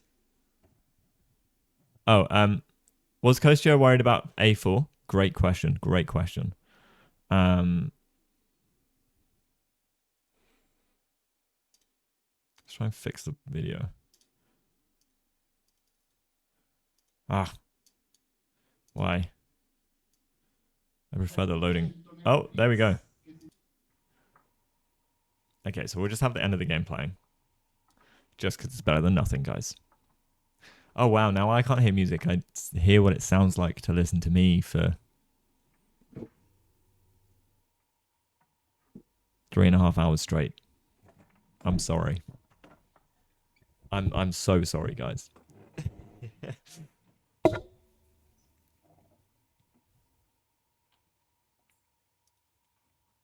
All right, I'm gonna get the chat. All right.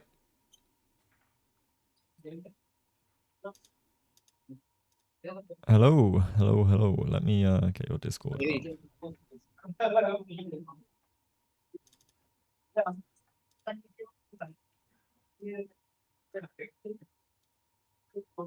Awesome. How you doing? Nice draw.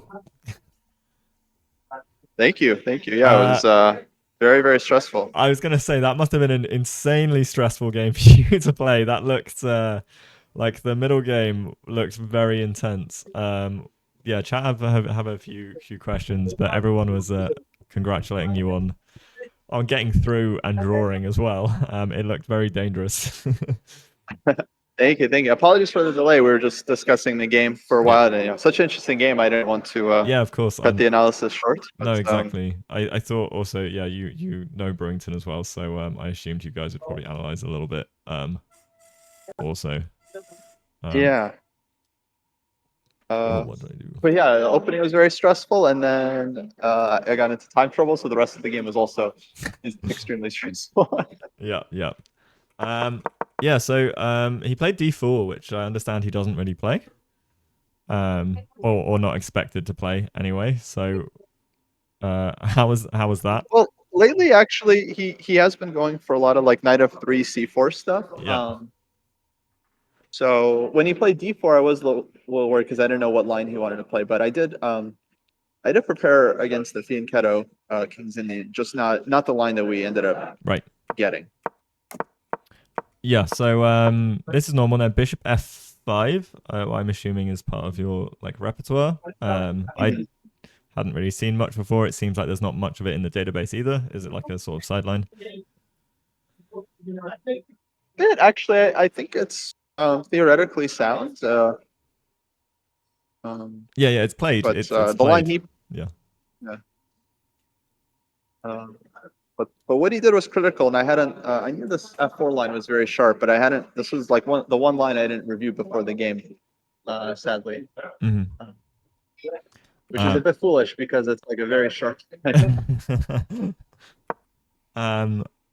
Yeah. So castles, knight e4, takes, and then bishop c8. Knight d7, f5. And then you spent some time here, and weirdly, there's one game in the chess.com database from you in this position. For me, oh my god. Yeah. It's you versus Yakungir Vakidov. He's 3083 on chess.com, so I'm assuming it was a Title Tuesday or something. Vakidov, yeah. I think that was, or maybe Title Thursday. Yeah. You played c5.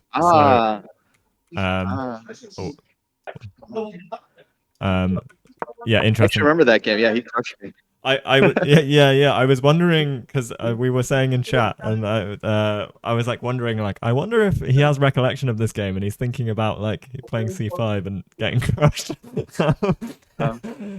I did not. I think Brewington told me the main move after f5 was rook to b8, which I vaguely remembered during the game. I was like, there's rook b8 somewhere, but yeah, I couldn't remember exactly, so I just started playing on my own. Yeah.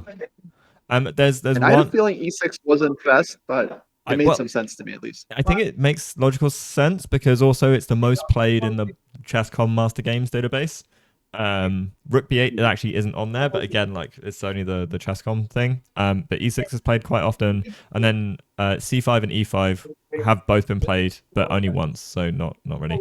But yeah, so moves.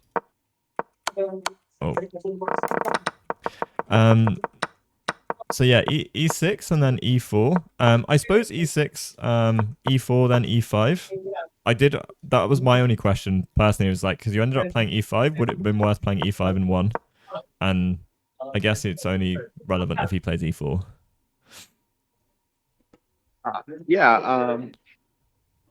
I'm not sure if I consider the immediate e5.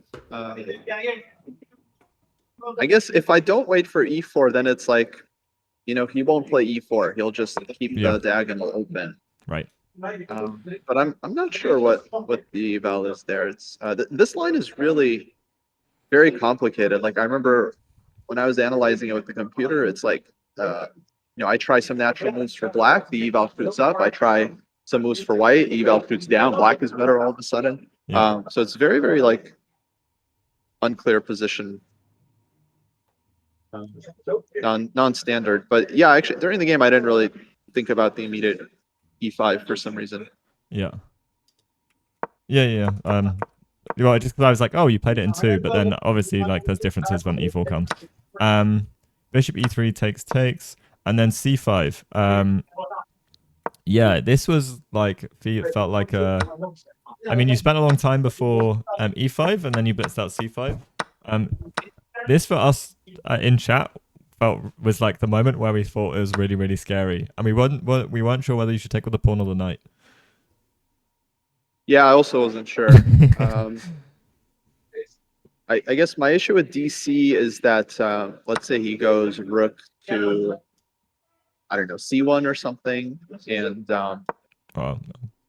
it's kind of I just wasn't sure what to play there because like queen d5 is coming. Yeah. Which is a very annoying move. Right. Yeah. And I just couldn't figure out how to quite develop. Mm-hmm. Yeah, you're stuck. So with knight c5, it just seemed a bit easier to play. Yeah. Because we actually were worried about e5 here, and when he played bishop d4, then I was like, oh, maybe there's some nuance. But e5, bishop takes, and bishop d5, we thought was like really, really tough. Interesting. Yeah. I think I was looking at this a little bit, but I didn't really look at it too carefully. Maybe king to g7. Not really sure. Mhm. It certainly looks scary. Yeah.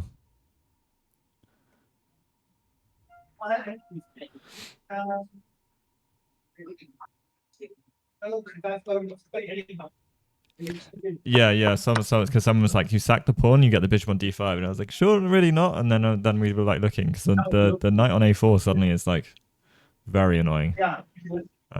Yeah, after the game, we mainly discussed instead of e5, queen d5, and that actually felt very annoying. In the game, also, I wasn't sure what I would do, and Queen g4.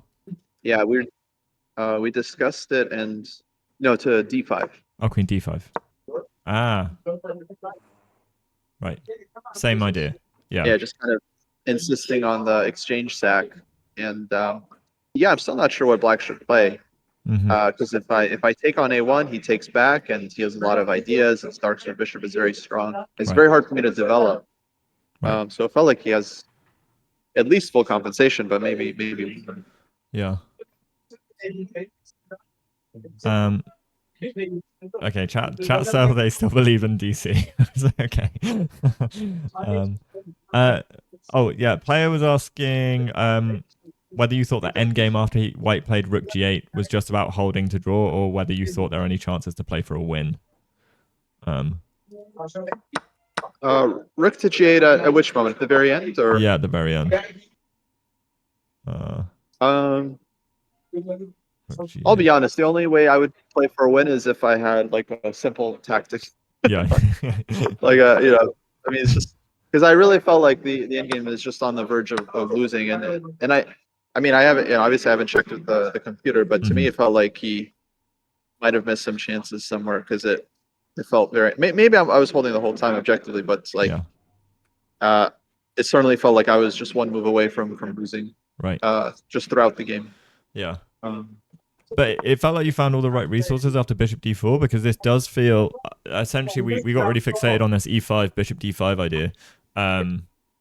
And after bishop d4 bishop e5, I feel like did he also, when you're analyzing with him, did you guys talk about this bishop e4 bishop e5 or bishop d4, or was it I suppose that was the queen d5 conversation? Yeah, he basically he said he underestimated bishop e5, and then I think he overlooked queen d2 g5, which is just very kind of nice resource.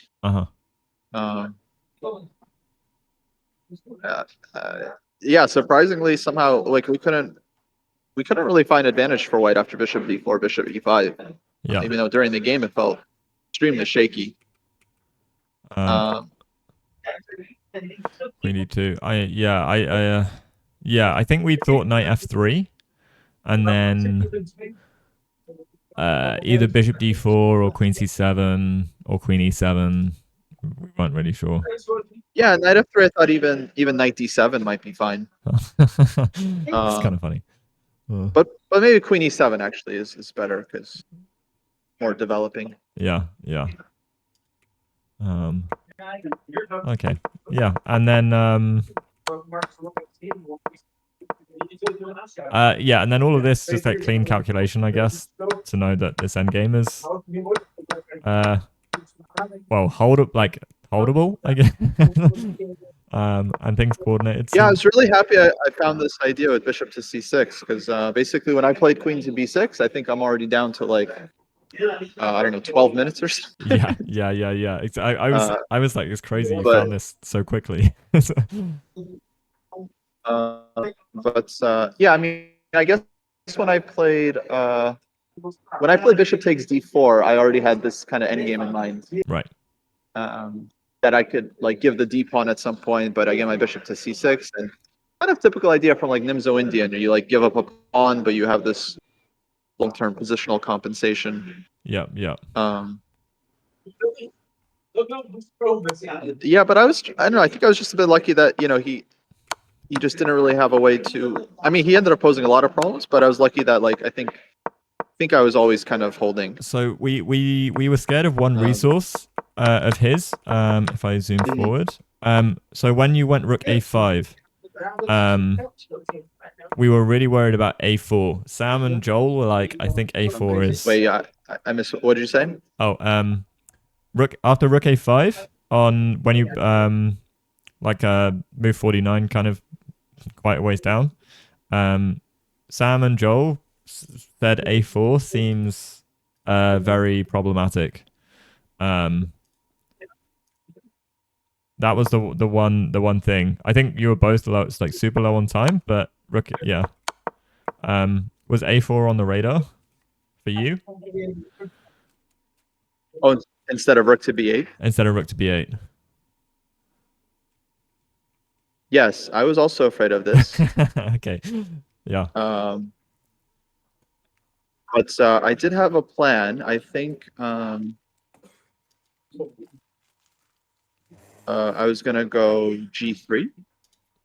So a4 g3.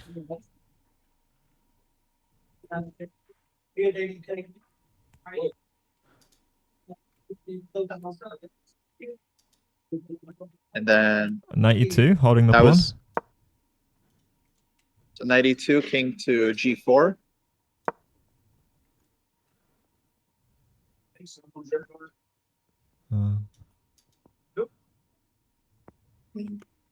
That was the extent of my calculation. Okay. Oh yeah, 3 minutes on the you clock. had like no time. Yeah. Cool. Yeah, but I mean, it maybe some chances like king g4, he has rook b4 check, defending the pawn, and then Yeah. I gotta go king h3. But this second game's super scary because like if he, at some point he gives his knight for the g pawn, and then my knight is just horribly placed to deal with the c pawn. Yeah. His king d5 move was very, very nice. I think he spent all his time on king d5, but it was a very good find because I think that was the only move to really Complicate it. pose problems. Yeah. Yeah. Yeah. But yeah, that looks dangerous because if I don't really want to put my king on h3. I kind of want to bring my king back towards the queen side. Right. Try to get my knight back in. Yeah. Yeah, because you're way out. I see. So once I got the knight back to e5, there I felt very safe. Like I should be comfortable. Yeah.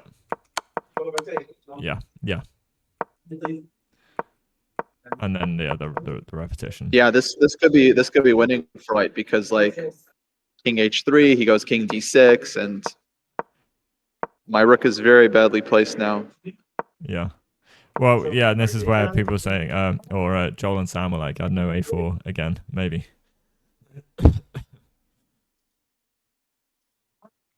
No, it looks. I mean, yeah, maybe this is winning. I missed rook b4 check. Maybe he did as well. I'm not sure. Yeah.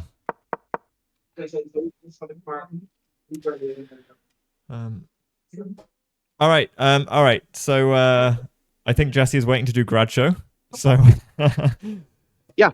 So let's wrap up. We'll wrap up. I won't raid anyone then. I will just stop stream if people hang around and stay on the page. It will be live again, and you just need to refresh in a minute or so. Alrighty. Nice game. Congrats. That's the solid draw after much stress and pressure. So well coped with. And I can't. Oh, also I can't do tomorrow. So I'll message you. But thanks for hopping on and okay. Enjoy your evening. Oh yeah. Thank you, everyone. All right.